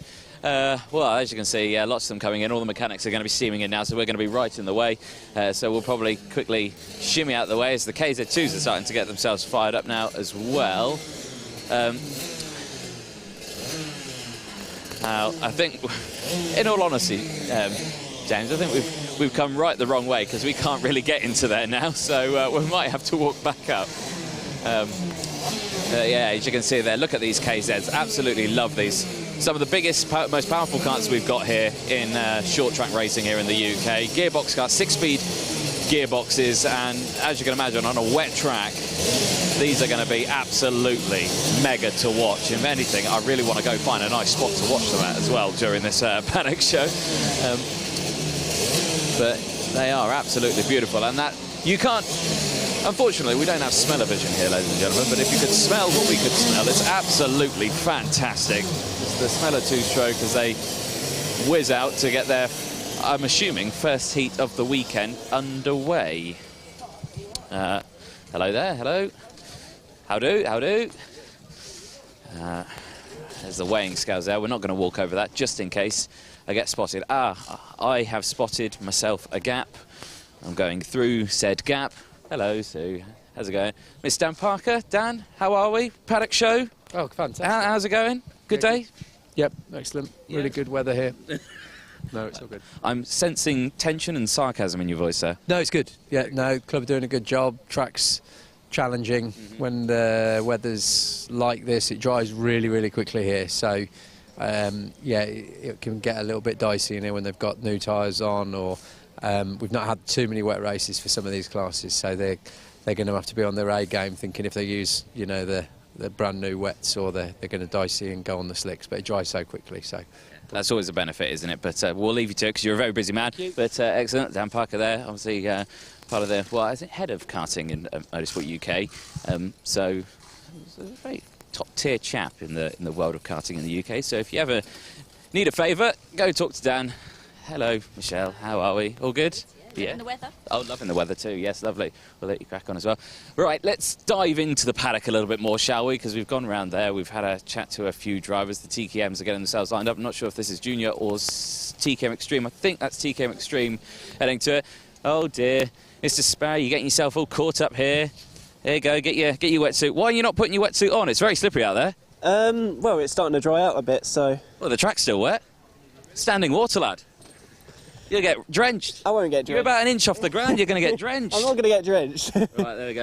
This is your first heat that's starting now, is it? No, it's final practice. Oh, final practice. Your heats start tomorrow, don't they? Yeah, we've got 2 heats tomorrow, qualifying last session tonight, I think. So. Okay. Sometimes I know what I'm saying, sometimes I don't. But Kart's looking lovely and everything, nice and clean. It's not going to look like that when you come back out of circuit after this session. No, it's not, but it'll be like this before qualifying. Good, good, good, good. Oh, there we go. So there's Megan Lawson giving you a nice little bump out the way. But yes, excellent. Well, we'll let you crack on. But yeah, best of luck in practice, Mr. Adam Sparrow there. Right then, ladies and gents, let's have a wander into the paddock then, and we can see already, man, how's your quiff? How's my quiff? How's your quiff? Really good. Good. Excellent, lovely, good man, good man. We're not going to speak to him because we speak to him nearly every other weekend, so he can have a bit of time. I would like to pop into the, well, it's JDR tent, but I believe it's Tim Wilson Motorsport who's currently in there, so we'll have a ganders. But there is a loud, very loud, noisy compressor on the go. The reason why I want to come in here, because we have a driver who's racing in X30, but he won the TKM O plate here, but I think he's actually gone down to the grid already because I don't see him. So we came, we saw, we didn't conquer at all. Right, so we're back outside. Sorry about that, folks. There we go. I was going to have a chat with him, but he's already gone. Oh, there we go. Close the door on there. Right, let's go down here. There's Ashley Klassen there for the Klassen Motorsport team. Hello, Ashley. All good? Yeah, lovely. It's a bit of Mick Barrett racing. Let's pop in here because Henry Jocelyn's obviously in here as well. And he's here is Henry Jocelyn, a man who is racing in all sorts of academy stuff as well. And I had a chat with your dad the other day. The academy stuff. Well, it didn't go your way, did it? No, definitely not. No, definitely not. No, it was one of those. But you're back here with the British champs at a wet Risington. How does this compare to some of the sunny European circuits here? It's a lot wetter, but it's better than the academy in my opinion. In the academy, just not worth it really. I don't like it at all. It is hard work, isn't it? I mean, there's a lot of talent in there, and you're definitely one of those talents. But it is a hard challenge out there. But let's talk about this weekend, because this weekend have you had your first heat yet? Yeah. How did that go?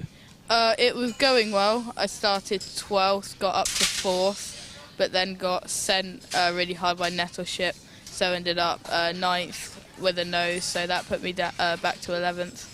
So again, still starting the weekend tough, but there's still plenty more left of this weekend. You've still got another heat, pre-final and final? Yeah. Yeah, so plenty of time to go, and tomorrow's another day, and hopefully it's not going to rain as much tomorrow, is it? No. I don't know, actually. Check the weather. It might rain. It might rain. There's another driver here, Mr. Bart Harrison. Don't go walking off anywhere. Bart, how's the weekend been so far?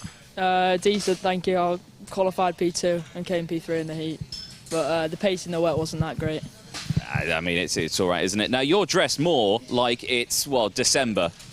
It's quite cold and rainy. It is. We're beginning... Yes, please present that on head.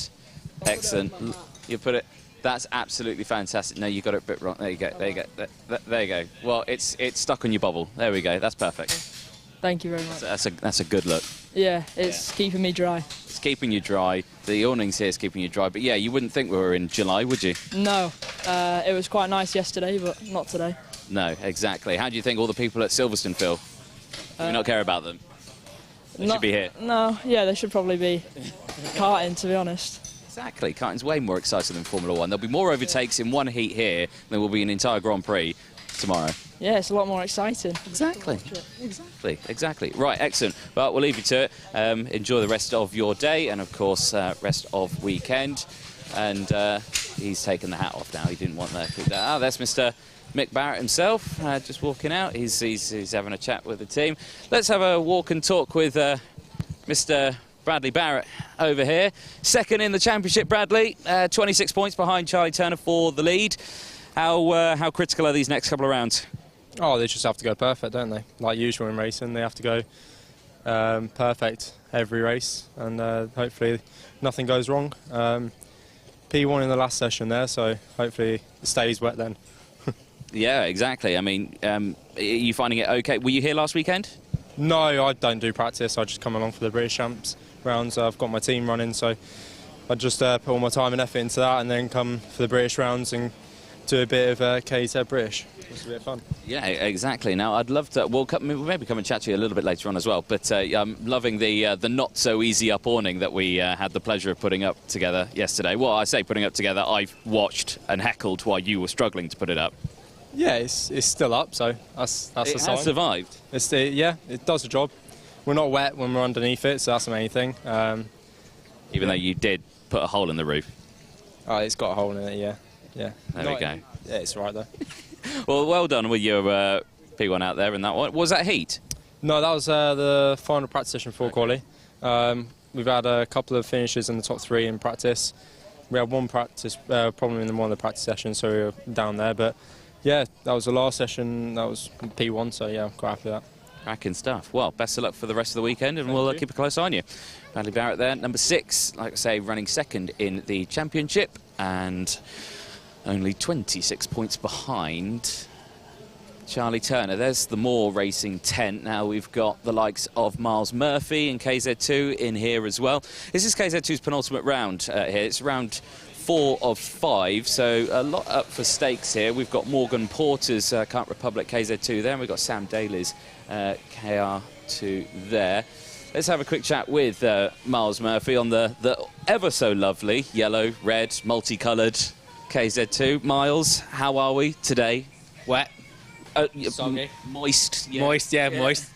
Can you say that? Yeah, you can. It's one of those words that you can get away with. That's fine. Yeah, a bit moist to say. It started off dry and rained the last 2. The last session was a bit of a write-off because it was one of those where it wasn't wet enough for wet, it wasn't dry enough for slick, so just go to quality and see what we can do, really. Primed, ready for tomorrow? Yeah, guess so. Yeah. Got to be, haven't I? You have to be, yeah. You're going to give it your all. Yeah, give it a roll, see where we end up. It's going to be close anyway. Like, the time's always been, like, so close.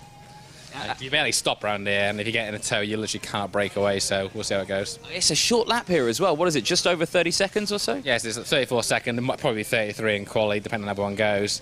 But yes, I think it's because the lowest gear you go down to is 3rd. So you're just constantly flying around there, and there's not really much time to gain in places. If you get the setup nailed on, you'll be quids in. If not, you'll be way down. It's just going to be one of those. Well, best of luck tomorrow, and hopefully it dries up a little bit more, because, we'll see how it goes in there. The problem they've got is now, this year, because they've changed the format, we don't have a pre-final. We end up having so much less racing. So it's like, if you have a F-up in one of the heats, you're absolutely screwed. It's one of those where... It's one of those where hopefully the championship sorts it for next year, because if anything, it's killing a lot of the racing. Yeah, we get extra practice sessions, which is good. It's technically more value for the money. But because we haven't got a pre-final, we've got much less racing and an overall less point score. It can mean that if someone's got one sort of nightmare in a heat, that the weekend's pretty much entirely screwed. So hopefully they fix that for next year. Really adds a challenge to it, doesn't it? But, well, I would say best of luck tomorrow in your heats and final. We'll be keeping a very close eye on you, all right? Miles Murphy there, and obviously Mr. Daly, and hello, Mr. Moore. There we go. Right, head out of there. Obviously, yeah, you should imagine a damp feel in the paddock. So as everyone heads out. All right, how are we? All good? Yeah, carrying his tyres, seems all happy. Right, now, a little bit more at Risington. Now, okay, so Little Rissington is a circuit that is based on an MOD, or MOD land. So there is an airfield just over there. But there's nothing on it, which is a strange thing, as everyone's going to get run over by karts. Out the way, off it goes, through it goes. All good. Now, but yeah, like I say, there's nothing on the airfield. But the MOD are really, really strict here. They don't like having people here overnight or anything like that. And they come and kick everyone off site, and then everyone has to stay elsewhere, and then they have to come back and then get themselves all set up. There's the not-so-easy up awning. It does make you wonder, conspiracy theorists, hello, conspiracy theories, whether or not there's something more here than meets the eye. They're not some secret underground bunkers. So we might go hunting for some like secret doors somewhere and find some like Stranger Things bunker underneath the ground, which would be absolutely fantastic. Also terrifying at the same time. Right, so we've got KR Sport over here. We might pop into KR Sport and see what's going on in there. Who is in here? Mr. Connor Clifford. Why are you cleaning the floor, Connor? I was in a rush trying to get the wet/dry carts down for the next heat, so I'm giving my dad a hand by cleaning the floor. Oh, excellent. Oh yeah, your cart's the only one in That's here. all ready to go, yeah. I'm going to push that down in a second. My mechanic's actually helping my brother at the moment, so yeah. Well, there we go. Yeah, kind of just left you to it. Yeah, I mean, yeah, just got to push the cart down. Should be all right. Still don't know what tyres are going on yet, though, so still up in the air. It still looks quite wet out there, so I recommend. Yeah, I mean, I've seen some juniors actually gamble on slicks. I think Jack Hobson at the moment, so yeah, we'll see how it goes. But so far, I think we're looking slicks for our race, yeah. All right, well, I'll let you crack on with cleaning the floor. Sorry, I've just stepped all over your hard work as well. So, right, let's hop back outside. Mind your step, mind your head. We'll quickly dart off this way and we shall whiz through. And of course, ladies and gents, if you are enjoying these paddock walks and paddock shows or anything like that, do get your comments in. Of course, we do appreciate hearing what you want to talk about or your point. There's Kart Pick Stars Net, Mr. Chris Walker, who's I think that was some form of run. Chris, right. Careful, you got your leg caught. How are you? You seem frightful today. I'm very well, thank you. Yeah, excellent, excellent. Don't run away. I don't bite. You do? What? Oh, okay, we don't tell people what. Yeah, exactly. No. How are you finding this weekend? It's not your. Well, photographers always usually get wet out on circuit, don't you? I'm waiting for the sun to shine tomorrow. Yeah, and you're dressed up for December weather. Little boots, have you seen me little boots? You got shorts on. You're doing that. Yeah, I look a bit of a mess, but. Got any decent photos yet? Yes, of course, always. Always good. Always. Good. Well, ladies and gentlemen, kartpics.net. If your photo needs, head there. There we go. Chris has got them all. You got a proper archive on there as well, haven't you? Indeed, I have. Yeah, you got like all the legends of F1, GT racing, all sorts of goodies. None of me. Yeah, quite livid. Get your camera out, lad. Because I'd like some photos there, but yeah, there it is. But right, premium karting. Let's start in here. As everyone, as you can see, it's a mad rush here because no one knows really what tyres. So you can see, look, both wet and slicks on there. But no tyres actually on said wagon yet, so they're unsure whether or not what's going on. Afternoon. How are we? All good? Yeah, all good. Are you? Yeah, I'm not too bad. I still want to be in the way. We are scrapping at the moment. Scrapping? Yeah, because it's turning dry. So. When you due out?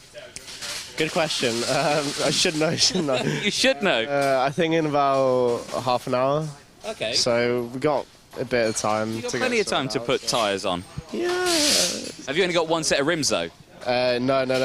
We got tyres on different rims and stuff. We just need to change setups and everything. So. Okay, yeah, because it's not just change the tyres, is it? There's a lot of little things you can do as well to the car. Yeah, there's a lot of things we have to do at the front, the back, the engine. So.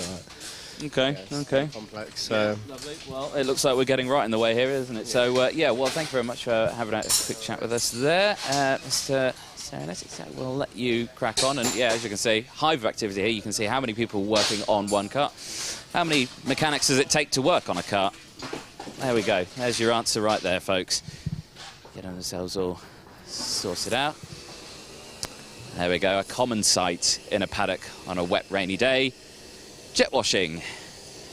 I'm not going to go too close to that because there is a possibility I may get, well, sprayed a little bit. Let's dart down here. It's a very spread out paddock here. Fusion and ORM are down there, obviously two of the biggest teams in cadet racing. Probably leave them to it because they'll be very, very busy because they have lots and lots and lots of drivers to talk to. Yeah, here's some more KZ2. We're kind of making this a KZ2 special. It's their penultimate round. It's nearly the end of their season. We've got a couple of drivers here. We've got a couple of drivers both on the Energy Course chassis. Right, we've got Joe Charlton right here, 2020 KZ2 British Kart champion, fighting this year for another championship. Fighting's the right term, yes. Yes, exactly. How has Risington been? When it rains, good. In the dry, terrible. Really? Yes. How so? Because I'm fast in the wet and slow in the dry. Well, that makes sense. Yeah, that makes perfect sense. But in terms of championship this year, you know, has it been? You're looking a lot better than what it was in 2021 because 21 was a bit of it looked like an off season for you. Unfortunately to say, not that I'm not sort of pointing you out on that one, but yeah, 2020 is looking a lot better. It's 2022. 2022 where we are now. Yeah. It's going okay. I've had a few hiccups, made a couple of mistakes at Warden Law, which meant I was then backwards, and then new chassis for GYG, which we hadn't got on top of. So hopefully this weekend goes a bit better, but still to see. Like I say, if it rains, yes. Currently, if it's dry, I'm still working that out. So far, so good. It's moist on the ground. If it stays like this for the next hour, I'll be happy. Exactly. Hopefully it stays like this tomorrow as well, because if it does, well, I mean, I'm fine because I'm in the commentary box. It's all fine and dandy. As long as it stops raining for the finals, that's when I have to leave the commentary box and go and interview everyone. To actually interview, well, yeah. Yeah, as long exactly. as you're okay, Anthony. Exactly. Yeah, exactly. Thank you, Joe. Thank you. Thank you. Perfect. Lovely. Leave your turn. You seem completely buried in your phone. What are you doing? Scrutineering. Scrutineering? On your phone? Oh, what time we live in? Yeah, I know. Well, if we had any signal here, it would be helpful. Yeah, that's very true. We don't have signal, so... yeah, but how's it been for yourself? Opposite to Joe, better in the dry, not good in the wet. Just trying to get used to the wet in KZ because I haven't been doing it that long. So why don't you share setups then? If one is good in the wet, you know, and this one isn't good in the wet, Joe, why aren't you sharing? Why is he not sharing? Yeah, it's all me pretty much. Yeah, no, I'm just struggling around the wet, which is unusual because in road tax it's normally the opposite. But yeah, we'll try to get used to it. Well, there you go. Well, hopefully for your sake it dries out tomorrow. Yeah. Joe's sake it stays wet tomorrow. I'm on no one's team here. Exactly. We're on team karting, team racing. There we go. Cheers, boys. There we go. The lads there for the Energy Course KZ2 team. There's a glider up in the sky. It's lovely. Again, ladies and gents, do get your comments in. Let us know your predictions. One, actually, for the British Grand Prix this weekend. Who do you think is going to win it? Obviously, when you're watching this, you'll probably see this on Saturday night, but you'll also be watching this in the lunch break on Sunday. So the F1 may be on at that point, or yes, you could be watching it tonight, and the F1 hasn't happened. So again, get your comments in. Let us know who you are thinking of. Right, let's pop into here because we've not spoken too much to any TKMs. Mr. Saunders, we're going to sneak on through. It's lovely and cosy in here, isn't it, Jack? How's are you? What are they? Karting shoes, or are they? Are you going? You know, scuba diving? Wet boots. Wet boots. Best things you can use. Stop the race boots from getting wet. Yeah. They look lovely. I might get a pair. Where'd you get them from? eBay. eBay. £14. £14. Look at that, ladies and gentlemen. £14. eBay's brilliant, isn't it? Socks are dry. Yeah. What more can you want? Exactly. How's today been? Struggled a little bit. Now we know what we're not doing, but now we know what to do. Yeah. Now we should be on the money to win. Well, what was that? Can you tell us? The sprocket. The sprocket. Bit high. Sector 1 and Sector 3, we were a bit off. Sector 2, we were second fastest. So change a tooth here and there. Change tooth here and there, and we should, hopefully, qualifying goes well, dry, see what happens in the races. Yeah, what is the weather saying? It's meant to dry up now. Yeah. But we went out then and killed the tyre, so we come in. So. Yeah. Well, okay. Pole and win. Yeah. Heats tomorrow. Are you feeling confident for it? Yeah. Yeah. Racing. Right, yeah. Better than qualifying. Yeah. Don't run there by yourself and do a lap. Racing's where it's go at. for it. Oh, definitely. Excellent. Well, ladies and gentlemen, Jack Saunders, number 32. Yeah, in TKM. Make sure you check that out tomorrow. Cheers, Bye all. Right, it's the JDR team. I don't know if Jack Dex is here this weekend. He usually is, but I do not see him anywhere. Let's have a chat with Oliver Bowen. Hi, Oliver, how are we? Good. Good. Yeah. What you got a flat jacket on for? No, it's a rib protector. Oh, rib protector. Right. That's a. There you go. We got someone wearing wellies out there for karting. We got you wearing a body vest and all that. Right. What's going on? What's happened to karting, ladies and gents? Anyway, Oliver, how's today been? Good. Mixed conditions, I'd say. Just came in after one lap because it was 6 and we went out on wets. But yeah, trying to find the right setup for quality, which is next. It's going to be hard, I reckon. Very close. Yeah, it is going to be tough. I mean, I have just found out information about a setup for it again, but I can't tell you right now because, one, I have technically forgotten, and two, you can watch it tomorrow on the Paddock Show, or tonight on the Paddock Show. So there you go, study up tonight. There we go. But in terms of this track, Risington, it's quite a fast one, isn't it, Rizzy? Yeah, quite fast. Lots of flat-out corners. Like one big braking point, and that's about it. Yeah. Some lift-off corners, and that's it. Yeah. Who's on your spanners this weekend? Steve Dan, replacing James Buckingham, who had a baby on Tuesday. Well, he's had a baby on Tuesday? Yeah. Well, it's not Tuesday anymore. Why is he not here? Yeah, just taking care of it. Right. Okay, excellent. Yeah, perfect. Well, is he any good? Steve? Yeah. Yes.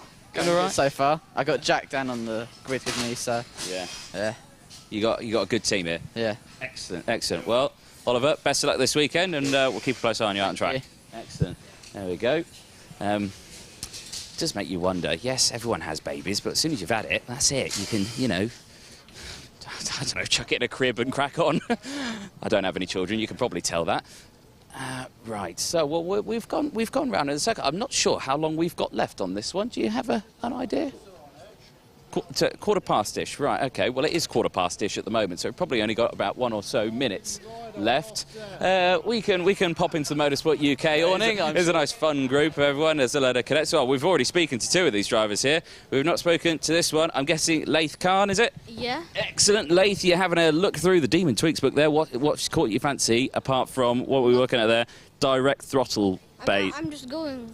I don't know what You're browsing. So I'm just, yeah, I'm just doing this. Yeah, a bit of research. Well, you're not in the karting section. No. No, you're on engraved push-button switches. Yeah. Apparently. Right. So electrical. Right, I think karting's at the back. It's in the K section. There you go. You're currently in air filters. Top tip there for you. Right, okay. Cheers, boys. Right. But, right then, let's pop back out then, and I think we might have to call it there, ladies and gents. I have to say, everyone's a bit tucked in at the moment. Everyone's either tucked in or out on track, so might have to call it there. But, ladies and gents, do get your comments in. Let us know who you want to chat to in next Paddock shows, future Paddock shows. So let us know who you want to be a part of. Let us know your race results for Formula 1. And, of course, your race results for this weekend as well at the British Kart Championships here at Risington. But for now, we'll either head back to the racing or you'll see the racing in the morning.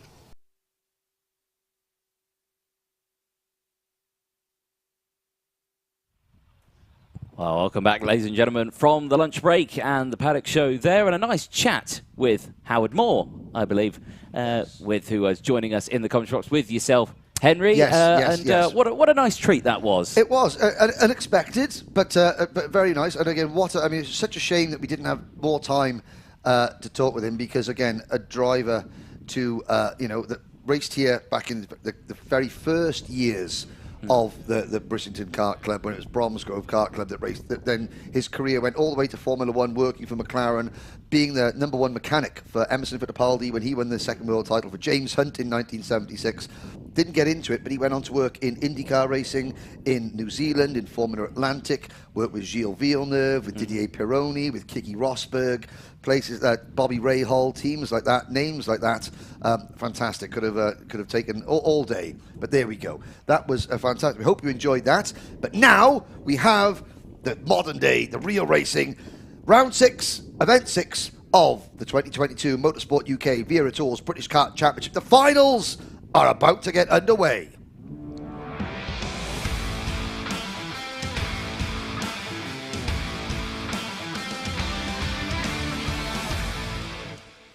Ezra's got his stat book out, ladies and gents, Yes, and we're I kickstarting Junior X30 is our Yes. first race that's heading out.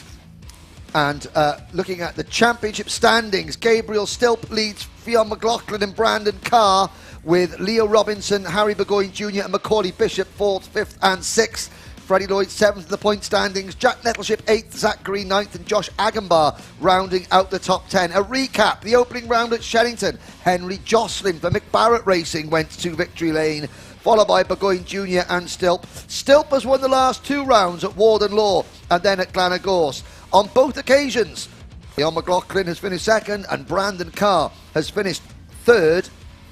That statistic has taken Gabriel Stilp 2 race wins in Junior X30, puts him on a tie in the modern era of the British Championship with the likes of Josh Rowledge, Caden McCrean, Dan Ginchard, and just 1 behind the all-time Junior X30 winner leaders Oliver Gray and Oliver Greenhall, who have 3 wins apiece. The starting grid, Macaulay Bishop leads from Gabriel Stilp on row number 1. Leo Robinson and Henry Jocelyn are on row number 2. Harry Burgoyne Jr. and Zach Green go from row 3, with Jack Hobson and Josh Agambar on row number 4. Anthony.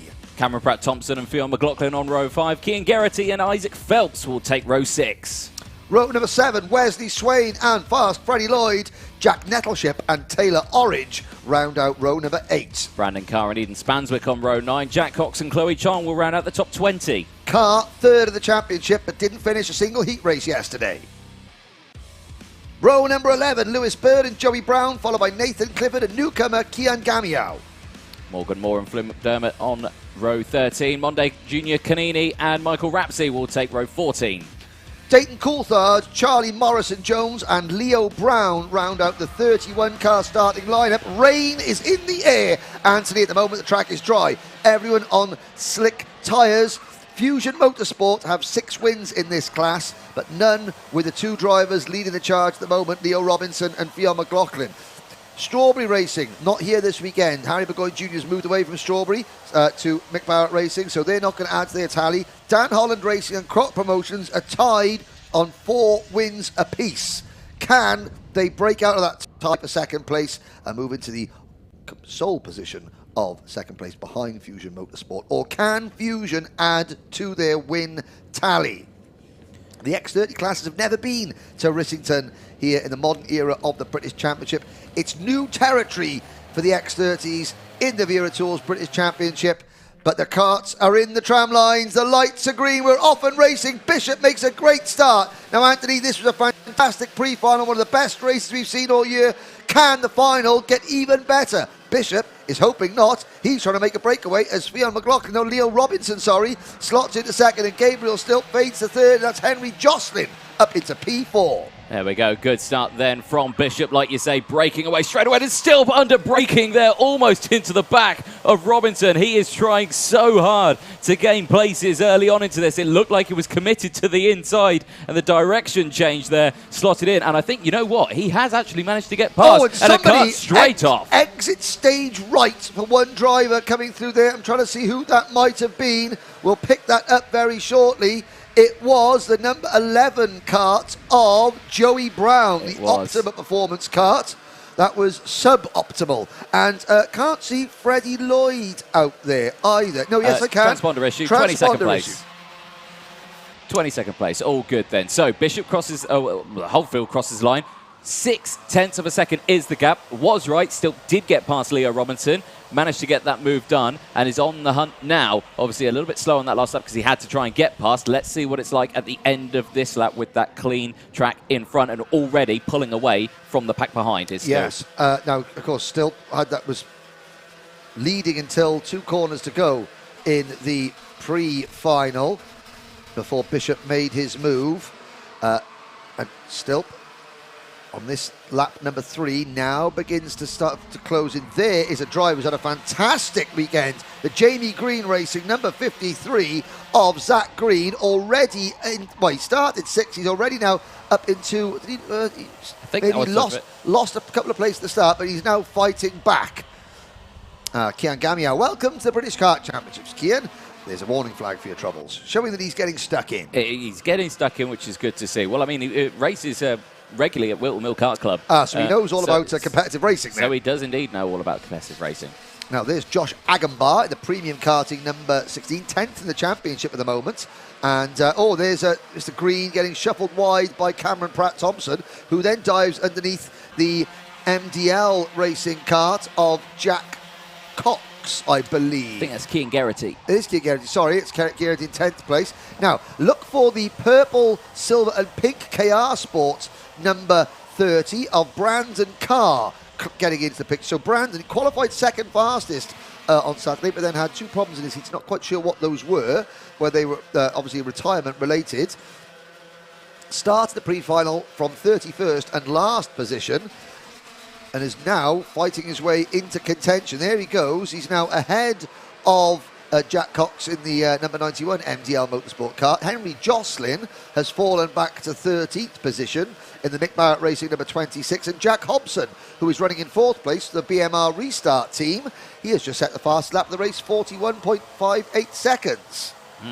Good start then, and good running all the way through the field. McLaughlin there, comfortable for the time being. Currently sitting in P6, and again, nice low shot there. The Cotswolds back. You can really see again the marbles on the inside there and the outside. There's a real single-filed line all the way through that sort of section there, and that is that's the middle bend sort of area. And as the day goes on, I mean, we've got 5 races to go after this one. They're only going to get more marbles laid down, which is only going to make moving offline that little bit trickier. And yes, the universal karting signal you're giving me, Anthony. Yeah. The gap is closing at the front. It is indeed, yeah. Macaulay Bishop did have a gap of 0.6 of a second. That has disappeared now to 0.3 of a second. Struggling now in front, and a look behind. He can see now Stilp is there. And what goes through a driver's mind when you think you're leading a final in the British Championship? You know, you look over your shoulder, and then all of a sudden you see the pack. He's like, oh boy, here we go again.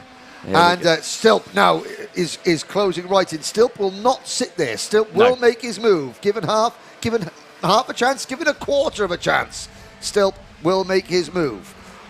Well, indeed. And those two Fusion, the one Fusion car of Leo Robinson and Jack Hobson following very closely behind. Now, Fionn McLaughlin just put in a fast lap. He's down in 6th position. Yeah. So behind these 4 drivers is a gap of about 1 second to Burgoyne Junior and McLaughlin. There's the first lead change. Let's start counting them. Stilp into the lead. Lead change number 1. It's taken 5 minutes, but we've got 10 minutes to go. Plenty of time.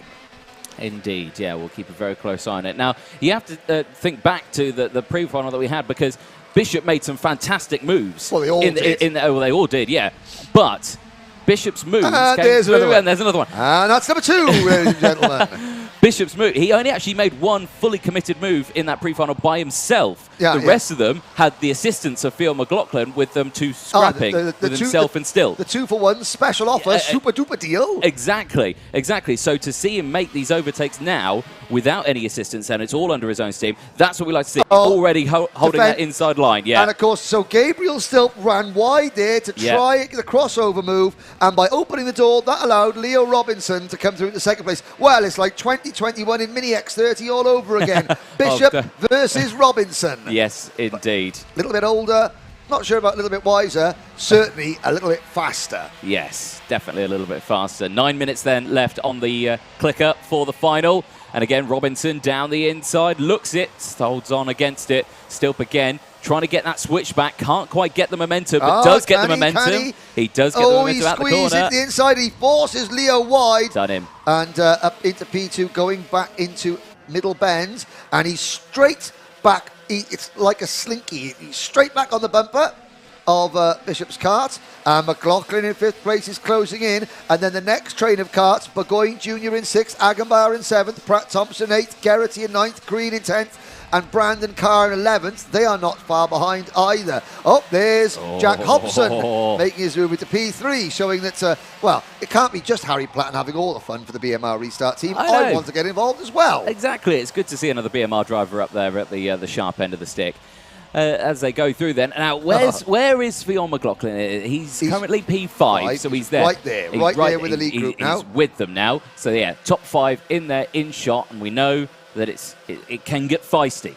Yes. It can get feisty. And that pre-final, well, if that was one race you need to go back and watch, I recommend it is the Junior X30 pre-final, ladies and gents. With some popcorn. And maybe take some nail clippers, clip your nails first, because you'll end up biting them off before the end of the race is over. But I've got to say, it was as clean as a whistle. And it was. And so far, the opening exchanges here have been likewise. You know, I know it's early stages yet. We're going to touch wood, knock on wood. But I mean, it's been competitive and fiercely competitive. Well, looking at the race results from the pre-final, everyone in that top section, no penalties. Yeah. Clean as a whistle. Clean as a whistle. Yes, you are correct, Miss Jordan. Now, still pulling away from Hobson in third place, closing back up on Bishop. Now, the second that Gabriel gets within a kart length of Bishop's rear bumper, he's going in. Yeah, straight away. And there is a move. That's Robinson fighting back from Hobson to retake third place. And again, doesn't lose too much time when he's doing it. Smart move there from number 37, Leo Robinson, who I know the Algerian Karting Federation watching, Masti Bougache, and my friends back in Algeria. Hello to you guys watching as you support Leo's career very, very, very well indeed, I have to say. But so far, Bishop is keeping, as is McLaughlin, Bishop is keeping Stilp at bay. And again, this is confidence. Macaulay, I said earlier, had a crisis in confidence a little bit earlier on in the season. Dan Holland Racing, they just wrapped their arms around him and it's okay, give him a touch. That gave him the confidence then to sort of like, it's okay, I'm not under any pressure, I'm loved, I'm wanted, and look at this, bang. He's back at the sharp end. Yeah. Exactly. It's good to see it, isn't it? Big look over the shoulder there for Stilp, just eyeing up the competition, seeing where everyone is. Feels comfortable not to need to hug the inside. Slots right in behind Bishop. And again, they're just holding the sort of pace here, holding the gaps. They're not really pushing too hard, are they? They're just staying, line of stone. 6 minutes to go in this final. It's all going to heat up again in that latter part, but it didn't heat up in the latter part in the pre-final. It was kind of a roller coaster all the way through the race, wasn't it? Yeah, now several drivers, Anthony, have won races in the new year of the British Championship in 3 different classes. Harry Burgoyne Jr. Has won in Junior Rotax, has won in Junior X30, and he has won in IAME Cadet. Macaulay Bishop has won in 3 classes. He has won in IAME Cadet, in Mini X30, and in Junior Rotax. No driver in the modern history of the British Championship, the modern era, rather, since the start of 2019, has ever won in 4 different classes. Yet. Well, will that statistic change? And you know me, Anthony, I love a good stat. You do indeed love a good statistic. And I've got to say, I was expecting Gabriel Stilp to close in quicker and easier than he has done. Yeah. In fact, he's not closing in, and on our camera screen, I see a raindrop. On the window of the commentary box as well, plenty of... I see a raindrop as well. Yes, right. This should make it interesting because, well, the track dries quickly as... There goes Kian Garrity, the number 73, and Brandon Carr. Hey, where's he? Brandon Carr He's come through. Well, he went from 31st to 17th in the pre-final. He's now gone from 17th to 11th. Make that 10th because they've just passed Harry Burgoyne Jr.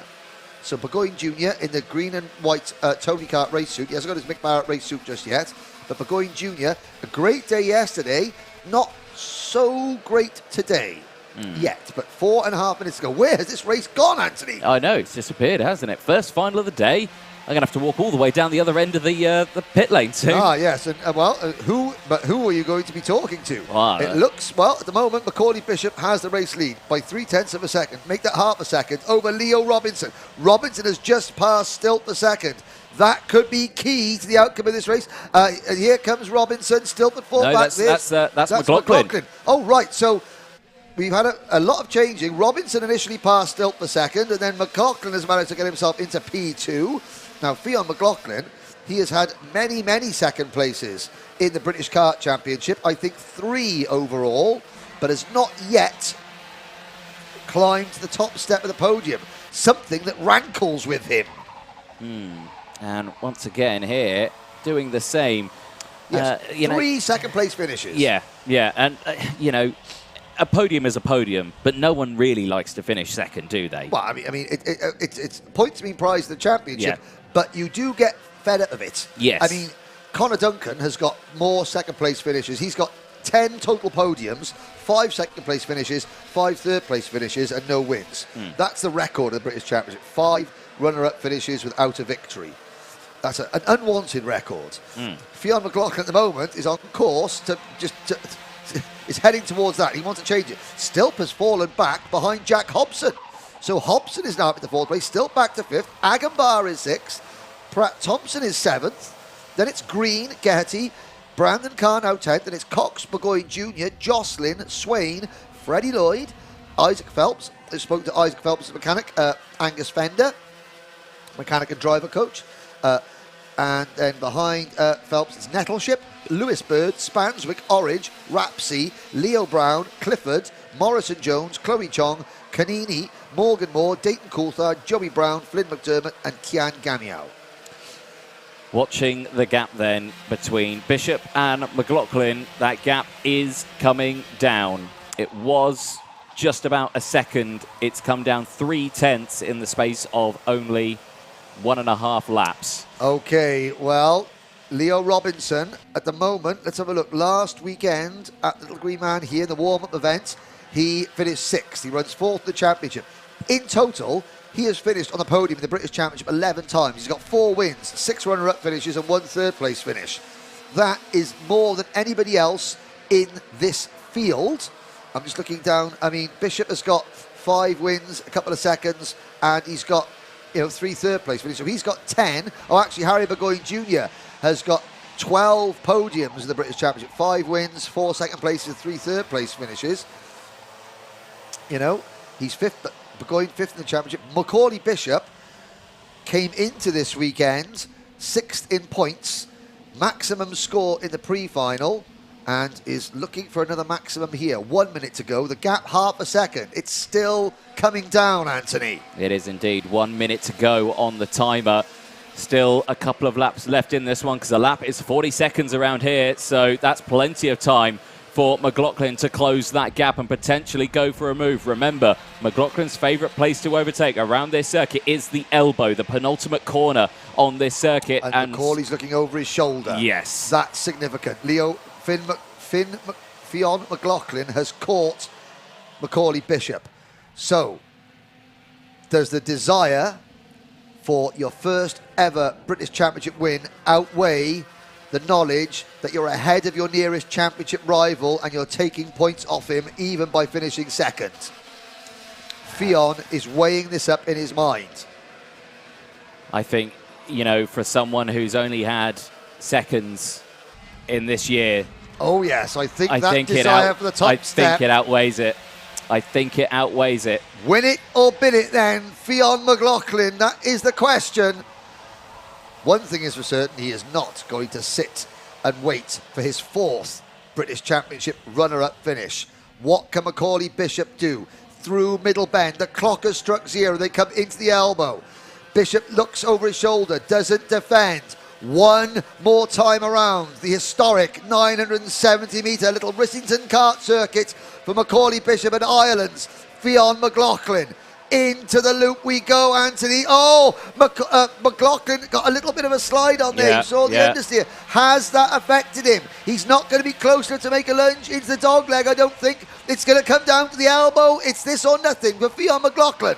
It's not big. It was closer on the last lap, I have to say. So that little mistake there has cost him a lot of time here. Only a few more corners to go. And really, that one opportunity to get it done at the elbow, his favourite corner, all the way through this lap. And Bishop defends, but it's not close enough. This time around, he wasn't able to do it. Oh, he does. He dives down the inside of the final corner. And it was a Beaudette. And did he even get 2nd? He didn't. He got 3rd. Robinson took 2nd from Bishop. Wow. What an attempt from Fionn McLaughlin, and Macaulay Bishop makes history. 4 different classes this young driver has won in, 5 if you count the Micromax qualifier in 2019 that he won. This young man, number 67 for the Dan Holland Racing team, you put him in a kart and he wins. Simple as that. What an attempt from Fionn McLaughlin. Anthony's going down to win there. Let's see if we can have a look at that on the replay once we've been through the results. There is your unofficial result. Leo Robinson back on the podium. He nipped past his teammate Fionn McLaughlin at the last corner Jack Hobson finished a fine 4th, 5th for Gabriel Stilp. Agambar was 6th.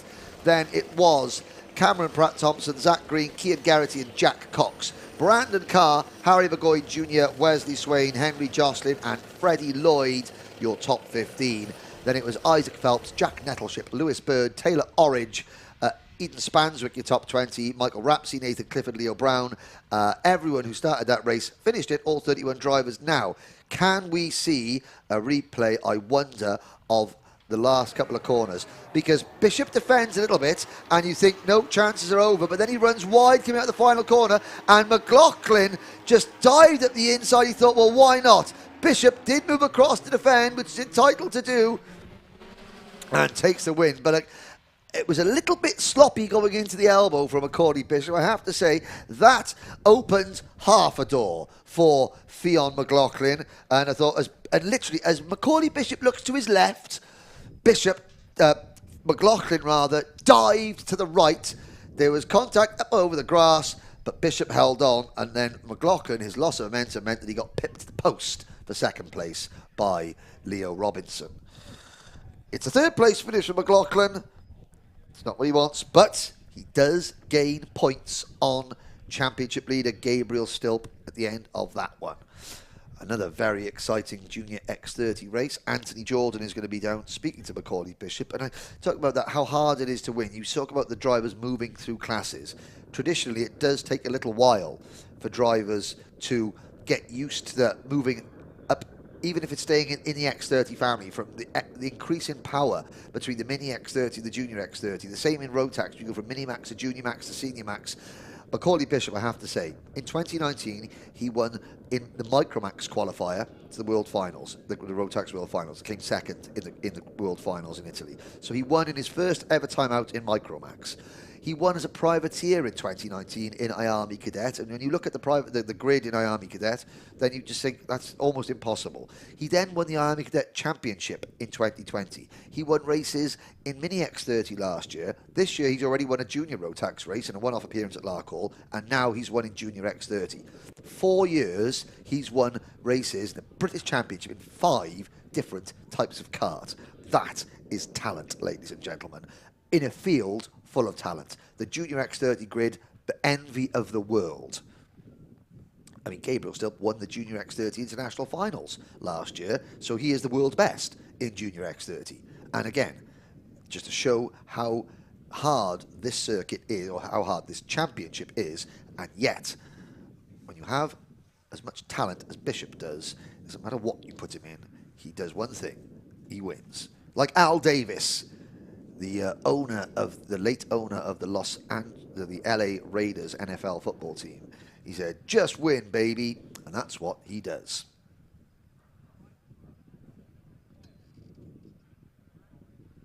So, Anthony Jordan is now speaking with our winner, Macaulay Bishop, down in the paddock.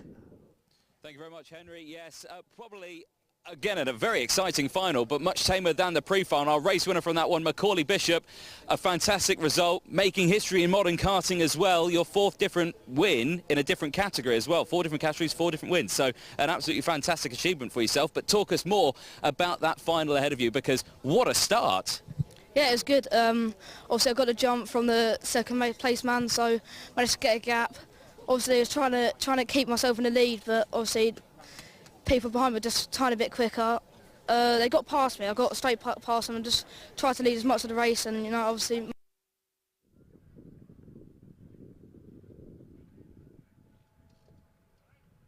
Oh, apologies for that. We've got a brief break up. Well, hopefully we'll go back to Macaulay Bishop very, very soon. I do a redo, I think, but I want to hear what Macaulay says in full and unfiltered. Well, hopefully, I don't mean to filter. He's not going to say any swears, but yeah, we are on MOD land down here in the middle of nowhere. Sometimes the frequencies can get a little bit shaky. Now, Anthony Jordan with our race winner, take 2. So again, thank you, Henry. Yes, back with Macaulay Bishop again. Macaulay, fantastic result on that one. Brilliant race all the way throughout, and a mega start for you. You got your teammates just behind you, giving you a bit of support as well. Yeah, that's good. Yeah, obviously they're proud of me. Yeah, you've done well. You've shown them how to do it. Are they going to replicate it, though? That's the question. I bloody well hope so. I think they need to learn a thing or two from you, mate. Well done. Who would you like to thank? Sean and Russ Carter, all the DHR, my mum and dad for taking me. Excellent. Well done, mate. Well done. Go chat with your teammate. Let's quickly chat with Leo Robinson. I was just photo. Leo, well, I don't think you were expecting a second place on that one, but you saw what happened in front of you. How did you avoid that one? Yeah, but it was like Finn sat on the grass and just went up the inside. It was nice. It's nice to get second place, but I feel a bit sorry for Finn. It is what it is. That's racing, though, isn't it? Yeah, he's your teammate, but, you know, a position's a position, isn't it? Yeah. You got to take it. But first time here, or were you here for LGM last weekend? I was here for LGM last weekend, so we had a bit of practice. That's all right then, isn't it? Anyone you'd like to thank? Yeah, my mum, my dad, Danny Taylor, Tom Arm, Chris Rogers, everybody at Fusion Motorsport. Brilliant stuff. Well done. Leo Robinson, second place then in Junior X30. Fionn. Now, you know what I'm going to ask. Go on, talk me through it. What happened? Oh, well, I started 10th, just didn't have a great pre-final. And done my best, and I think I would have had a nice move in the last lap, but he just squeezed me too hard that I couldn't get it, and I lost control. So. Is what it is, and of course I'm guessing that will go wherever it needs to go. But in terms of the final, great pace all the way throughout that. You know, you came through the pack, a brilliant result for you. The track here at Risington, it's a tough challenge, but how do you find it? That was easy. We did last week, so it was easy enough to get used to it, but decent weekend altogether. Just if I didn't have a bad pre-final, I'd say I could have had a chance of winning. It's just, again, so close to getting on that top spot at the podium. You've just not reached it this far this year, but is this giving you the boost that you're going to need to fight for it later in the season? I know I can do it, so I'll keep trying. Excellent stuff. Who'd you like to thank? Fusion Motorsport, Aventus Power, my dad, and everyone watching. Brilliant stuff. Well done. Fionn McLaughlin there, third place, and our top three. Henry, the final for the Senior X30s are gridding up, so we're going to head straight back to the commentary box with yourself. Well, thank you very much. I've got to say, a very, very mature and well-spoken interview there from Fionn McLaughlin, who must be secretly spitting feathers that another win has just gone begging. But like you said, he's got the pace, and I'm sure that win will come. Also interesting to look, you look at the sponsor logos on Leo Robinson. That's an Algerian company, that red, it's an Algerian-based company. This is... we got a big following in Algeria, so hello to everyone in Algiers. And as a nation, they're getting behind Leo Robinson and really pushing him and putting a bit of sponsorship his way, because they know that the Alpha Live coverage, the Wera Tours British Kart Championship, is watched by many thousands of you and all over the world. This certainly, we're in the Cotswolds, but our reach goes well beyond that. The next final is Senior X30 coming up now.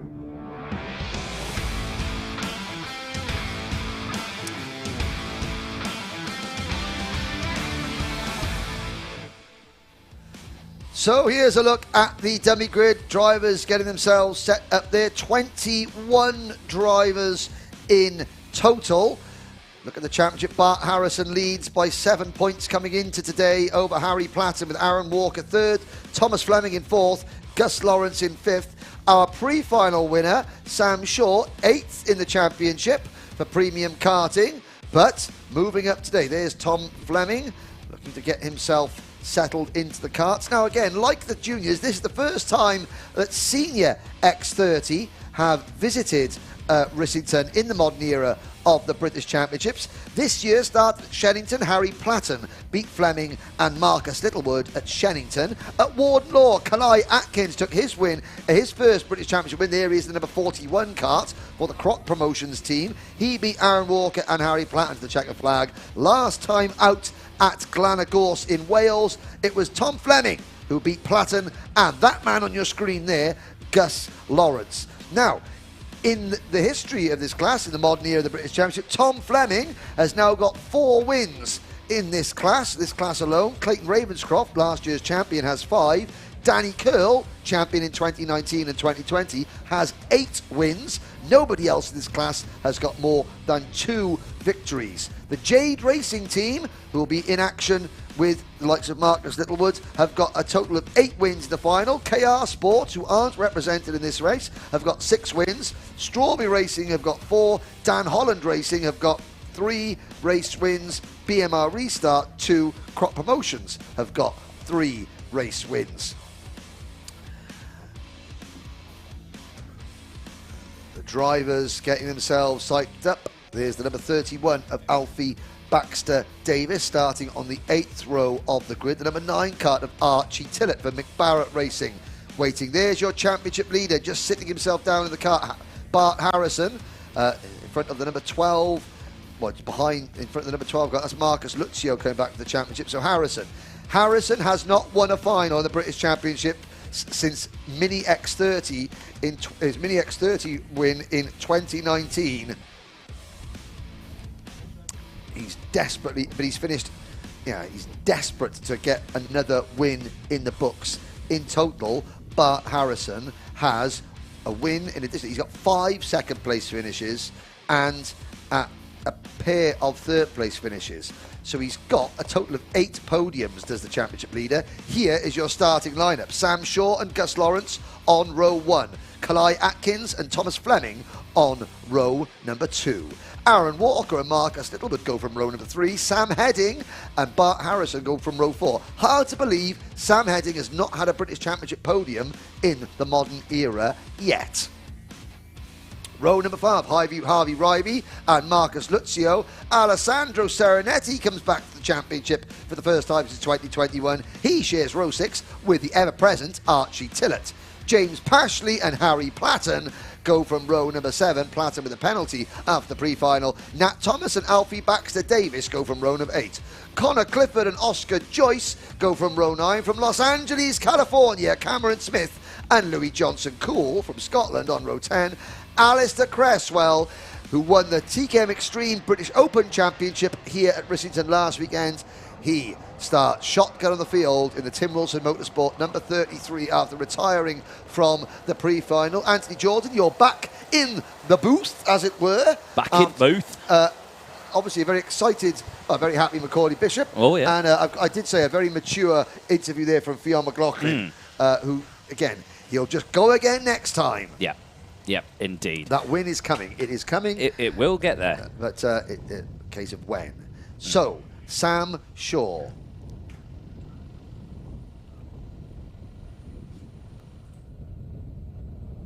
We've got Nat Thomas getting some support here. Curtis Luai saying, come on, Nat, the king of Rissy. Let's have a look. Lights are out. We're off and racing in Senior X3. It's a good start from Sam Shaw. Kalai Atkins muscles his way up in a second. Gus Lawrence, the old plate kart, getting shoved wide as they come through turn number 1. He's going to lose a bunch of places. Yeah, a great deal there, but nice wide entry into this one and nice wide lines all the way throughout. And everyone gets through. Bit sideways there in the braking zone into the dogleg section. Everyone round, nice and clean and tidy. Yeah, look at that final time, Senior X, no drama. Yep. But look, that was great movement there. But look at that second back of cars. Oh, it was, yeah. Yeah, look at the lead. Yeah, by going 3 wide, through the dogleg on the opening lap, they have cost themselves well over a second, and the top 6 drivers have now broken clear. So this is great news for Sam Shaw, who leads. Aaron Walker in second, Sam Heading in third, Thomas Fleming in fourth, Kalai Atkins in fifth, and Marcus Littlewood in 6th. It's bad news for everybody else, currently being led by Alessandro Serenetti for the premium karting team. You can see the Italian flag next to Alessandro Serenetti from Banbury, just east of Rome. Yep, excellent.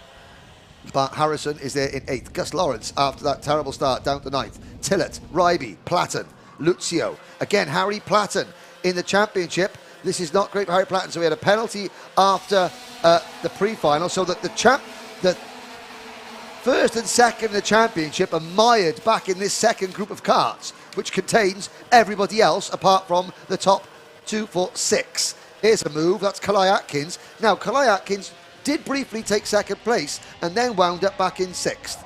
Not quite sure how that happened. Well, he's back in 4th now, so yes, all is well. Obviously, he got mullered somewhere and is now fighting back. One driver we're looking out for, number 7, Sam Heading, ever present in and around the top 10 of the British Championship. There he is for the MDL Motorsport team.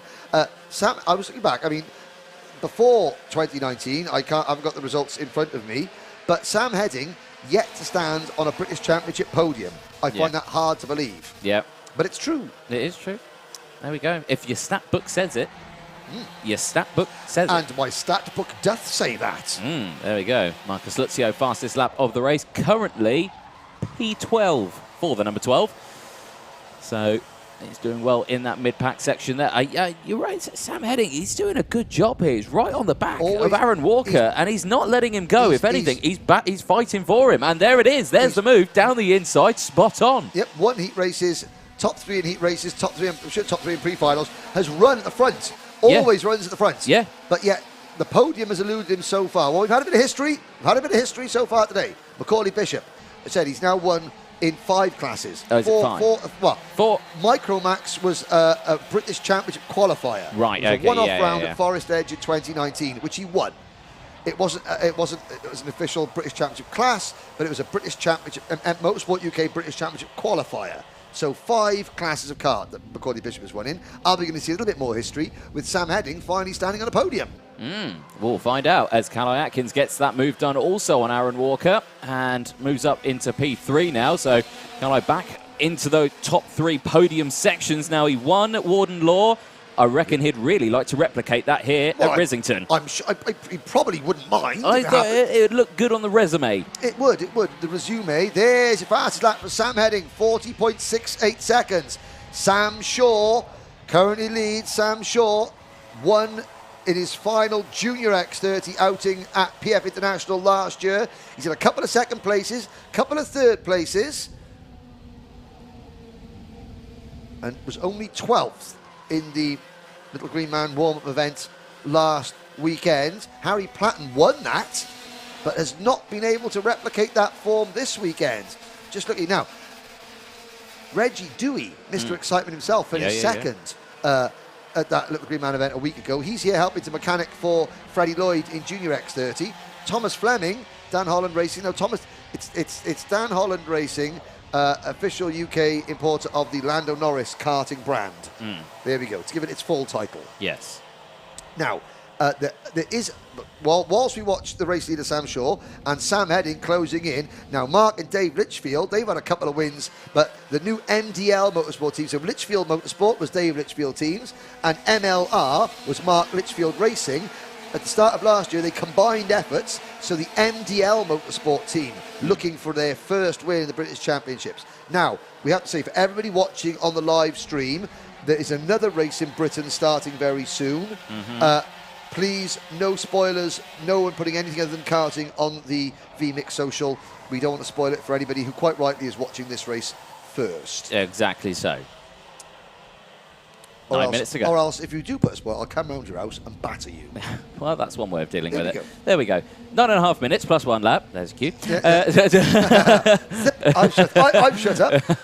That was a friendly threat of violence. For a friendly one. Sam Shaw leads, though, and is it a comfortable lead? No. No, it's not, is it? I mean, he's led for a good chunk. The last laps, they're roughly on the same pace, but he's slowly bringing it in. There's Marcus Littlewood, currently in 5th place. Now, I had a good chat with Marcus Littlewood in the lunch break. Yes, now, he was saying that tyres are actually struggling this weekend. Tyres struggling in X30? Tyres. Never. I know. I've never heard of that before. They were struggling at the end of 3-lap practice yesterday. Yes. He was saying, the understeer's really starting to kick in now, and the tyres have worn down by quite some way. But if it's happening for him, it's happening for everyone. Yes. And Sam Heading, though, closing. I mean, now look at the body language. Body language there. Sam Shaw, very still in the car. Oh, there's a move. That is Harry Platten up the inside of Archie Tillett, and he takes over what is only 10th place. Now, body language. Sam Shaw, very still in the kart, not moving around. Look at the lean that Sam Heading has got. Sam Heading is really pushing this kart. He is really driving. Now, especially coming into these corners, you can see Sam Heading is leaning over a little bit, going into turn 1. It's very pronounced indeed. That shows that Heading, he wants this. Every driver wants it, but Sam Heading really wants it. Not had a podium. Could he start his podium statistics with a win? That would be a very good statistic. There's Marcus Littlewood. Well, the understeer is not really holding him back, I've got to say. Yeah, he's doing all right, isn't he? Yeah, despite what he was saying, he was feeling very dubious. You know, he was happy the fact that he was starting P6. He tried to move in one of the pre-final, I think it was. Yeah, where he was up into 4th, and he tried a cheeky move, and it didn't work out too well for him, and he had to stop back in 6th. So he learned his lesson, and he said, right, I'll learn from that, and he's coming back stronger, and he's doing well. And I noticed there that Bart Harrison has sort of caught. So Thomas Fleming has fallen back. Yes. So that initial breakaway group of 6, 5 of the 6 are still there, but they've been joined by Bart Harrison from the second group of karts, which is now led by Gus Lawrence, but there's still a 1.2 second gap between the top 6 and the 7th place battle. Fleming has slipped back to 8th place, so Harrison has bridged the gap between that second group and the lead group. And looking at the lap times, last time around, 40.76 for Shaw, 40.79 for Heading, 40.83 for Atkins. Very, very close, but this looks like a good lap. In fact, it is. Sam Heading goes a 10th quicker than the race leader, Sam Shaw, and you can see visually that Heading is beginning to get within lunge range. Yeah, I'm sure this will be heading into a last lap decider. What it very possibly could be. Round the dog leg. Did you not get it? Last lap decider. Heading. Oh! Sorry, I was so zoned into being serious for just a moment. Because you know me, always serious, but is he heading? Well, hopefully he's not heading for disaster. Well, no. But I'm sure he's heading to something. He's heading somewhere. Hopefully it's the front. Well, he hopes the front. Sam Shaw is trying to say, well, let's keep behind you. Yes, I get it. Very good, very good. Thank you. The school of bad punditry is open here in the commentary box. There's Aaron Walker and Marcus Littlewood and Harrison. This is the fight for 4th, 5th and 6th coming into the dog leg on lap number 14. 5 3/4 minutes to go. All 21 drivers that started this race still running. Cameron Smith, our American driver, down in 21st. Nat Thomas, well, the king of Risington, is being dethroned. He is only 20th. Alfie Bax Davis is 19th. James Pashley 18th. Harvey Ryby has slipped back to 17th place. 10 seconds separate the top 20 drivers after 15 laps of racing. Senior X30, the tyres might be struggling, but in terms of engine parity, it's superb as Harrison makes his move on Littlewood to move into 5th position. Yep, nice move there from Harrison. He's working his way gently through the pack. There's still 5 minutes to go in this race as well. Plenty of time left to gain more positions in this one. And right now, everyone just seems to be a little tame. Yes, which is nice. But the top 2 are lapping a 1/10 of a second quicker than everybody else. Yes. So their tameness is a little bit quicker than everyone else's tameness. So Kalai Atkins, he's starting to fall away. Now, this is a classic case. Heading is pushing the envelope as much as he can. Sam Shaw is responding. Even though they're not nose to tail, they're aware of Sam Shaw is aware of Heading's presence, and they are just pushing each other away. You know, this is one-upmanship. Heading puts down an amazing lap and closes in. Shaw responds. Heading responds to that. Shaw responds again. And then then they look around 3 laps later and they've dropped the rest of the field. Yeah, it's a very easy thing to do, and that was Bart Harrison diving down the inside of Aaron Walker there. Did he make the move stick? Yeah, no, he didn't. He didn't. So he tried to go for the move, and that will have cost them time. Yes. That will have cost them quite a bit of time as well. So that's not going to help their fight of getting to these guys, but... more precipitation. Yes. More precipitation, and the lap times dropped. They did a 40.9 last lap around. Everyone else in the 41.0s now. So, but the track's still bone dry out there. So is that just kind of it's that? That's a mental thing. Yeah. You. I don't care what any driver says. When you see a couple of raindrops on your visor, ease off. Instinctively, there's an element of caution flashes into your brain, and without realising it, you've eased off slightly. Yeah. It is what it is. That happens so often, and you see it sometimes. If you're a driver and you don't do it, well, the questions may need to be arised in that one. But I am going to. I'm going to say that if the only person that ever in the history of, not even Ayrton Senna, the only person that went quicker in the rain was a driver called Pedro Rodriguez. Right. Mexico's Pedro Rodriguez. Up until recently, the only driver to the most up until Sergio Perez, he had won more Formula 1 races than any of the Mexican. He drove Formula 1 sports car racing. He drove the Porsche 917 Gulf Porsche. And at Brands Hatch in the 1970 Boac 1000, the team went over the initial radio to put on the pit board, someone tell Pedro it's raining. On slicks, in the wet, he was going faster and faster than anyone else had ever been before. And yes, someone tell Pedro it's raining. Yeah. Someone tell these drivers it's raining. Sam Shaw, Sam Heading. Ooh, Sam's Club at the front.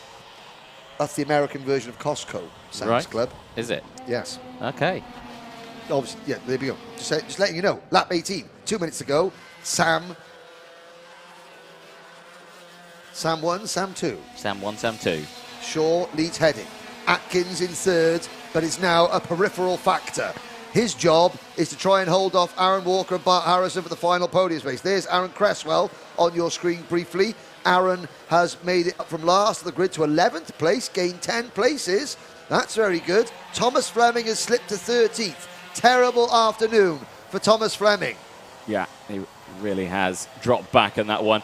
And the bit that I love the most about this as well is the variety of teams that we've got in this top 6. We've got Premium Karting, we've got MDL, we've got Crop Promotion, we've got Strawberry Racing, we've got Mick Barrett Racing, we've got the Jade Racing team, all in the top 6. 6 different teams, and they're not all OTK products as well. They're not. You know, okay, you've got Tony Karts there with Premium Karting with, I think with MDL and with Strawberry, but you've got the Croc, you've got the Birrell with the Jade Racing team, and Heading. He had a little breather. Now he's back into the 40.7s. The top 2 continue to pull away. You think there's not a lot of overtaking for the league going on? No, but this is great stuff. This is 2 drivers pushing themselves to the very limit. There goes Bart Harrison, finally passing Aaron Walker before. There's been a great drive for Harrison, a championship leading drive for Bart Harrison. Championship winning? Well, we don't know that yet. It's a long way to go. But I would say that Harry Platten, his nearest rival, is only 9th. Aaron Walker, he's just got ahead of the 3rd place driver of the championship, so he's gaining points on him. And Thomas Fleming, who's 4th in the championship, is all the way back in 13th position. Well, we'll have to see how that goes on, because 15 seconds to go. Last lap board will be out. Probably not this time. It's going to be very close whether or not. It's going to be another one of those 1 second wonders, I think. You know, I think it could be last lap this time around. Do you? Let's see. One more corner to go. Yes. Yeah, easily done. So, real time is now of the essence for Sam Heading, because time has run out. Last lap. Can he do it? He's closing in. Sam Shaw looking for his first win as a senior. Sam Heading looking not just for his first win, but for his first podium.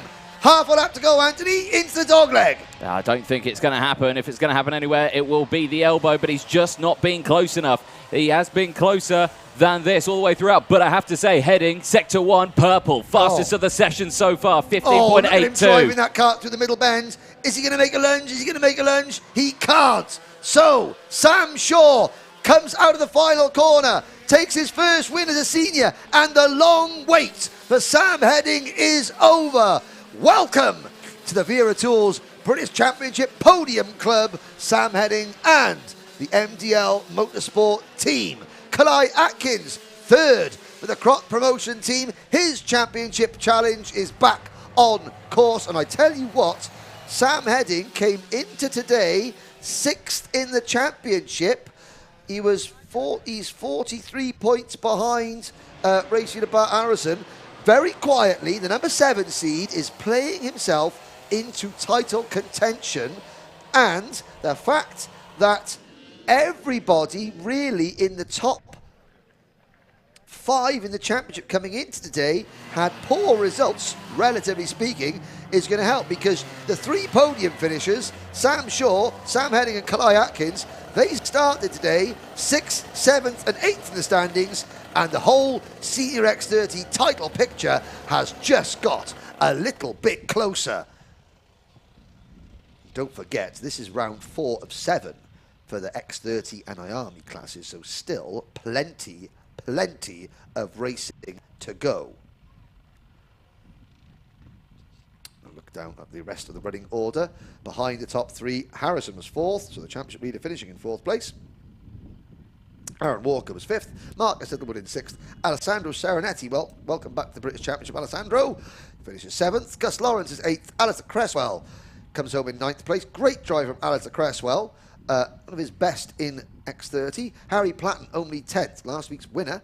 Then it's Archie Tillett in 11th, Marcus Lutzio 12th, Thomas Fleming. Well, that was obviously some sort of mechanical-related issue that saw him drop back to 13th place. Oscar Joyce finishes 14th, followed by Alfie Baxter Davis, James Pashley, Harvey Ryby, Nat Thomas, Louis Johnson Cool, and Cameron Smith. We lost Connor Clifford after 18 laps, and that is your senior X30 final. Hello, Mr. Cameraman. Good to see you. Yeah. Wave. There's our cameraman who's been giving us all the fantastic low shots as the drivers come into Parc Fermé. You can see the IAME Cadet drivers waiting to go out for their final. Let's have a little look. There's a bit of a wobble.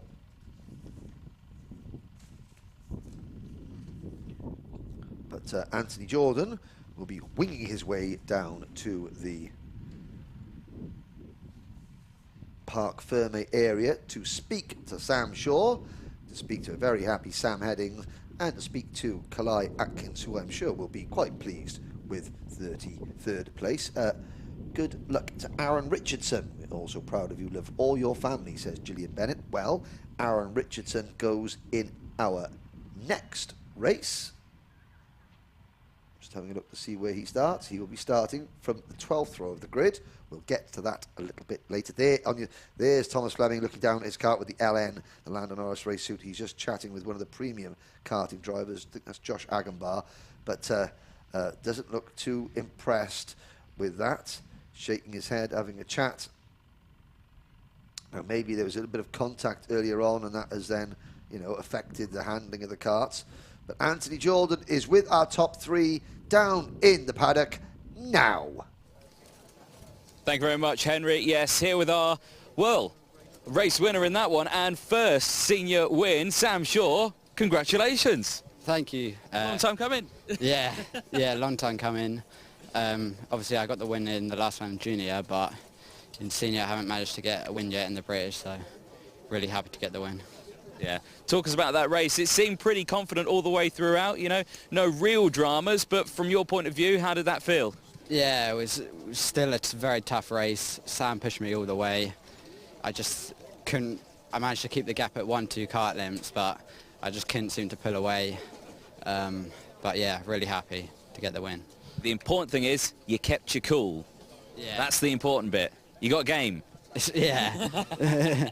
Yeah, I just managed to stay calm. I knew that if I carried on doing consistent laps that I could maybe pull a gap. So yeah, I just tried to keep calm and not panic.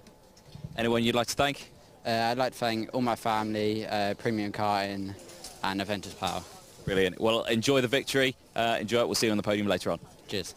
Excellent there, Sam Heading. Let's chat to our second place man, Mr. Sam Heading. Well, welcome, firstly, to the Podium Club. Thank you very much. Oh, it's been a long time coming, many years to do this, but we made it in the end. But how does it feel? I mean, what a result that was. I mean, you were flying in that one, I have to say. You were closing that gap all the way. I reckon, you reckon couple more laps? Yeah, a couple more laps. It was the longest 15 minutes of my life, that felt. Sam Shaw was so consistent. It was so hard to stay with him, but yeah, couldn't quite get there in the end, but happy with P2.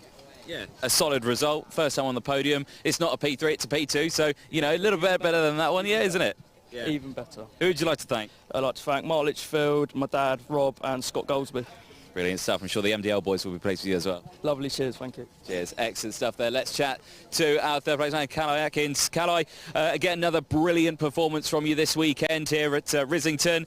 Third place, it's not what the result that you had from Warden, but a still solid podium. Are you happy with it? Well, I'm not the happiest about it. I just struggled to hang on in the end. I think pressures, but no, still good points for the championship, and next round we're going to a track that we've done a lot at previously, so hopefully we make up for this result. Well, it's great to see Croc Promotion again on the podium. The Croc team, always a fantastic team for supporting their drivers, and they're always out there. Could see them alongside Stilp He was not on the podium for his race, but he came to the side of the track and was watching alongside as well. So absolutely fantastic to have you with the team. But a brilliant result for you once again. Who would you like to thank? Yeah, I'd like to say a massive thanks to Tim Blacksmith. He's been there for me since day one. You know, he's helped me a lot. Stella Songs, they're new to sponsoring me. McGill's Boxing Gym, Crop Promotion, of course. You know, team have done a great job. Bit of a shame I couldn't deliver, but it is what it is. And my dad for always supporting me and always being here for me. Well, plenty more finals to go in this season, but Kelly Atkins, well done. Thank you. Excellent stuff there from our top three. One more of the IAME class to go before we head to the TKMs and KZ2 a little bit later on. It's time for IAME Cadet.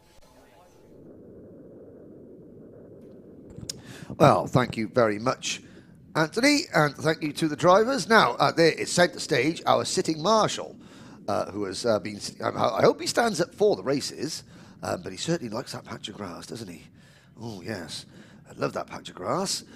He's been sitting on it most of the days. But yes, here we are. There is a look at the top half of the Little Rissington circuit, the glider club in the background. The houses you can see just on the far left. You can see the old training tower, control tower there. The quarters for all the RAF staff that stayed here. The remnants of them are just behind there. They've got some new houses here. And of course, the Neolithic long barrow is over there as well. Only 2,500 years BC that dates back to. There is a look at the IAME Cadet class. Now, first time here for the IAME Cadets at Little Rissington. Before we get there, let's introduce the race. It is IAME Cadet, the next final, up now.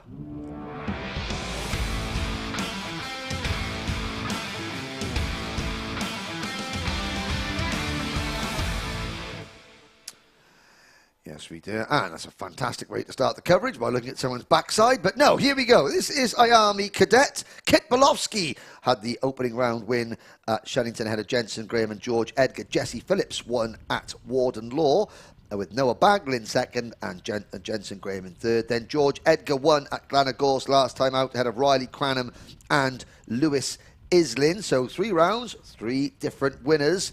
This is where the Ollie Roller Motorsport fans have to turn their ears off because Fusion Motorsport have won the last 1, 2, 3, 4, 5, 6, 7, 8, 9, 10 finals. They have won every final in 2021 and 2022 so far. It gets worse, Ollie Roller Motorsport fans. The only non-Fusion podium finish this year. Second place for Noah Baglin at Warden Law. But, fear not, because it's not all Fusion at the front. Henry Domain goes from row 2. Blair Smith goes from row 4. Art Lovett and Henry Harter go from row number 6. There is the number 5 plate car of Henry Domain. There's the number 63 of Noah Baglin. There's the O plate of George Edgar. Let's have a look statistical-wise. Well, Zach Drummond, our 2021 IAME champion, has got 4 wins in this class. Kit Bolofsky has now got 3 wins in this class. So does Harley Keeble and Harry Burgoyne Jr. Up to 2 wins now is George Edgar. He shares 2 wins with Brandon Carr, Keen Nakamura Burton, Nathan Ty, new European Junior karting champion. To name a few others. Fusion Motorsport have got now 14 final wins compared to 11 for Ollie Roller Motorsport. So in 2019 and 2020 it was all Ollie Roller Motorsport. The last 2 seasons has been all about Fusion Motorsport. The stat book is going away for now, Anthony. Ooh. Looking at Jensen Graham. Jensen Graham, he obviously has raced in Honda as well. He hasn't had a win yet, but he's had a second place and 2 third place finishes. 2 podiums so far this year. Jensen is the only driver to finish on the podium twice this year. Stat book being reopened. Just to check that.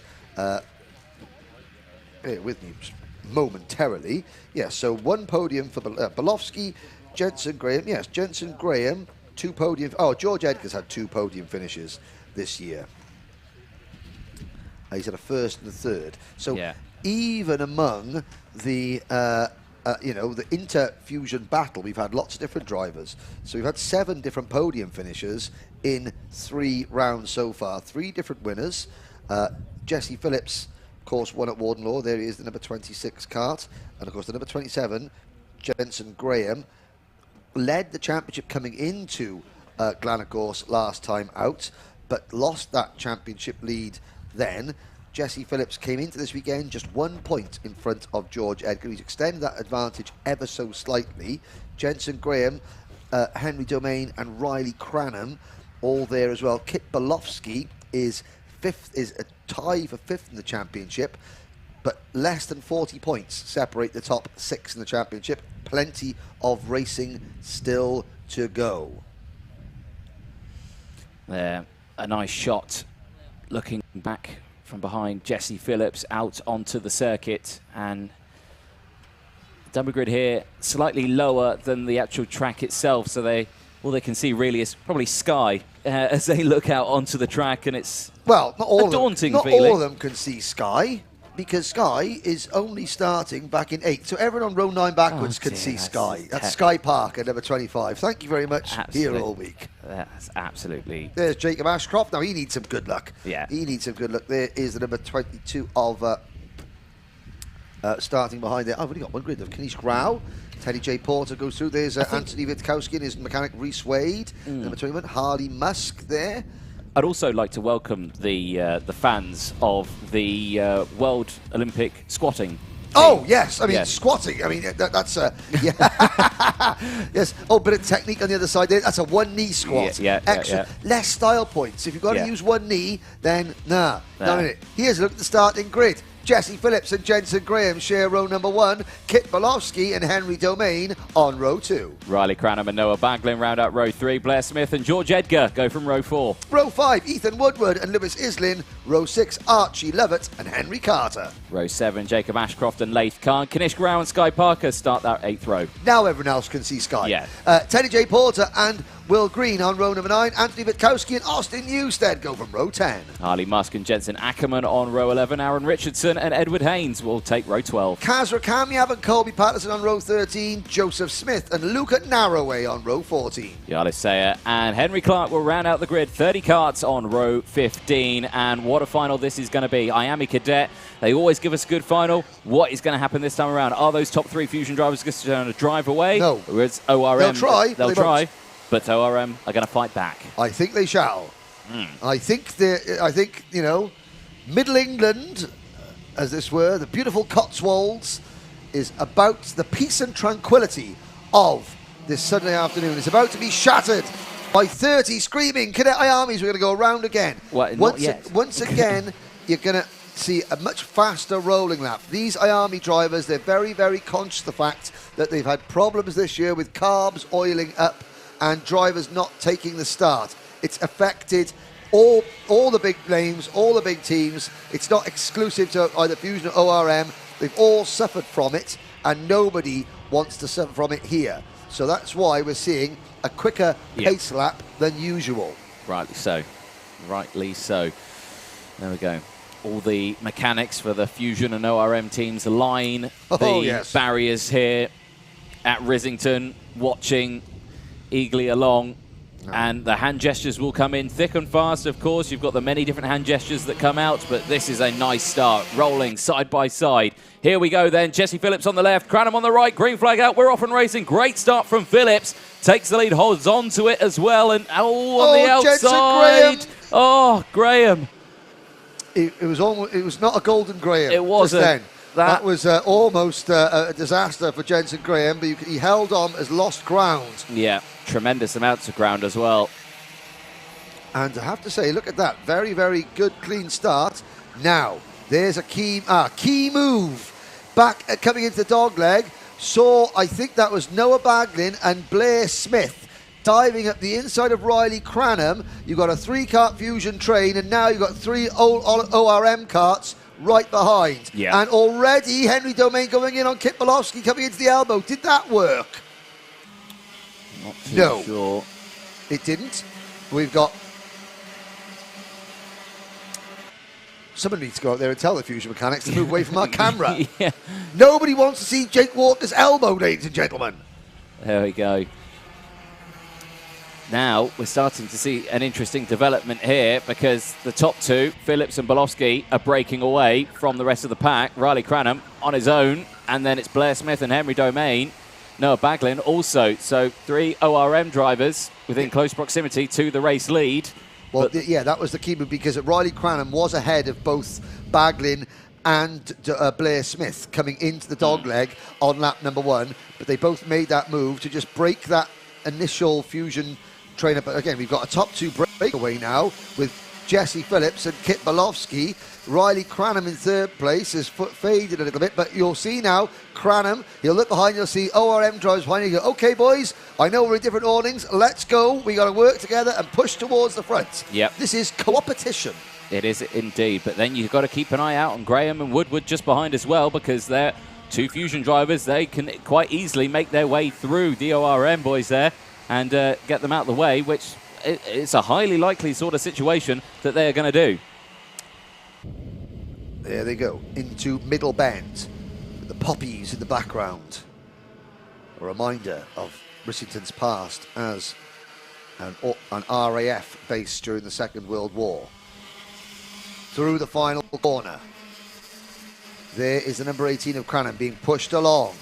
Great, well, say this was home to the Red Arrows. Yep. And this is formation flying in karting terms of the finest quality. Blair Smith gets a fast lap of the race, and as a result, now he gets shuffled wide by the number 27 cut of Jensen Graham, who was fighting back after that first lap. There goes Henry Domain past Riley Cranham into P4. Now, and Cranham goes, okay, let's go and push. And do you know what? Riley Cranham will push him. Yeah, Riley Cranham will push. So Henry Domain, there's no need to defend now. Cranham will stay true to his word and will push away. And Domain's a quick driver, so, you know, Cranham has got a good wing there. So, good wingman, yes. Yeah, good wingman, but not the same team, so they're frenemies. But, yeah, they're going to have to be frenemies until the end of this race. Oh, and there's Noah Baglin getting shuffled wide by Jensen Graham. So Baglin now gets moved to the back of the second group of karts. Belofsky and Phillips pushing away together. So there they go, into the dogneck.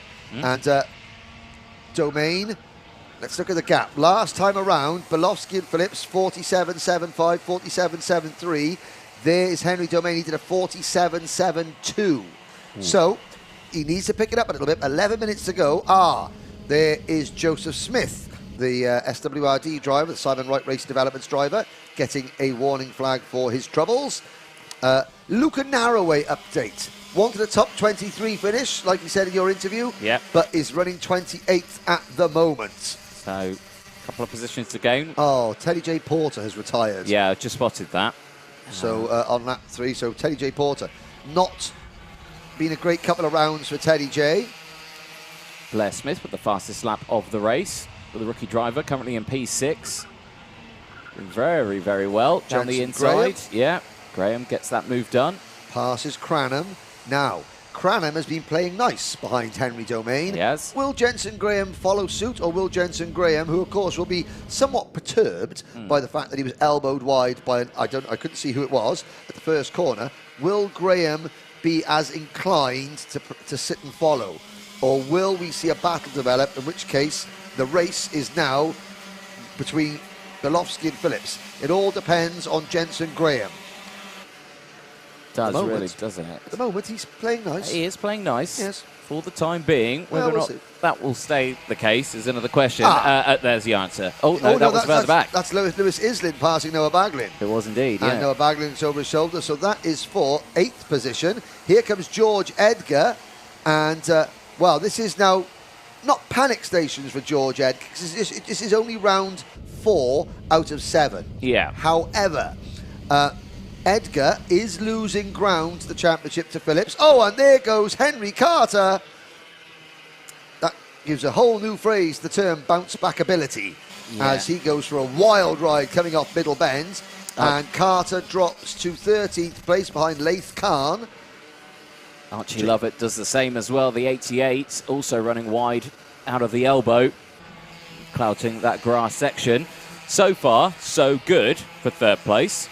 Domain still leading that trio of karts to try and catch up to the back of Jesse Phillips. Yeah, no one's thrown their toys out of the collective karting pram yet. No, not yet. Like I say, there's still 9 minutes plus 1 lap to go of this one, so plenty of time. But they're not. I mean, these two drivers, the 9 of Belofsky, the 26 of Phillips, I mean, they are the perfect formation. And try as they might, Domain and Graham cannot catch them. Yeah. As well as Domain and Graham are working together, there is the abandoned Teddy J. Porter kart. But again, Henry Domain and Jensen Graham cannot catch them. The gap has been about 1.1 seconds, and there is, so there's Jensen Graham making his move. So they played nice, and again, I mean, that was Henry Domain. He didn't try and fight back. He allowed both Jensen Graham and Riley Cranham to go past. Now he slots in, and he'll try and push the two Fusion drivers along. Again, that's co-opetition. Right, I'm leading and that's not working. You lead, let's see if that works. Yeah, exactly. That's the main crucial thing. And if drivers can learn that, again, fabulous thing. It's that is one of the great skills in racing. If you know when you're not quick enough, let someone else give it a go, and you slot in behind them, give it and just follow suit. So that's great stuff. Keep an eye on that gap then. So Jake Walker gives his driver the thumbs up. Yes, we saw that. All is good. All is good. Right, so the gap's 1.4 seconds then between second and third. We'll update that every time they cross the line. It was 1.1 seconds before Graham made the move. Yeah. So it only cost him a tenth, and already you can see that on the split timing on the left-hand side of your screen.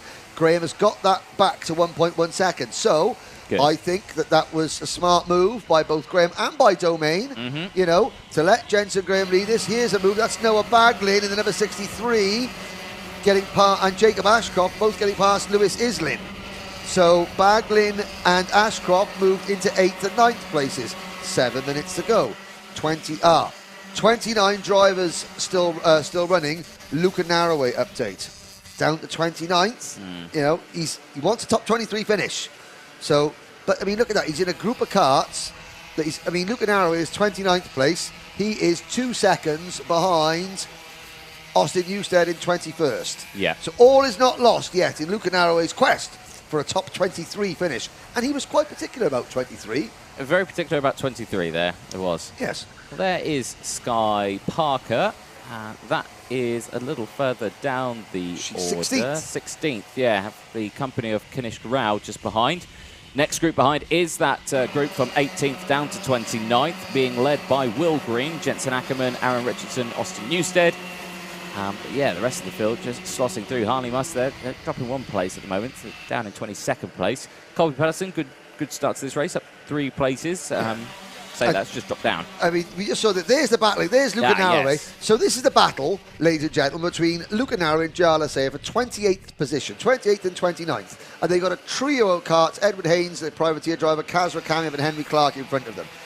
The fighting is just as intense for last place as it is for first. And there's Luca. So Anthony spoke to him early this weekend, and we had played the interview before the pre-final. And Luca was saying that, you know, he didn't race here last weekend. You know, he does a lot of practice on the simulator, but he can't, you know, go racing as often as he would like. And he said that, this year's not gone well. He says he's driving well, but it's just so tough, you know, without any teammates here. He's the only crop promotions driver. There they go through. I mean, there's nowhere to rest. The back of the screen there, somebody else has gone off. Edward Haynes out of the race.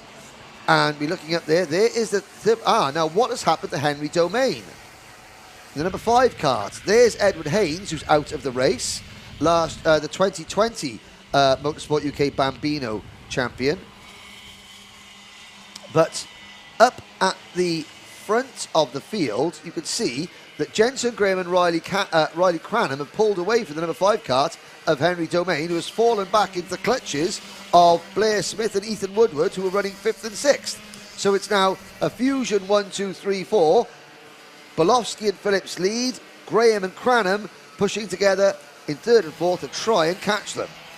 Well, that is an interesting development because Domain seemed to be on it. There is Edward Haynes' stricken kart. That's now retired from this race. But yeah, that does baffle me slightly because Domain it must have been a mistake somewhere on the circuit because he had no one behind him and he was pushing. Yeah. So it must have been an off-track excursion, potentially of his own making. I mean, he's back at speed now, pushing Blair Smith along, and again, that's literally pushing him along at speeds of well over 50 miles an hour. There's Jacob Ashcroft in the number 8 kart, being obscured by Jake Walker's elbow and underarm. Someone really should go out there and tell him. Just move away from the camera, Jake. I'll let you go tell him. No, right, I'm going to shout out the window. Oi, Jake! I'll mute your microphone so we don't hear you shouting out the window. But 3.5 minutes to go. Having a full argument out the commentary box window. There we go. He's moved away now. Perfect. So when we next go to that camera shot, it should be absolutely fine. And we can see the drivers that we are watching and the drivers who they are mechanicking as well. I'll unmute your microphone now, Henry. Right. Well, I mean, I told him, and he moved. You know, there we go. There we go. Look at that. Hey! Clear. Not an elbow or underarm in sight, ladies and gentlemen. Perfect. The power of yelling out of a window at somebody. Fabulous stuff. Right, well, nothing's changed, really. Bolowski and Phillips still holding on to that one. I'm keeping a very close eye, though, on that gap between the two Fusion groups. 1 second was it when they crossed the line. 7/10 of a second. 7/10 Hold now. on to your handbags, ladies and gentlemen. The cavalry is coming. The cavalry's arrived. It's going to be a four-way battle for the race lead. 2.5 laps to go then, plus that one additional lap. And there's the third group just behind. That is Blair Smith, Henry Domain, and Ethan Woodward. Again, those three drivers are wanting to latch onto the back, and they will. They will, of course, because as soon as Graham and Cranham close up to Phillips and Bolowski, they will start scrapping because there is not much time left to go in this race. Now, Riley Cranham, first ever British Championship podium, last time out at Glenagorse. And again, once you've got onto the podium, you kind of get that winning feeling. Third in the Little Green Man here a week ago. And is really, I mean, he's not in a championship contention. I don't think he's in the top 20 in the championship. Looking down to see where Riley Cranham is. And the answer is... Oh, no, he's fifth in the championship. What am I talking about, Henry? Henry, shut up. He's fifth in the championship, but he's got that, not winning feeling, but he's got that podium, so he knows what it's like to stand on a podium. He thinks to himself, right, I can do it. All the drivers think they can do it, but then actually getting over the line. Oh, no, Chris Walker's moved into the camera shot. Elbow to head. We've gone to elbow to bald scalp. A bit of a Friar Tuck going on there. Yes. The Friar Tuck. Oh, dearie me, Henry Domain getting squeezed wide by Ethan Woodward there. We've got 1 minute to go. Bolowski and Phillips lead by half a second over Graham and Cranham, who will continue to close. Will the time run out before they catch the two leaders? Blair Smith is fifth. That would be his best result in the British Championship. Then it's Henry Domain, Ethan Woodward, Noah Baglin, George Edgar and Anthony Wachowski at top 10. The leading non-Fusion ORM driver is Will Green in 18th place and 28 karts still running. Luca Narroway update, everybody. He's up to 25th. He's only got Joseph Smith and Colby Patterson in front of him, between him and a top 23 finish. There we go. Keep a close eye on that one now. Timer, 30 seconds to go. This is really the open book moment when it comes to racing for the lead within IAME Cadet, because yes, they will stay line astern throughout the entire thing, but when it comes to these last couple of laps, it is open game. Anyone can go for any move in the team, so they will keep a very close eye on that gap. It was half a second. It's now 0.3 of a second between those top two as we continue to watch this battle for fifth place. Blair Smith, Domain and Woodward are slowly closing in, but I think it's going to start heating up at that front very, very soon. Well, yes, because the clock has struck 0. The last lap begins now, and look at that, 4 karts in the same frame.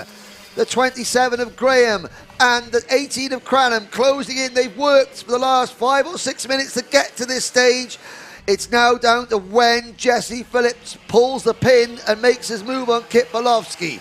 Jesse Phillips leading the championship. At the moment, he's extending that championship lead, but he's going to want to take the win from Bolowski. He's not going to just sit there. Here comes Jensen Graham. Jensen looking for his first win. Riley Cranham looking for his first win. They're looking over. There goes Bolowski. Oh, Phillips gives Bolowski the signal saying, come on, keep pushing. I can't believe he's not even going to try. He's got to try. It's a British Championship wins begging. Bolowski defends. Does Bolowski run a little bit too deep? Yes, he does, but Kit Bolowski comes out of the final corner and takes the win with Jesse Phillips in second. Jensen Graham holds on to third. Riley Cranham comes home in fourth position. Henry Domain finishes fifth. for Oliver Rowland's Motorsport. Blair Smith in 6th. The rest of the field coming across the line. We're going to wait for the number 17. There goes the there goes the number 17 Croc Promotions kart. Luca Narroway. Oh, a 25th place finish for Luca. Just too shy of what he wanted, what he told Anthony he wanted in his interview. But your winner, Kit Bolofsky, that moves Kit on to 4 wins in the British Championship, and that puts Kit behind only in IAME Cadet. Well, that puts him on a tie with Zach Drummond as the most successful in terms of wins drivers in the Motorsport UK British Kart Championships. There is a look at the rundown as the drivers come into Parc Fermé.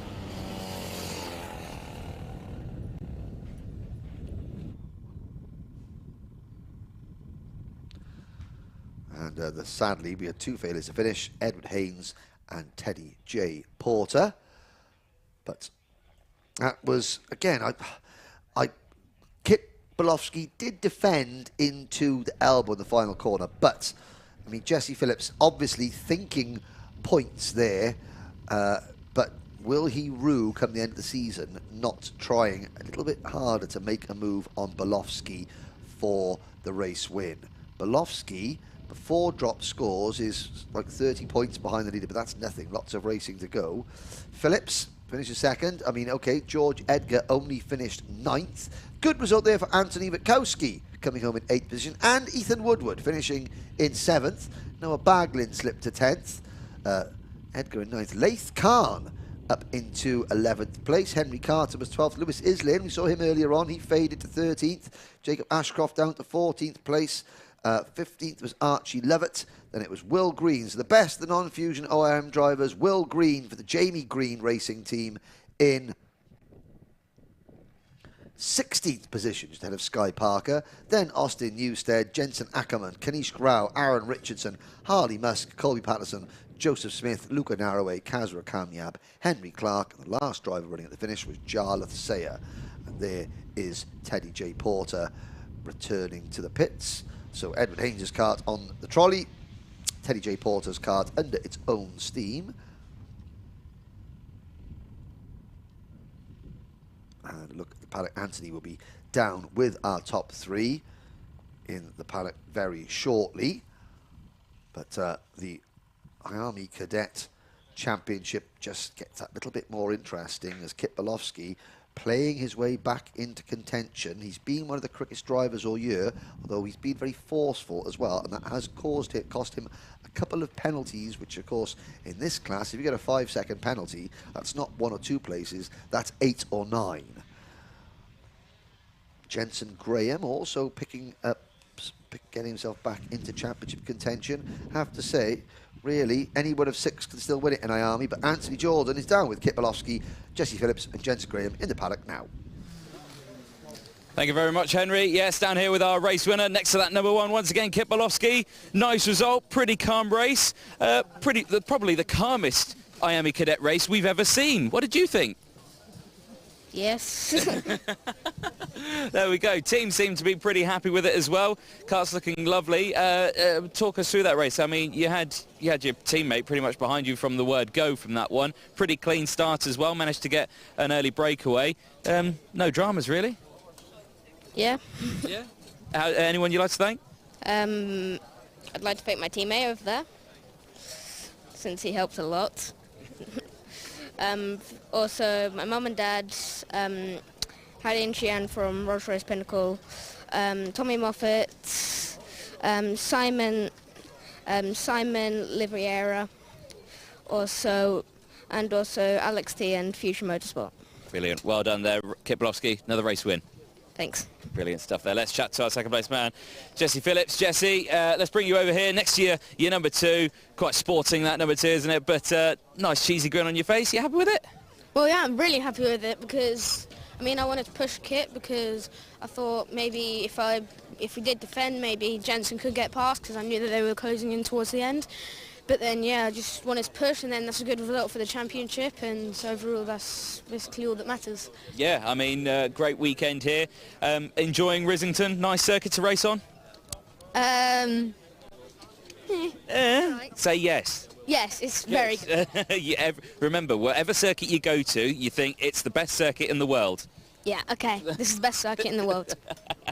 Top man, top man. But again, great result, fantastic. Anyone you'd like to thank? Well, yeah, Fusion Motorsport, Jake Dalton, my mechanic, Shocks for the engines, and yeah, Fusion Motorsport. Brilliant stuff. Well done. Jesse Phillips there on your second place. Well done. Thank you. Excellent. Let's have a chat then with our third place driver, Jensen Graham. Jensen, come on in.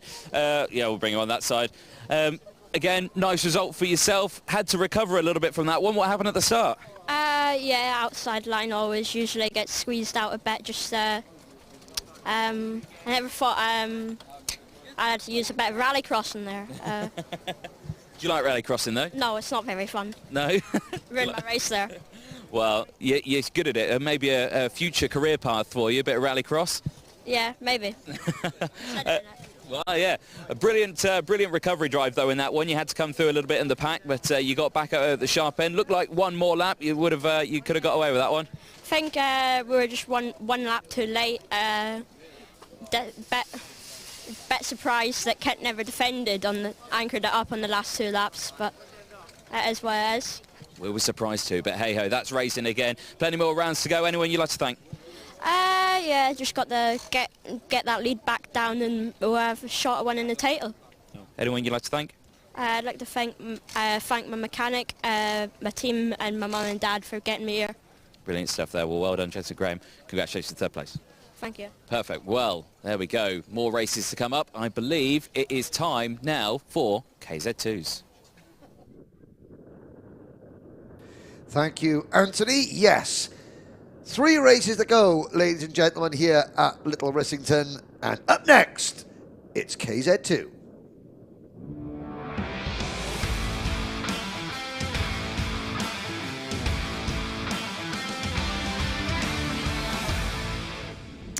So just as we look at the KZ2 drivers on the dummy grid, just a couple of little snippets to pick up. Susan Woodward saying well done to Ethan Woodward on the live chat. And a few others there. There's Miles Murphy in the Demon Tweaks overalls, the red Demon Tweaks overalls with his arm folded there. Now Miles, he designs the crash helmets for many professional drivers, both in the UK, in abroad, and in the United States. On the Formula 1 grid, he's got Sergio Perez, Alex Albon, George Russell, and Lando Norris. He designs their crash helmets. Of course, nowadays, Formula 1 drivers, they change their crash helmet designs almost every race, which is good news for Miles' bank balance, ladies and gentlemen. Probably keeps him in racing. Here's Morgan Porter getting his crash helmet on in the white, orange and black Kart Republic race suit. Morgan will be starting in the centre of row 1 for this next race. Now, this is the penultimate round of the championship for the KZ2s. And unlike the X30 classes, KZ2 have been to Risington before in the British Championship. Back in 2019, the very first round of the new era of Motorsport UK British Championship, Fabian Federer won both finals for the SRP race team. Adam Gleer, that year's eventual champion, was second in both finals. Scott Allen and Tom Longfield finished third in those 2 finals. We didn't race here in 2020 or 2021 due to COVID, so this is the KZ2's first time back here since 2019. Now, the season so far, James Glenister won the opening round from Dan Kelly and Charlie Turner at Shannington. At Warden Law in the wet, Charlie Turner won on slick tyres, by the way, ahead of Tom Adams and Sam Ward, the only 3 drivers to go out on slicks. Then at Glanagorse, Rhys Ujijima won on his British Championship debut for the Pierce Exton racing team, ahead of Morgan Porter and Charlie Turner. Interesting fact, Jack Doohan, who won yesterday's GP2 race, and Rhys Ujijima, who was on the podium in Formula 3 this weekend, both used Glanagorse last round 2 weeks ago as a bit of a warm-up event, and it certainly paid off in droves for them. There is a look at the number 8 kart of Lee Ward, who is the Synergy kart. Just there is the Energy Course Collective with Lewis Halliday and Joe Charlton. Further up, there's Shane Daly there's Ginger Spice, the mechanic for the Dan Kelly racing team. Oh, good, yeah. There's Bradley Barrett, looking at the Sodi Kart overalls on. The Sodi Vitesse driver came into this weekend second in points. Morgan Porter. Now, in the championship. Now, last weekend, Morgan Porter won here at Risington in the warm-up event. He beat Charlie Turner, Dan Gould, Shane Daly and Miles Murphy, which are top 5 last weekend. Coming into the championship, coming into this round of the championship standings, Charlie Turner did have the lead by 26 points over Bradley Barrett. 2 points behind Barrett is Tom Adams. 3 points further back is Dan Kelly. 2 points behind Kelly is Joe Charlton. Then Shane Daly, Morgan Porter and James Glenister with Miles Murphy also in contention. So in fact, the top 9 in the championship separated by 45 points. But of course, and now drivers will be starting to think about dropped scores. There are 10 point scoring opportunities, intermediate classifications and finals. You count your best 10 out of 12 scores. So you drop your 2 worst scores. And that could be from any round. It doesn't have to be from the same round, any round. Let's have a look at the starting lineup, shall we?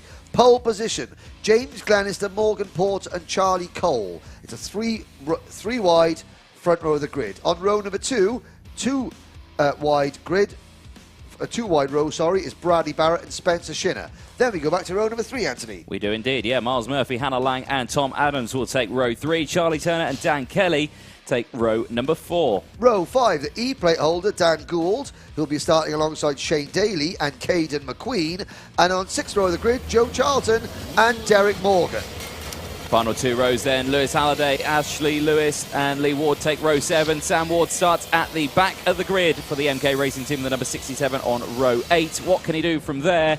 As we're about to find out, 2-stroke, 6-speed gearbox madness is about to start whizzing around the Fullerton Circuit. Fullerton Circuit? It's the Risington Circuit. And It's been a long day. The KZ2s, they don't use the dog leg. No. At the end of the back straight, these KZ karts are topping 100 miles an hour, ladies and gentlemen. That is enough to get your attention, no matter what you drive. So, 15 minutes plus 1 lap around, and it's a very quick lap. So we're going to be seeing about 25, 26 laps, I think. It's going to be a long race, a real test of endurance. You're going very quickly. We'll have 2 rolling laps to get the karts, to get the engines fully up to temperature. And then we'll go racing. I would say this championship, any one of 9 coming into this weekend still had a chance of the championship, with Charlie Turner retiring from the second heat and only finishing 1, 2, 3, 4, 5, 6, 7, 8, only finishing 9th in the intermediate standings. That gives, and again, he finishes 9th, so Dan Kelly, Miles Murphy, Tom Adams, Bradley Barrett, James Glenister, Morgan Porter, all 6 of his title rivals gained points on him in the heats.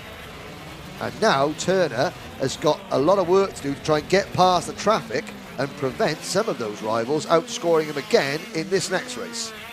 Oh, the noise that these karts are making as they do their test starts before getting onto the dummy grid. Or onto the grid itself, I should say. Absolutely fantastic there at the back. Sam Ward, he's had a tough old weekend, has Sam, and a lot of work ahead of him in this one. Karts line themselves up. Spectators at the ready. Oh, yes. Commentators at the ready. Oh, yes. Drivers at the ready. No, they're not, because some of them haven't gone into the correct grid position. There we go. Right, we'll start again. There's no flag up at the back. We'll do it again. Derek Morgan's in the wrong place. Del Boy. Right. Everyone's in the wrong place. Now Lewis Halliday's in the wrong place.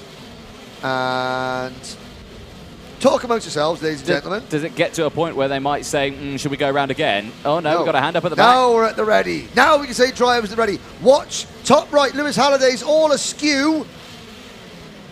That's not going to be good for Lewis It's Halliday. a false start. It's a false start. They're going to go round again. Yellow light there we flashing go. at On the back. left-hand side of your screen. Yeah. Go round again. Lewis Halliday is a 90-degree angle pointing into the grass, so I don't think he'd have the optimal start. Yes, this is not a senior pro kart race. These KZ2 karts are not automatically attracted towards the nearest bit of grass like a pro kart. Have to say, it's lovely being in the countryside, isn't it, Anthony? But not if you suffer from hay fever. Yes. What have you got? No. Suffering from Just hay saying. fever? I'm just saying. No. I'm just saying it's not. It's lovely being in the countryside. Now, second time of asking. Down the back straight we go. Let's have a little look.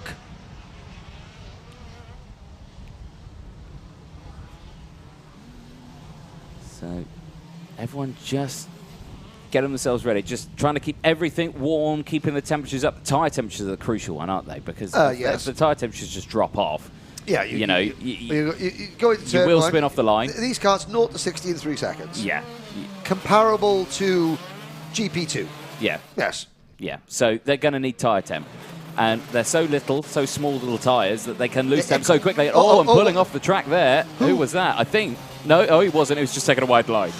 Well, so far today, the star of the show has been Charlie Cole in the number 66 Jade Racing Team entry. Absolutely superb performance, even though James Glenister has won both heat races. Now we can say, better. spectators are ready, the driver's ready, the commentators are ready, the lady with the flag is ready. Look to the left, 1 red light, 2, 3, 4, red lights out. We're off and racing. It's a good start from the centre of the front row for Morgan Porter, who grabs the lead, and Charlie Cole goes into second place. Through turn 2 now, all 19 drivers safely to the first couple of corners. Dan Gould, the E-plate holder, getting shuffled back a little bit. Bradley Barrett's at the 4th place, but it is Morgan Porter and Charlie Cole running 1-2. James Glenister back to 3rd place in kart number 22, plunging down the back straight into bottom bend. Now uphill through middle bend into the elbow. Good first lap from our KZ2 drivers, and championship leader Charlie Turner out of the race. You can see the desolation, and he's got a wheel that's come off, and it's taken something out. And there goes Sam Ward for a spin. Weekend gets even worse for Sam Ward. That is game over. But look at that. That is Charlie Turner. A wheel has come off, and the championship leader is out of the race. This has opened things up exponentially. And now everybody else, the top 9 in the point standings coming into this weekend, is thinking, do you know what? It's game on. It's absolutely game on, because they will come past Charlie Turner's kart, which is parked at the side of the circuit, on the outside of the circuit corner here. They'll see it. They'll see it, and they'll know he's out. They'll all be looking at his kart, glancing over now. It's just off the left-hand side of the screen there. So this is game on. Turner will stay on 423 points. There's Sam Ward. He got the kart restarted, but now it's stopped again. And his NAS panel's loose at the front as well, so he'll have to bring that in, because at the speeds that these karts go, that will just go straight up in the air. That is less than ideal. Yeah. So, including dropped scores, Charlie Turner maintains the championship lead with 423 points. Morgan Porter moves up to second on 408 points. Bradley Barrett third, 407. Tom Adams has got 404. James Glenister 401. Dan Kelly 400. The vultures are circling the carcass of Charlie Turner's broken go-karts. They are indeed. Well, there again, Morgan Porter comfortably holding on to that lead. I say comfortably. Charlie Cole, what a performance from Charlie Cole. Superb. We've not seen Charlie really up at the sharp end before this year.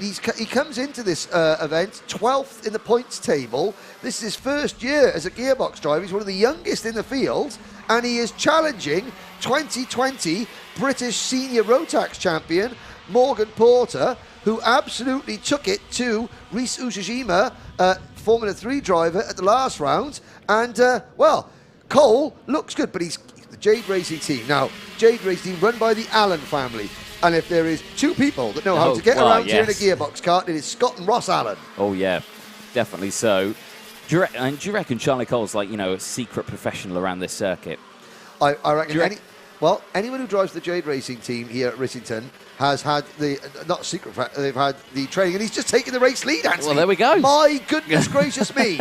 Charlie Cole throwing the cat amongst the pigeons here in KZ2. What an absolute turn for the books. This is some fabulous stuff then from Charlie Cole. Great weekend so far and lining up to potentially take a final win here. Has Charlie Cole won a final in the British Kart Championship? He's not been on the podium. He's not been on the This is podium. his first season in the British Championship.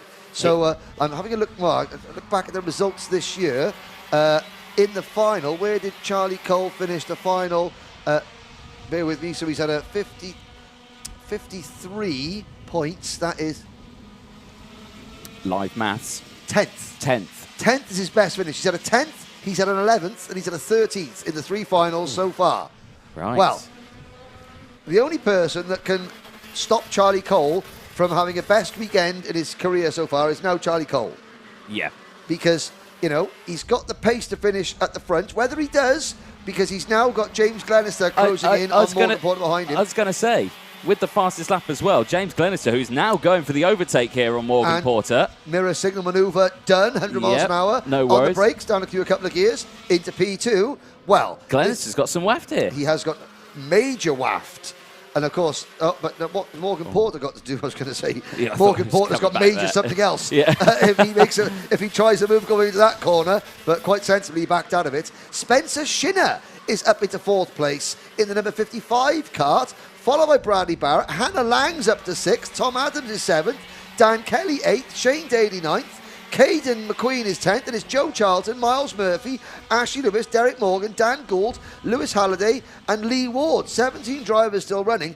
Of course, I mean, the only thing that Charlie Turner has got going for him now is the fact that the grid is so competitive and large. All his rivals are taking points off each other. Glenister is now up to 3rd in the championship, 404 points. So even now, Bradley Barrett, with Morgan Porter dropping from 2nd to 3rd, that puts Barrett back into 2nd in the point standings, Glenister to 3rd, Porter's down to 5th.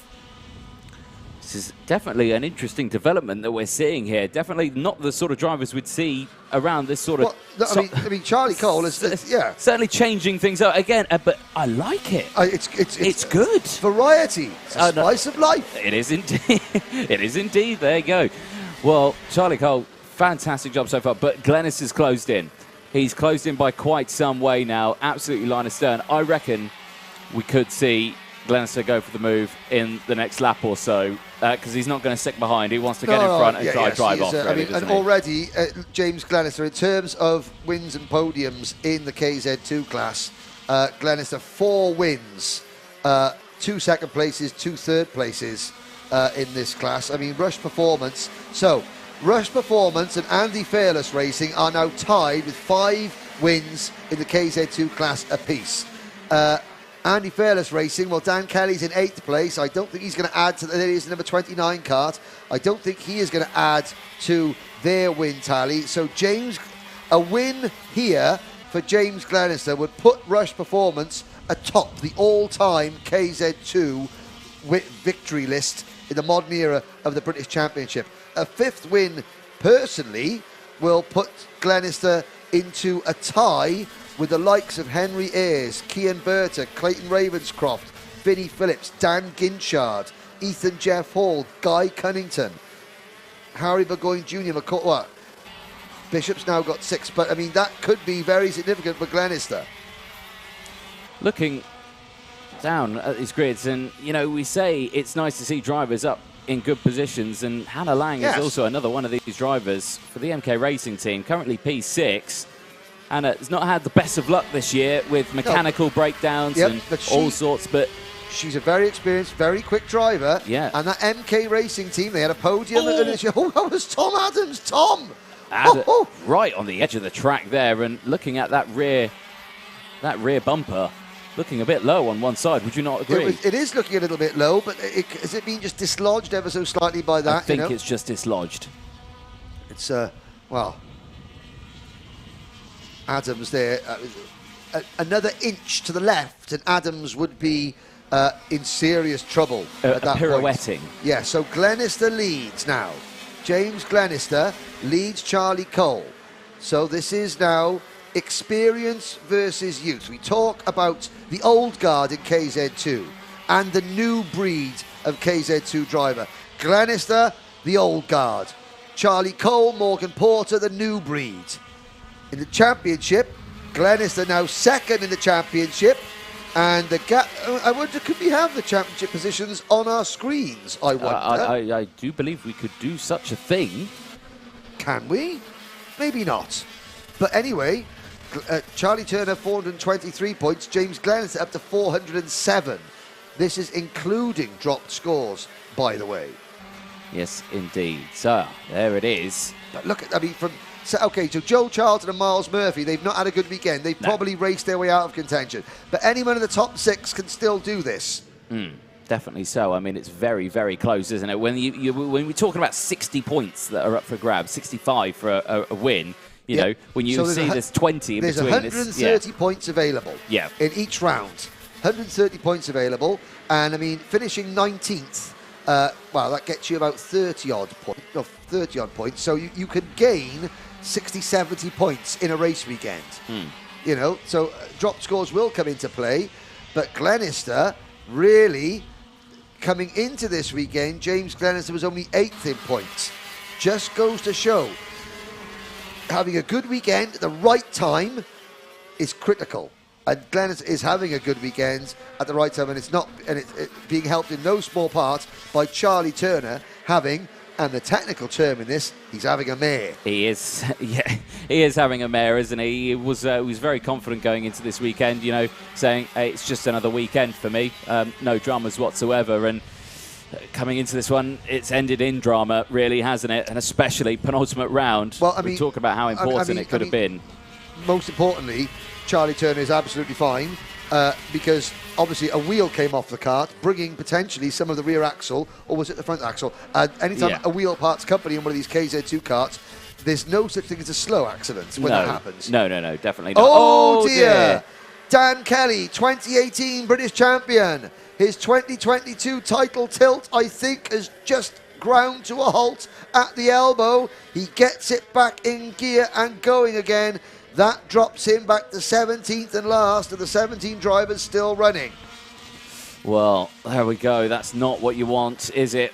It's all the mechanical gremlins are really showing now, aren't they? They've had a full day, full weekend of racing. It always happens in the final, doesn't it? You say mechanical gremlins, Anthony. A kart was facing backwards. I think that might have been a spin-related gremlin. It could have been a spin. A sudden lack of adhesion. Sudden lack of adhesion, or resulting in a brief rotation. Before traction was regained and racing could continue. That's a solid way of putting it.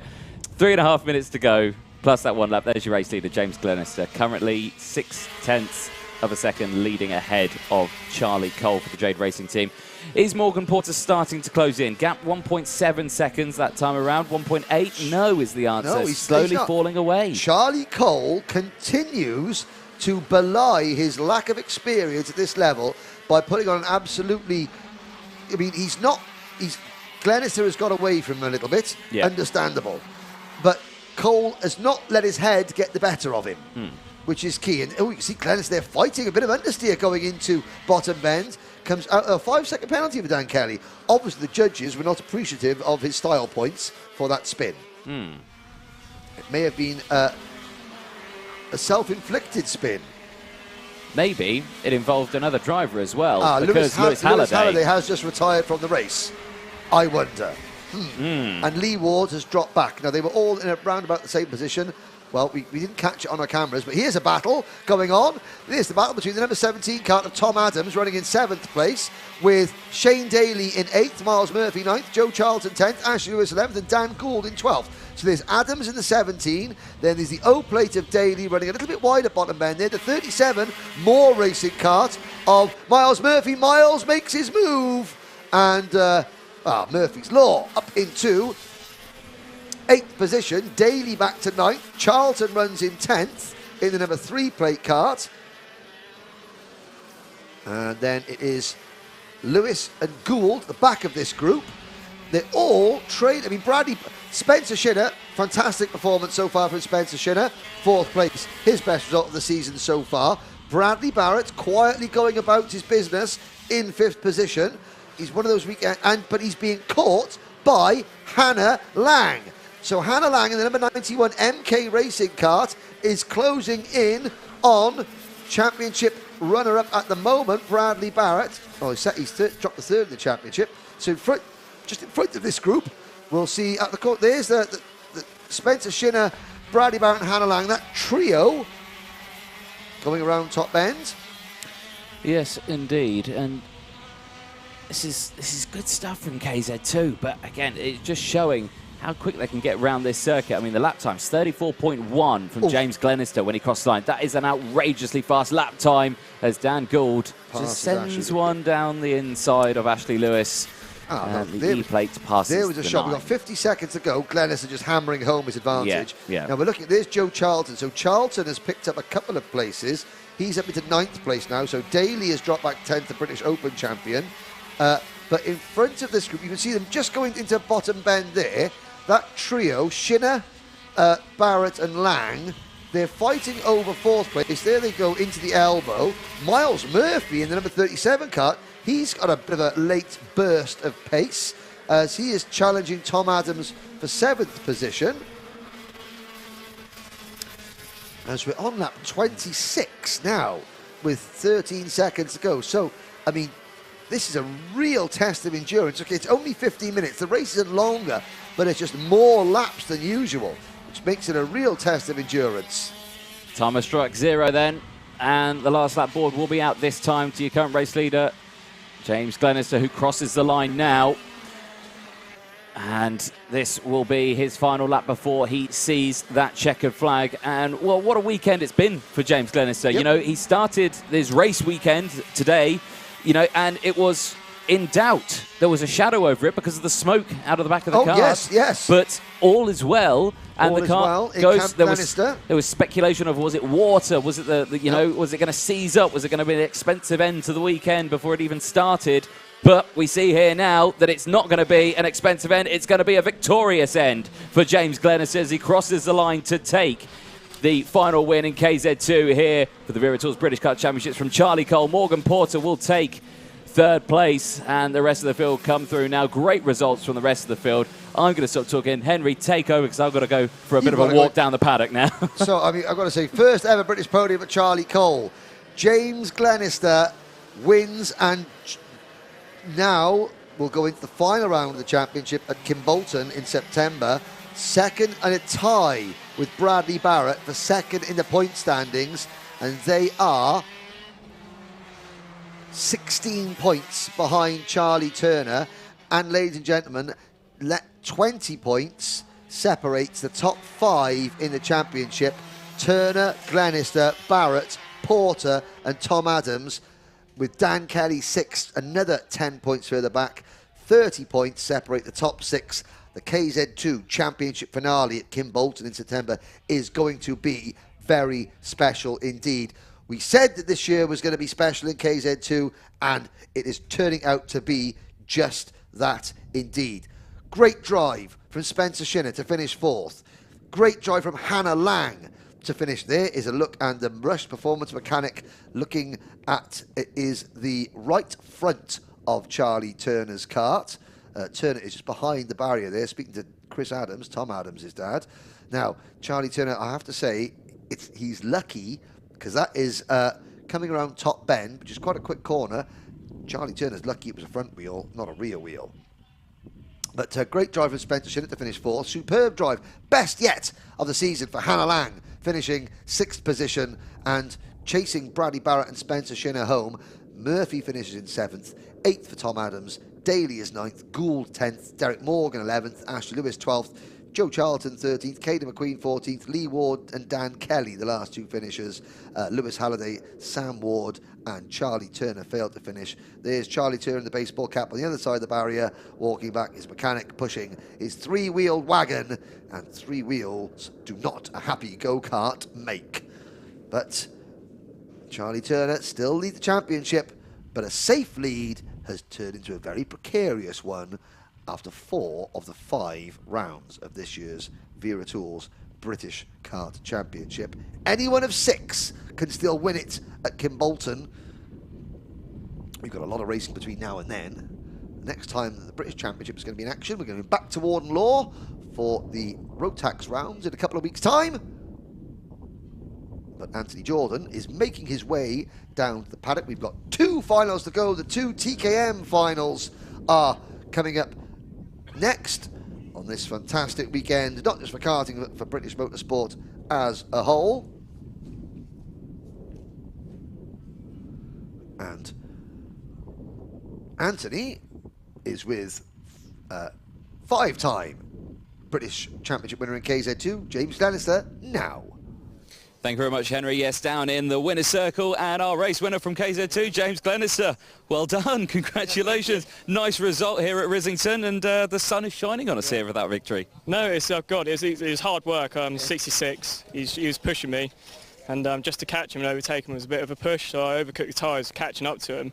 And there's a few laps I thought he might get me back where I cooked the tyres, so I backed off a bit, and then just gradually brought the pace back down up to a decent pace to hopefully be able to pull away. But yeah, what a difference from Glannygores to here. Yeah, what a difference. But what a very different circuit to Glannygore as well. Definitely. Borderline flat here, no undulations, and yeah, a cracking result. And I have to say, just from yourself, championships looking a bit nicer now. You push yourself up into second in the points with drop scores. Stop looking at the championship. Really? Yeah.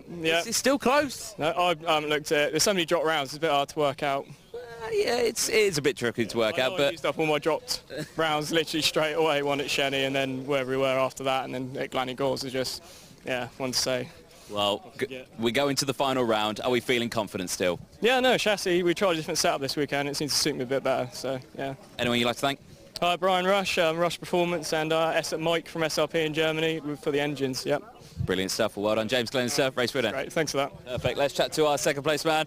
Well, Charlie Cole, welcome to the top 3. How does that feel? Feels amazing, to be honest. Like, never been on a British Kart Championship podium, so it's brilliant. It's nice. First time chatting to you here, so hopefully your interview skills are up to scratch. But tell us on that one. I mean, that looked like a challenge for you. You know, you were leading for that one, wasn't it? Well, I was leading for the first half, then the pace started to drop off a bit, but towards the end, it started to come back again. Don't know why, but my neck was absolutely killing me, to be honest. Well, now, is your neck killing? Well, because you've done plenty of races here and around this length.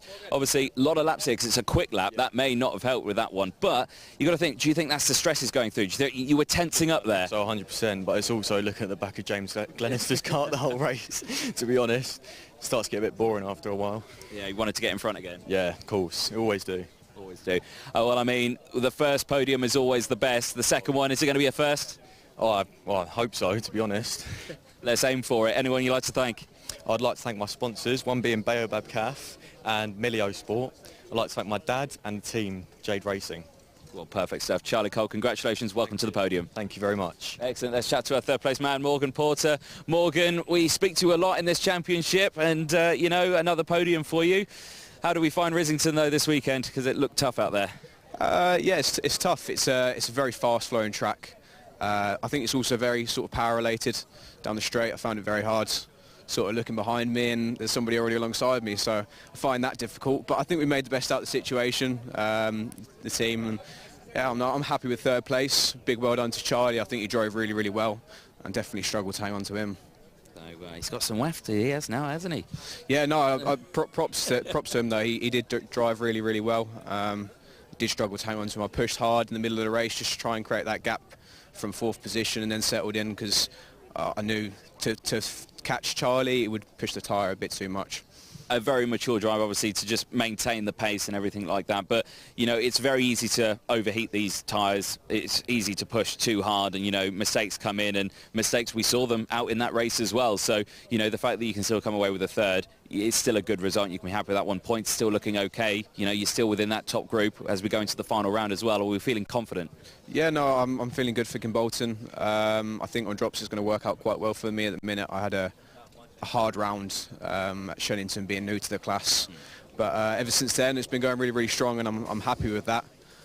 So yeah, no, I'm happy. Good stuff. Anyone you'd like to thank? I'd just like to thank Tom at Moore Racing and Sam as well. My dad for mechanicking me, and mainly the people at Kart Republic as well. I think it's a great chassis, and I think it proved that as well today and in previous races. Oh, brilliant stuff. Well done, Morgan Porter, third place. Thank you. Excellent stuff there from our KZ2 drivers. 2 more races to go, and it's all time for TKM.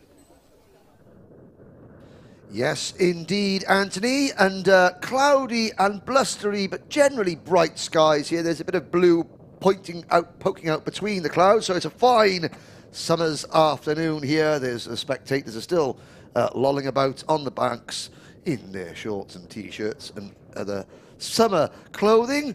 2 races to go. The first one is TKM Extreme.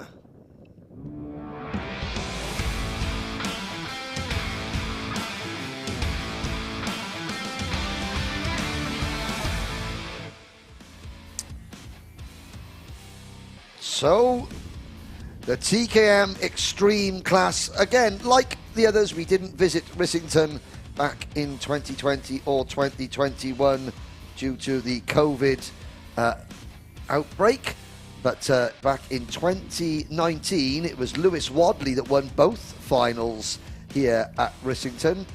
Lee Whittingham finished third in the first final and second third in the second final, rather. Adam Sparrow, second in the first one, he's here. And Chris Whitton finished third in the opening final. So both Sparrow, Lee Whittingham and Whitton both have experience of finishing on the podium here in the British Championship.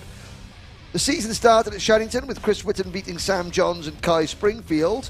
Johns then returned the favour and beat Whitton to the line at Warden Law with Joe Fowler third. And this race, Chris Whitton is going from pole position, but he's aiming for his 7th British Championship victory in the modern era, and that would put him 4th on the all-time list behind Kai Hunter, Danny Curl and Oliver Greenall. Can Chris Whitton further strengthen his grip on the British Championship? He leads it already by over 15 points. This is round 4 out of 6. Here's the grid. Chris Whitton and Ben Watts on row 1. Aaron Lask and Charlie King go from row 2. Whitton's nearest championship rival, Sam Johns, goes from row 3 with Michael Cornell outside of row 3. Then it's Adam Sparrow, the 2020 British champion, and Joe Fowler, third last year. Spencer Lane and Lee Whittingham go from row number 5. Kai Springfield and Jack Saunders go from row 6. Harvey Roth and Archie Strong are on row 7. Ashton Cox and Cian Bennett on row number 8. Row number 9 is Isaac Marsh and Megan Lawson. Tom Johnson and Fen Chapman round out the 20 kart grid. Oh no, problems for Tom Johnson. The class and motorsport number 42 is pushed out of the way. Lights are out. We're off and racing. It's a good start from Whitton, muscling his way up into second place. The first corner is Aaron Lask, and now the drivers know they have to try and get past Whitton quickly, because if Whitton gets some clean air at the front, he goes and he cannot be, and he's very unlikely to be caught. So Whitton leads, Lask in second, into the dog leg for the first time. And everybody round cleanly. And you can see the number 93 of Aaron Lask already getting his head down and really pushing to try and drag Whitton back into the pack. Megan Lawson gets up over the curbs going through the elbow as we complete lap number 1 of this 15 minutes plus 1 lap pre-final. And Anthony, Aaron Lask's task is clear. Get to Whitton, get past him before Whitton can stretch his legs. Well, so far, he has not managed to stretch his legs. He has stayed right beside him, so Aaron is in a good position here to send it down the inside, but he didn't there. I was going to say, gotta go. You've just got to do it, Aaron. You've just got to get past, just hold it. This is nothing against the Rob Saul Racing team. No. However, Whitton has had the pace on everybody. Yeah. So, Lask, I mean, I can't imagine Aaron Lask thinking to himself, oh, do you know what, I can hang with Chris Whitton and sit on his rear bumper for 15 minutes. Yeah. Because no one else has been able to do it for 10 minutes during the heat races. So, in this longer race, you just think, well, Witten's just got an even bigger opportunity to pull away. But now, of course, Witten sets his kart up to come on in the second half of the race. So this is where he's susceptible. You've got Ben Watson and Charlie King, 3rd and 4th. So Witten's nearest title rival, Sam Johns, is down in 7th. And Aaron Lask is just happy to sit there. And, oh dear, Harvey Roth and Kai Springfield out of the race. And there looks like a bent side pod. There's a bit of communication. Luckily, I think it's muffled by their crash helmets, because we may have to get the bleep button out if we could hear that. Not happy. So with Tom Johnston retiring on the rolling lap. There's Sam Johns getting squeezed wide. A 3-wide situation going off into turn number 1. Somebody's on the grass. I can see out of the corner of my eye. There is the bent rear bumper of the number 63 card of Harvey Roth. So Kai Springfield, who finished 5th in the O plate here a week ago, 4th in the championship, is now out of contention. Lask, I've got to say, still doing a good job on this lap number 4 of pegging Witten back, but the gap between Witten and Lask 2 laps ago was 2 kart lengths. It's now about 3. Inch by inch, Witten is pulling away, and Lask has got, well, it's a good last corner from Lask. If I was Aaron Lask, I'd be gunning for it. I'd be going for it as soon as I could. Nearest opportunity. Not there. Maybe into the dogleg. You're not going to get too many of these opportunities, Aaron. So make the most of it while you can, my son. Yeah, definitely so. I mean, like you said, he's doing a fantastic job at the moment. He is sticking with it. But I have to say, Ben Watson is starting to fall back a little bit now. The top 2 are breaking away. But like you say, he's got to keep that up. You said it earlier. Chris Witten's momentum comes in the latter part, and you can see at the exit there, the dogleg. Now how 5 kart lengths. Yeah, you've got to try and get past ASAP. I mean, Aaron Lask is 3rd in the championship standings at the moment, yeah. So he is thinking of points being prizes. But of course, this is round 3 of 6 for the TKMs. We'll be at the halfway point of the standings this time around, and Witten has been utterly dominant. You know, he's either finished 1st or 2nd in the points standings, after the heats and the final at Shenington, the heats, the final at Warden Law. So he's not dropping many scores. Well, he's not having many bad weekends. But Lask, to his credit, and to the credit of Ben Watson, the number 95, and the number 16 of Charlie King, they're closing in. So we've got a Talco-supported privateer leading, RSR driver with Aaron Lask in 2nd, a Klassen Motorsport driver with Ben Watson in 3rd, and a Tim Wilson Motorsport driver with Charlie King in 4th. And there is Lee Whittingham, true privateer entry, as in a non-Talco supported privateer, moving up into P5 ahead of Adam Sparrow. Joe Fowler runs 7th, Archie Strong is 8th, Jack Saunders 9th, Sam Johns all the way down in 10th place. Not good for Sam Johns or his title contention. Once again, Anthony, commentators being proved completely wrong as Aaron Lask closes back in. He has indeed. Now, is that potentially because Chris Witten tyres have gone off maybe? He won both the heats. I mean, he drove away with it. This is as close as he's ever been. Yeah. I'm got to say, I'm surprised. Look at all those marbles on the outside. But Aaron Lask, of course, Aaron Lask, he's not won, and just checking my statistics, has he been on the podium in the British Championship in TKM Extreme? The answer is no, he hasn't. I'm just going to check the junior results, and his name doesn't appear on the list there either. So Aaron Lask yet to finish on the podium, and that is also going to play a part, I think, in his mentality. You know, it's like, do I gamble it and risk taking out the race leader and the penalty and costing myself a podium when I'm there? But there are 4 karts in this group. One of these 4 drivers, at least, is going to miss out. But Lask is looking so good. Come on, can we spring a surprise? Well, we've had championship table turned upside down in KZ2. I mean, a 2nd place for Chris Witten's not going to affect his championship lead, which at the moment stands at about 40 points. But if Aaron Lask makes this move, that would move Aaron into 2nd in the championship. So we'll have to see. And of course, he wants to try and drag Witten back and give Watson and King a chance as well. That's the first time I've seen Chris Witten ducking behind the steering wheel. Ah. I reckon he feels like even he's struggling out there with pace. Yeah, obviously, if he's trying to do that, he's just trying to gain an extra 100 that he possibly can. So he knows under pressure. Whatever was working for him in the heats is not working quite so much in this race. But with about 8 minutes to go in the heat races, that's when we start seeing Witten pull away. We've now got 8.5 minutes to go. We're on lap 10, however.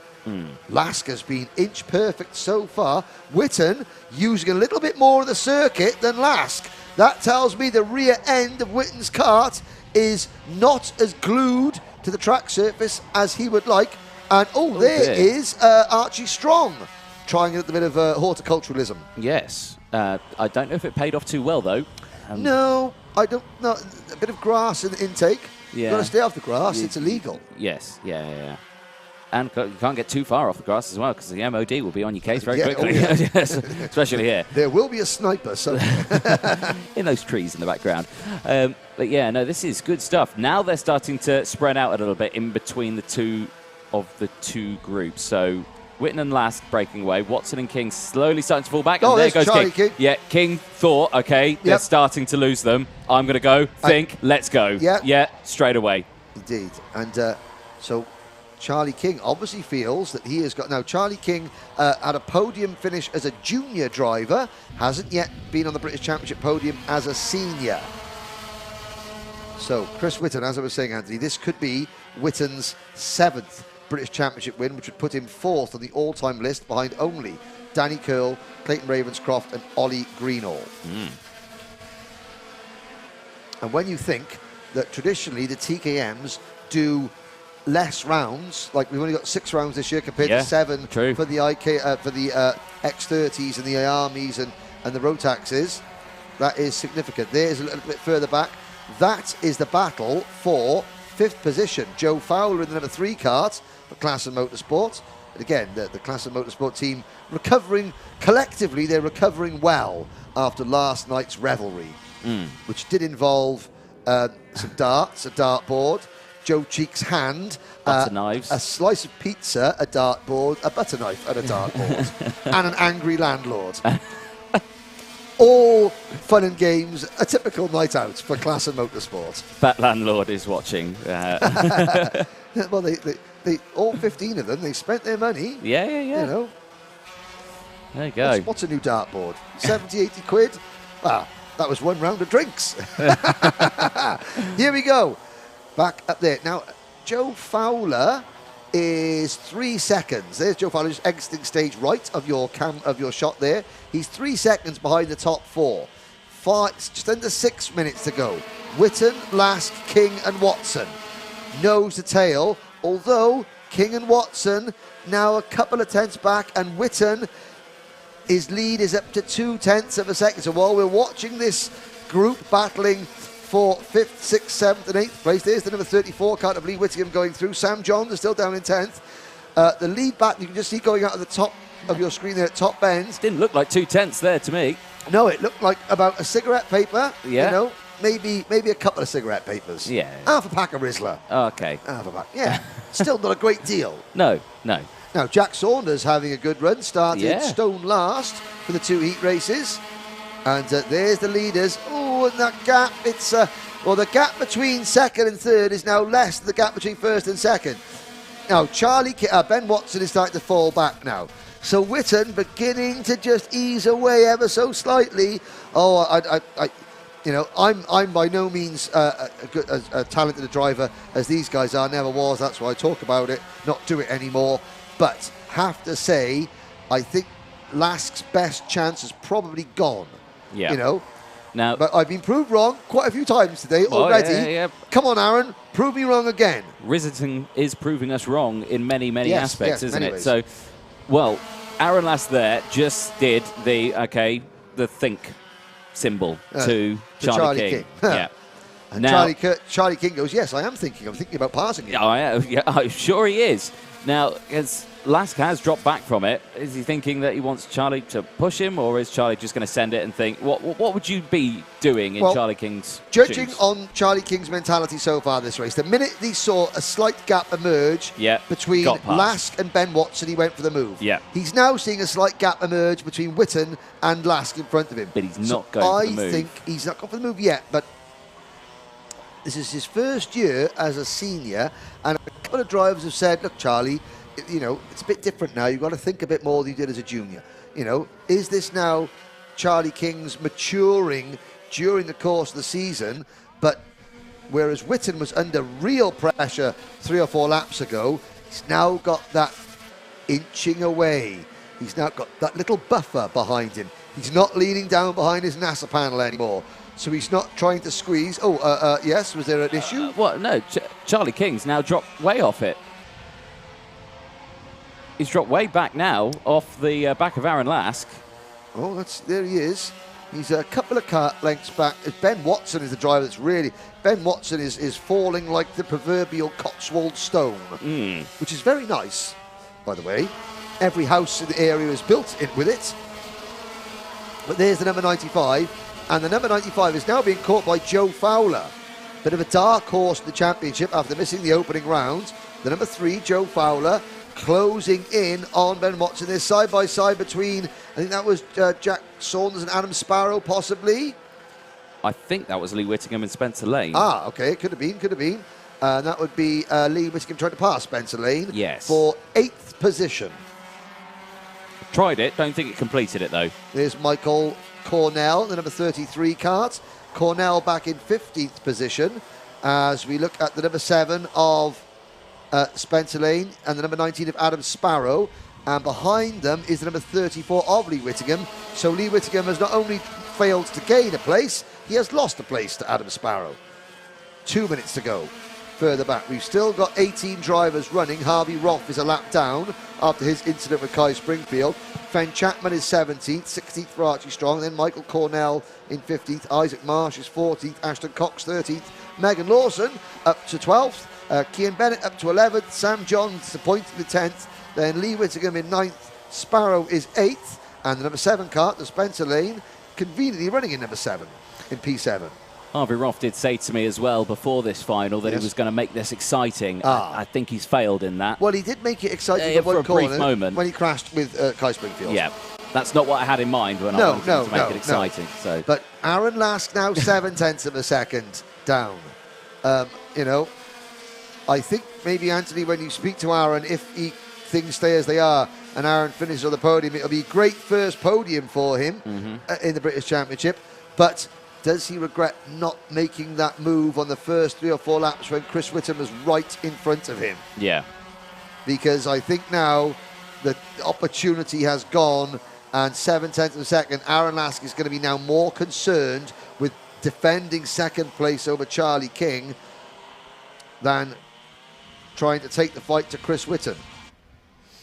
It is one of those sort of hard situation questions, isn't it? Because, like you say, for him, it's his first podium. Does he want the podium over? And he's third in the championship. Yeah. He's 1 point behind Sam Johns, who's second. At the moment, in the season with 20 seconds to go, the championship positions, Chris Whittam has got 384 points, Sam Johns 346, Aaron Lask 345, Spencer Lane on 331. So Johns almost 40 points behind Whittam at the moment, and Whittam just reels off the laps. Yeah, King's caught back up now to Lask, and those two very, very close for P2 now. Keep a close eye on it, because where is Joe Fowler in this mix? P4. He's passed Ben Watson. He has, and he's 3 point something odd seconds behind, He's a bit far behind to catch them unless something happens. So we're on to the final lap, ladies and gentlemen, and Chris Whittam easing his way towards a seventh final victory. He would be easily the most successful TKM Extreme driver, but now it's Lask defending into the dogleg. Charlie King is going to get a great crossover move. Oh, Lask's gone in very deep. Here comes King. King to the inside, and Charlie King picks him up and says ta-da as he goes past. But that, I think, was a sign of saying, look, we tried to work together, and now Aaron Lask is going to try and return the favour. But up front, it's 7th heaven for Chris Whittam. He takes the win. King is second. A first podium for Aaron Lask in third. Joe Fowler comes home in 4th place. Ben Watson is 5th. Jack Saunders takes 6th, followed by Adam Sparrow, Spencer Lane, and Lee Whittingham in 9th place. Sam Johns rounds out the top 10. And Kian Bennett, Isaac Marsh, Megan Lawson, Ashton Cox, and Michael Cornell, your top 15. So it is win number 7 for driver number 5, Chris Whittam. And with 3 rounds to go in TKM Extreme this season, Chris Whitton can further march his way up the historical pecking order. He could end the season behind, ahead of Danny Curl, ahead of Oliver Greenough as the second most successful driver in the modern era of the British Championship, behind Kai Hunter, who has 11 final wins. But a long way to go. Firstly, Chris Whitton has got to think about the championship. And as a Talco-supported privateer driver, well, privateer drivers have got a habit of winning the TKM Championship. There is the Tom Johnson Klassen Motorsports kart. Tom's final didn't even get underway, sadly.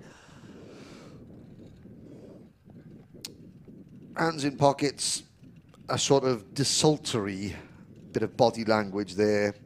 He's at the stand by that marshal post all race, watching his rivals go round, and not quite sure what went wrong, but something significant went wrong on the rolling lap, and it's going to be a long trudge back to the Klassen Motorsport awning for Tom Johnson and Les Latham, the marshal there.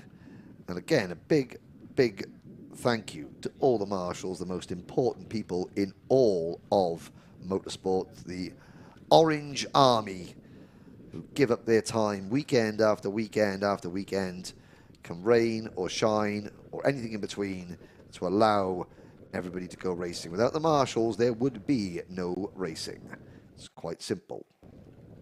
So that is, and there's another trolley. That's Kai Springfield wheeling his car. Well, that's very helpful of you, Kai, to give your mechanic a little bit less of a walk, but then he does give the mechanic the heavy end of the cart to lift onto the trolley. Well, I help you a little bit, you help me a little bit. Pointing down now. I'm not sure who was the assaulter and who was the assaultee in that accident between Springfield and Roth, but Springfield certainly came off worst, and they begin their long trudge back to Parc Ferme. Every cart has to go back to Parc Ferme, regardless whether they have finished the race or not, so that Paul Klassen and his team can inspect them and make sure that all was right and correct and proper and legal. But very shortly, Anthony Jordan will be down in the paddock with our podium sitting starting with Chris Whitton. Anthony Jordan, take it away. Thank you very much, Henry. Yes, down in the winner's circle with our race winner, Chris Whitton. Again, fabulous result for you. You're slowly becoming one of the most successful British karters in the UK. Your 7th British final win. That must be a nice feeling. Yes, brilliant. Yes, brilliant. Especially to compare myself to everyone else in the other classes as well. It's it's really quite good. How are we finding Risington? This is a fabulous circuit. Have you raced here much? Yeah, we've raced here quite a few times over the years and that, and luckily this weekend the kart's just been amazing, so we was lucky to get away at the end and win the race. Championship is looking good for this season. You were 5th in the championship last year. Are we looking to fix that to a number 1 this year? Yeah, definitely. It's everything's going to plan this year so far, so hopefully we can keep the momentum into the next round and into PF. How are we feeling for the next round? I mean, yeah, is it sort of the momentum's going strong? Are we still feeling that confidence? Yes, pretty much. We've got sort of my worst of tracks out of the way now. I really do like Wilton Mill and especially PFI, so only the stronger tracks to come for me, really. That's brilliant stuff. Who would you like to thank? I'd like to thank my dad, my mum and dad, everyone at home that watches me, my mechanic Craig, and then Alan from Talco. Brilliant stuff. Chris Whitton, congratulations. Cheers, thank you. Excellent. Now, a bit of a change-up with the top 3. Nose cone drop down for Charlie King, meaning Aaron Lask, your first British Champs podium, and it's going to be a P2. Yeah, pretty happy with that. Obviously, I haven't been on the podium before, so just like to thank my dad. We weren't very fast here last weekend, and we've never really been at the front, but obviously now got a bit tuned, so pretty happy with that.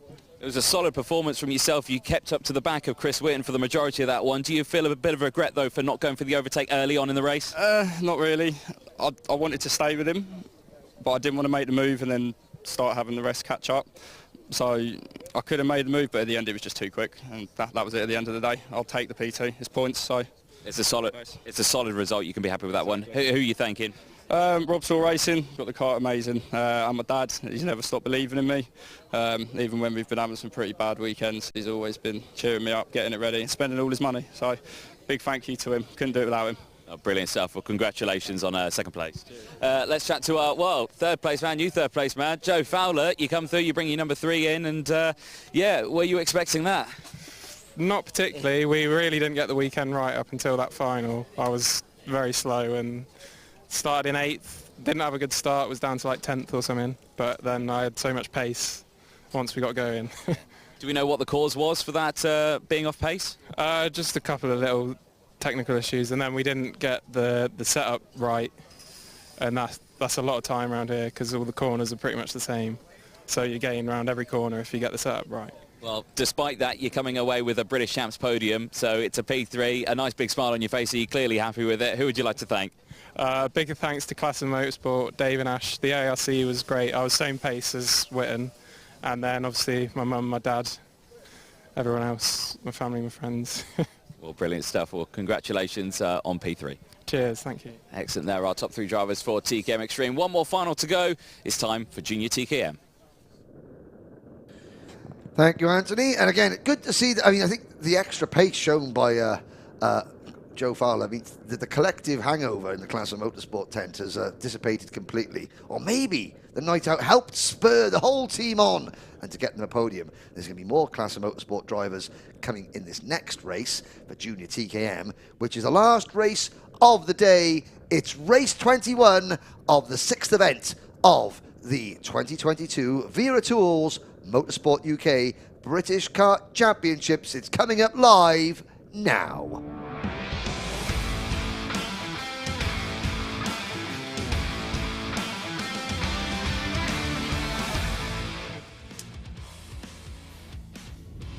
"20 more drivers set to go." Junior TKM, well, it was a long time ago in 2019 that the Junior TKM drivers last raced here at Risington. Of course, it's the nature of junior karting. All the drivers have now moved on. Harry Yardley Rose and Zach Oates were the winners at Risington back in 2019. Oliver Stewart finished 3rd in the first final, who now, of course, races in British Formula 4. And Louis Harvey was 3rd in the second final, of course, who went on to win the British Junior TKM Championship a year later, and now races in Senior Rotax, and whose kart and who was on display at the Wera Tool stand at the Goodwood Festival of Speed last weekend. And Louis and his entire family did a fantastic job of representing the British Kart Championship at that event. There on your screens, the number 70 kart, Joe Cheek. Just a quick reminder for those of you that missed this morning. 2 weekends ago at Kimbolton, Joe was involved in an accident with the driver. The other driver's brake disc went across the top of Joe's leg, just above his knee, and clipped his main artery. The medical team at Kimbolton, and I'm not joking, his medical team at Kimbolton saved his life by treating him. And the stories of what Joe was doing and saying when he was given the morphine and the gas and air are not repeatable on a family show.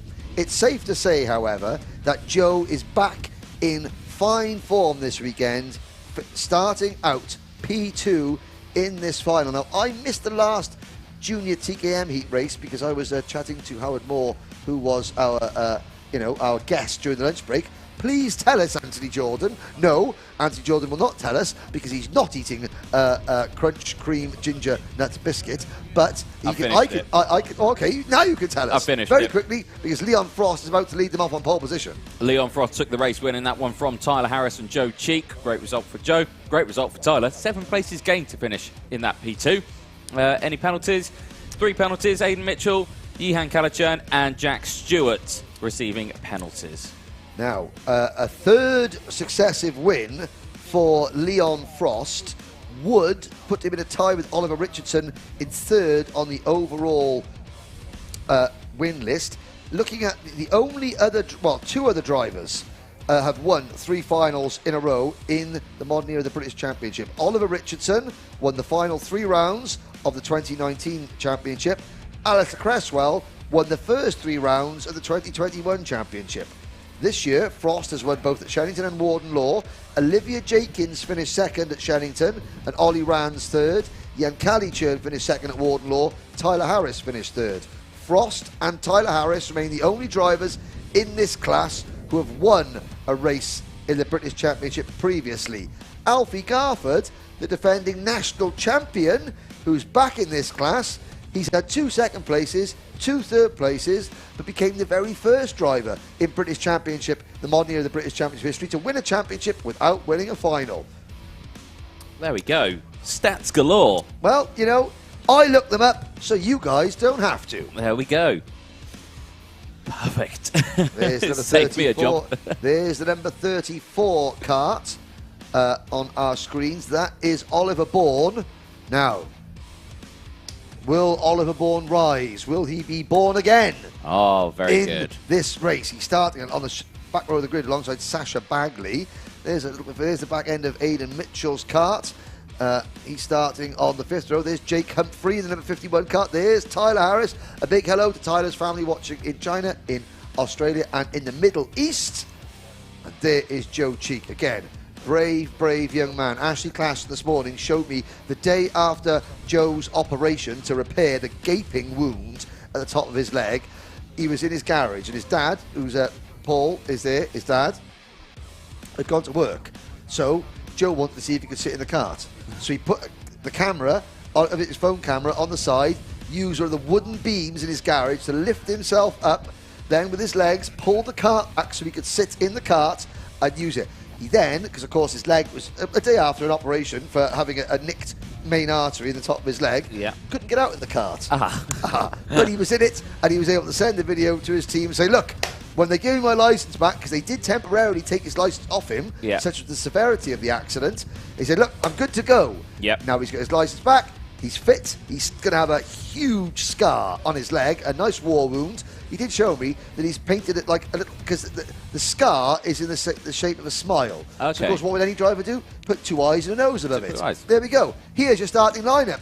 Championship leader Leon Frost leads the aforementioned Mr. Cheek on row number 1. Dara McInerney and Olivia Jenkins second the championship on row number 2. Alfie Garford and Tyler Harris take row 3 from Ollie Rands and Jake Humphrey, who take row 4. Row number 5 is Patrick Leaf and Aidan Mitchell. And then it is Joel Hull and Seth Hathaway. Johan Calichurn and Luke Bate take row 7. Leon Robinson and Luke Jarman on row 8. Oliver Bowen and Jack Stewart are on row 9. Rounding out the field, it is Sasha Bagley and Oliver Bourne.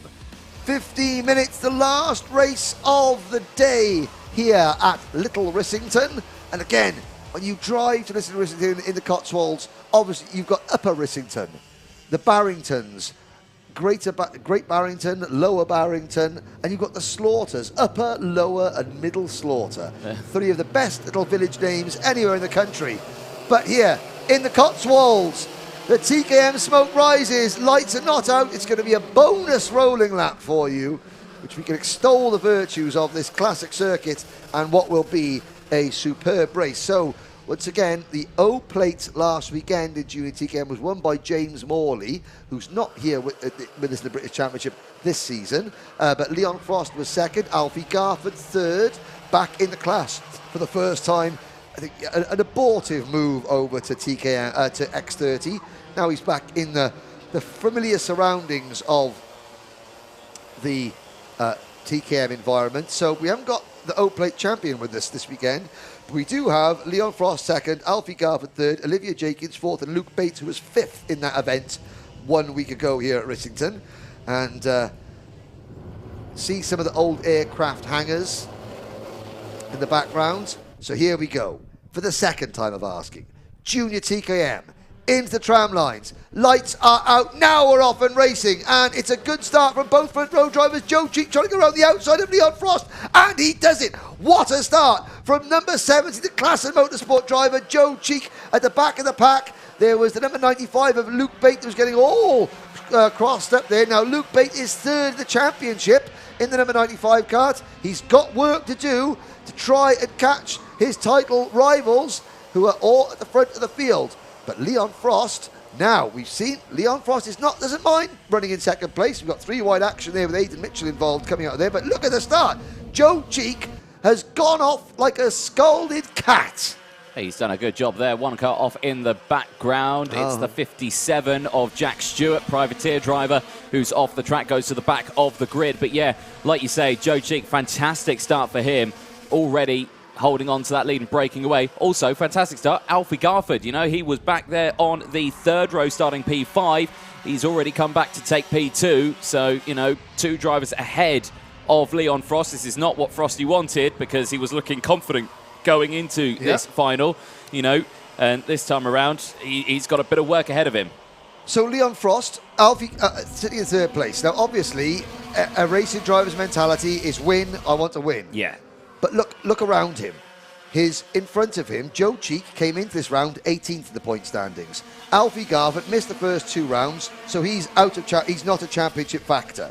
Dara McInerney, the E-plate holder, directly behind Leon Frost. There goes a move from Alfie Garford. So Garford, the number 1 plate, the defending British champion, takes the lead, and Leon Frost, it's about 12 minutes too early for Leon Frost to be making a move for the race lead. He normally saves it, but look at this. Suddenly, we've got a 6-kart battle up at the front. It's the Tim Wilson Motorsport, number 7 of Frosty, who leads. Oh, and there's Cheek tripping over Garford at the dog leg, and look how much ground that's cost him. Here comes the E-plate, the English champion, Dara McInerney, into contention. And then you've got the number 27, Ollie Rounds. Oh, Cheek off and over the barriers. That is his chances of victory pretty much done. You can stick a butter knife into that, or a dart, as the case may be. There is a story about Ashley Klassen, a dartboard, and Joe Cheek's hand last night that we'll save for another time. Yes. Yes. All ended well. All good fun. Yes. 12.5 minutes to go then. Leon Frost now leads the way from Dara McInerney, completely different to what it was 2 laps ago with Joe Cheek and Alfie Garford. Just shows you how quickly a grid can change, especially in karting and especially in junior TKM. So the last time, I mean, look, that's a great example of the speed of these karts. Dara McInerney, if ever there was a driver with a chip on his shoulder this weekend, it's Dara McInerney. A winner on the track at Warden Law, excluded tyre issues. He'll just, you know, Dad accidentally took his wet tyres out of Park Ferme, realised, brought them straight back in, doesn't matter, you can't use them. He did use them for the final, got excluded, there we are. You know, nothing sinister about it, just a simple mistake and a simple error. Dara McInerney had that first win taken away from him. Now he will be on a mission. Yep. Man on a mission. Alfie Garford, a 5-second penalty for Alfie Garford and his old teammates at Premium Kart. Well, that tells you a lot about Alfie as a person. Yeah. He went to Premium Karting in X30. I don't know what happened, it didn't work out. So he's gone back to TKM, but all the Premium Karting team are there watching and supporting him, which is, I have no idea. I think it's because he might be ginger. I'm not quite sure why. I don't know. But the Premium Karting team turning round. So Alfie Garford has got now. There's a change to lead. Dara McInerney into top spot. Leon Frost doesn't fight it. Leon Frost checks over his shoulder. Okay, where's they now? They will know. They will have seen the board go out for that 5-second penalty for Garford. So Garford is no longer a factor. His wait for a first British Championship win continues. Yep. He's got to be, he's going to be pretty disappointed with that, isn't he? But hey-ho, it is what it is. They come thick and fast. Disconsolate. And he's not ginger. I just don't know what the team at the window say, what was that for? And I'm like, I don't know. And I made it up on the spot. There we go. No offence to any ginger people around the world. There we go. Well, I married one of them, so I'm allowed to. Well, questionable. There we go. So McInerney leading then. So this is again not something that Leon Frost wanted to see. You know, Leon Frost, he's won both the finals so far this season. Yes. You know, so he's been pretty good when it comes to winning the finals. Yes. But Dara McInerney was the only person to take away 65 points from him when it came to the heats racing at Warden. Yes. That was the only time someone's taken away maximum points from him. Yep. And right now, Dara McInerney is in between him and his 65 points. So McInerney, a true privateer. Now in TKM we talk about privateers, we talk about Talco supported privateers, where the drivers that get a little bit of support from Antony and the Talco operation that run TKM. but then there's a true privateer, which is just, the likes of like James Pashley winning the championship last year, who are out on their own. Obviously, they don't get any support, but they're not supported drivers. Oh, there's Olivia Jenkins. I think she may have had a little bit of an assist there from Tyler Harris coming into the dog leg, but Olivia Jenkins, still with the Timwells, running as a privateer driver, was running with Tim Wilson Motorsport, but now as a privateer, and she is in 8th position, holding on to 8th place. Ian Calichurns gained 6 places, moved into 7th place. Joe Cheek running in 6th. Patrick Leaf is there in the number 27 kart in 5th. And Ollie Rands in 4th place. And I think there's been a bit of a change around there. But here is McInerney. And again, Leon Frost at Sherrington. It was Olivia Jenkins in the heats and the final. And Leon sat there and waited for his chance. Okay, McInerney took the win on track at Wardenlaw. Earlier on, it was McInerney again who was leading, and Leon sitting, waiting. This is Leon's modus operandi. I sit, I watch, I learn and study, and then, when I have found a weakness in my prey, I pounce. Yes, I think it's a good mentality in terms of racing to have, because you can learn a lot about a driver by being right behind them for a long period of time, and then and do all of that. So again, it's a good mentality. And are we seeing that again right here? Yes. Yeah. And you know what else is that the more he does that, the more the other drivers get worried about it. Yes. Because Leon has time and time again, he sat behind me, and 2 laps to go, or on the last lap, pop, he wins. Yeah. Passes me and wins. When the they're thinking about it. Dara McInerney will know, he'll look round, he'll see Leon behind him, and it's an inescapable fact. What happened in Heat 1 will be on Dara McInerney's mind. Yeah, exactly. And right there, we were making that decision of where's it going to be. Is it going to be at the loop? Is it going to be at the dogleg? And it happened at turn 1. Yes, he completely confounded our expectations. So this time around, is he going to do it again at turn 1? Or is he going to pick somewhere different? Again, it's one of those things. It's a mental game. Absolutely. He was literally pushing McInerney along. He was, and McInerney did have a good behind, I grew up watching NASCAR. Yeah. And everyone said the same. Dale Earnhardt Sr., the black number 3, the GM Goodyear number 3. When every driver looked up and they saw the black number 3 in the mirror, they all said it affected them. They thought, uh-oh, I've lost this battle already. Now, this is going to start, I'm not saying this is happening now, but Frosty is gaining a reputation as the stalker who stalks his prey and pounces right at the end. 6.5 minutes to go. McInerney continues to lead. He is just driving. He's not defending. This is all he can do. And Frosty is sitting and waiting like a lion in the long grass. There's plenty of it here, watching the gazelle that is about to become his lunch. I don't think Dara McInerney likes that metaphor, but yeah. No. I mean, Dara McInerney is the gazelle that gets away. Yeah. That skips and hops away and just escapes from the jaws of death.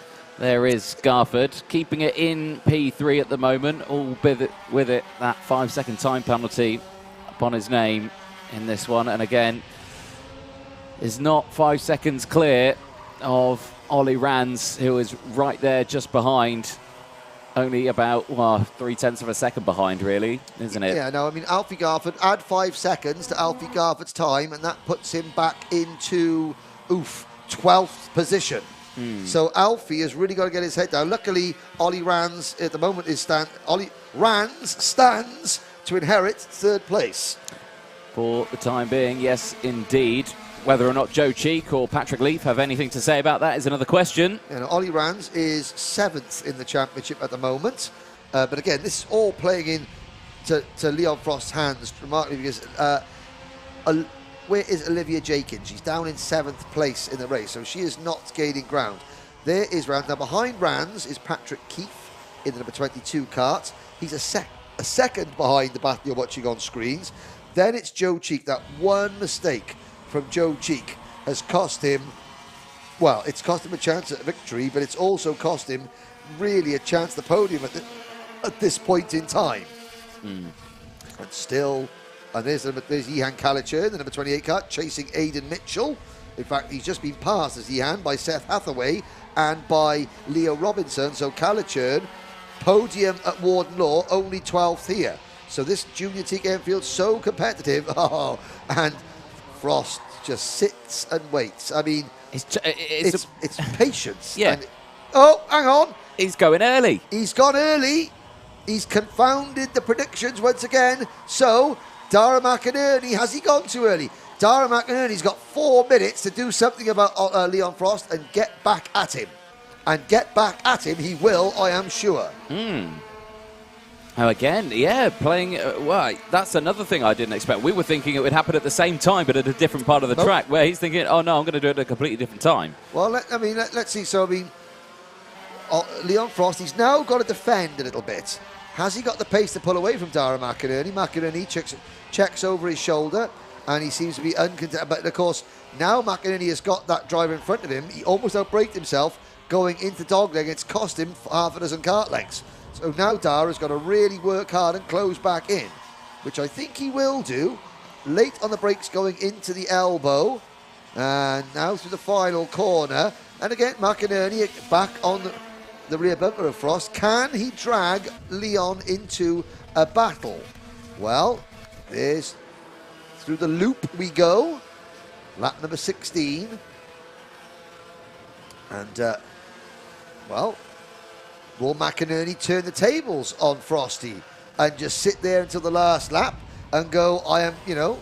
I'm thinking that, you know, I reckon... Predator has turned into prey. The hunter has become the hunted. Yes. Oh. We're getting many, many wildlife. I mean, and quite rightly so. I mean, this is a tactical game of chess. Yeah, it is indeed. And I reckon, you know, I'm surprised at how early Leon Frost has gone on that one. Too. I am Yes, surprised how early he's done it.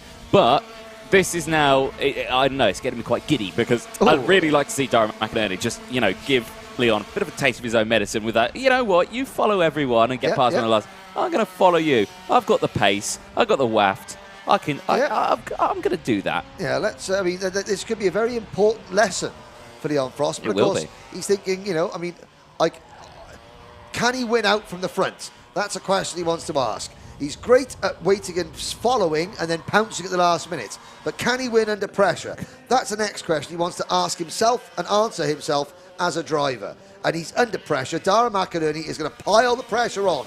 2 minutes to go. We start lap number 19 here in Junior TKM at Risington. There goes Chris Walker. Hi, Chris. Getting himself into position to get some of the fantastic photographs that Chris has continued to provide the British Championship with. Now, there's a club meeting at PF International this weekend. It's the first time in 10 years Chris Walker has missed a meeting at PF International. He was telling me this morning. But now, well, Frost, McInerney, they are 3.6 seconds in front of Garvin. Now, what's this battle going on a little bit further back? That is between Jack Stewart, Joel Hull, and is that Sasha Bagley involved in that scrap, or is that Luke Jarman? I think it is Jack Stewart, Luke Jarman, and Oliver Bowen battling over 17th place. All 20 drivers that started this race still running. Good stuff. It looked like a bit of a heavy front end damage there to one of those carts that were just whizzing past. Somebody has dented their nose cone, possibly on the rear bumper of a rival. On one other cart, on yeah. Another cart, yeah. There's the number 18. So this is Jarman in the number 18 cart. Yep. The number 55, Oliver Bowen, 2 of the Rob Saw Racing teammates. And then the number 57 and privateer driver Jack Stewart. We come back to it. The battles for last place just as intense as the battle for the lead. Quite often, even more intense. Oh, definitely. And they're case in point. Yes. Case proven right there as down the inside, Jack Stewart gets that move slightly done, but fair play to Luke Jarman. Straight back out. Hanging it side by side on the outside around middle bend. Now, 10 seconds to go. Now do that at the front of the grid. We've got a race. Well, I think we're about to see if that can happen. The clock, ladies and gentlemen, strikes 0. It does indeed. Leon Frost continues to lead Dara McInerney by that much, which is not a lot. They're going to see the last lap board now, although Frosty has got a bit of a gap. Now, come on, Dara, if you're going to take that first win, it's now or never. You need a very good couple of corners to put yourself in a position to do something at the dog leg or at the elbow. And you know what? Dara's doing it. Dara's having a very good last lap. Frosty checks over his shoulder, around top bend, and now into the dog leg. 2 opportunities to go. Will Frosty defend? He's going to have to defend. He's going to have to, and this is going to where we're going to see the switchback manoeuvre here. Here comes Dara. He's got it lined up now. Is he going to have the waft out of the corner? He's gaining, but not close enough. He's going to be in a position to do something at the elbow. One more opportunity into the elbow. Here we come. Frosty defends. Can Dara McInerney do round the outside? The crossover. He's not got enough run to the line. Side by side. And Frosty takes it by an inch. Leon Frost, well, can he win under pressure? Tick. Yes, he can. 3 wins out of 3 for Leon Frost. He joins Oliver Richardson and Alistair Cresswell as the only drivers in Junior TKM Championship history to win 3 finals in a row. Dara McInerney, his best results ever, a first podium, officially in second. Now 3rd, Alfie Garford finishes 3rd on the road. A 5-second penalty drops him back to 5th, which means Ollie Rands moves on to the podium. And quick check of the result. Ollie, he finished 3rd in the opening round at Sherrington. So another podium in his debut season of the British Championship for Ollie Rands. And there is a look at the provisional results. Olivia Jenkins will come home in 4th. Garford, after his penalty, will be 5th. Aidan Mitchell will take 6th position. Patrick Leaf 7th. Seth Hathaway in 8th. Leo Robertson in 9th. Jake Humphrey rounds out the top 10 ahead of Luke Bate, Sasha Bagley, Ian Calichurn, Joel Hull, Oliver Bowen, Luke Jarman, Jack Stewart, Oliver Bourne. And we lost, sadly, a lap from home. We didn't see what happened, but Tyler Harris and Joe Cheek sadly failed to finish. Well, that is the last race of the day. Anthony Jordan will be going to interview the drivers. I'll join Anthony down in the pits as they look at the Motorsport UK race control truck where Danielle Short and her team administer the race meeting, and they do a fine job. It is a bit blustery here, as you can hear on our cameras, but Leon Frost, 3 wins out of 3, his championship lead at the halfway point of the Junior TKM season. He is 38 points in front of Olivia Jenkins. Who can anybody stand in Leon Frost's way? He's won by watching and pouncing at the last minute, and he's now won by withstanding pressure from behind. So he can win it any which way, including loose. Anyone stop him? Anthony Jordan will be about to find out what his thoughts were, and also speak to a rather happy Dara McInerney and a surprised and potentially delighted Ollie Rands. That's 2 podiums in his first 3 rounds as a British Championship driver for Ollie Rands, and that is not bad, and that helps him into 4th place in the championship. Aidan Mitchell, consistency paying off for Aidan. He is currently 3rd in the championship standings. Luke Bate has dropped to 5th. Ian Calichurn drops to 6th. Jake Humphrey 7th in the championship, and Tyler Harris 8th. While behind Leon Frost, the battle for 2nd in the championship is going to be superb. And it's not won yet, it's halfway in the season, so I'm not, crowning him by any stretch, but Leon Frost tightening his grip on the 2022 Junior TKM British title.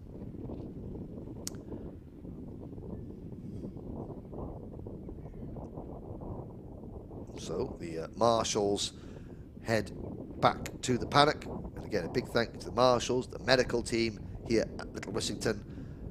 And although Little Rissington might not be everyone's cup of tea, it's a great venue to have on the British Championship calendar. Anthony Jordan is down with Leon Frost now.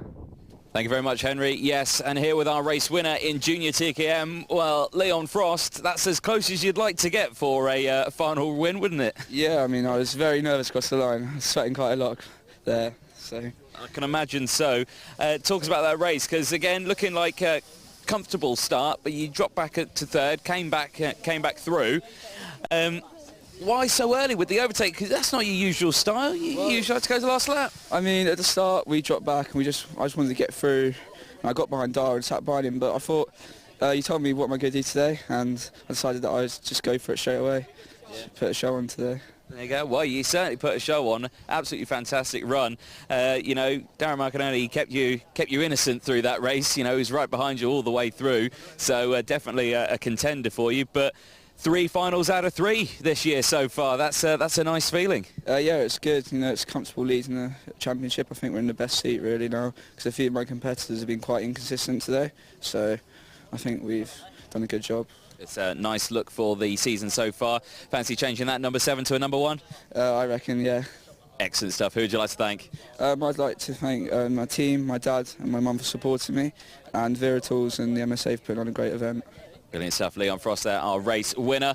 Let's chat to second place, Dara McInerney. Dara, well, that was an interesting race. It looked like you were going to do a carbon copy of what Leon likes to do, wait to the last lap and send it down the inside, and it nearly came to fruition. It nearly paid off. I think it was only 0.6 over the line, so it was a good attempt, but I'm happy with second.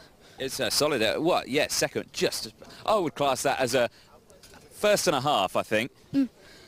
After last week, that was a really good result because we couldn't even get in the top 10 at the O plate, so...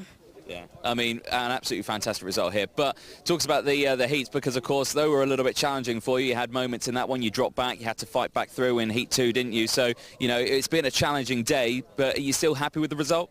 Yeah, really happy. It's really good. Just pushed Leon all the way, so I'm happy with it. Solid day. Who would you like to thank? My mum, my dad, and Privateers Rule. Excellent stuff. What's with your dad's hat, quickly? He's just an idiot. Oh, excellent. Yeah. Sash.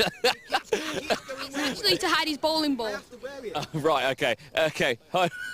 Brilliant stuff. Well, let's chat to our third place man, Alfie Garford. Oh, you're not Alfie Garford. What happened to Alfie? Of course you got the 5 seconds. Sorry, Alfie. Oh, I feel really bad. Ollie Rands, well done, mate. Thank you.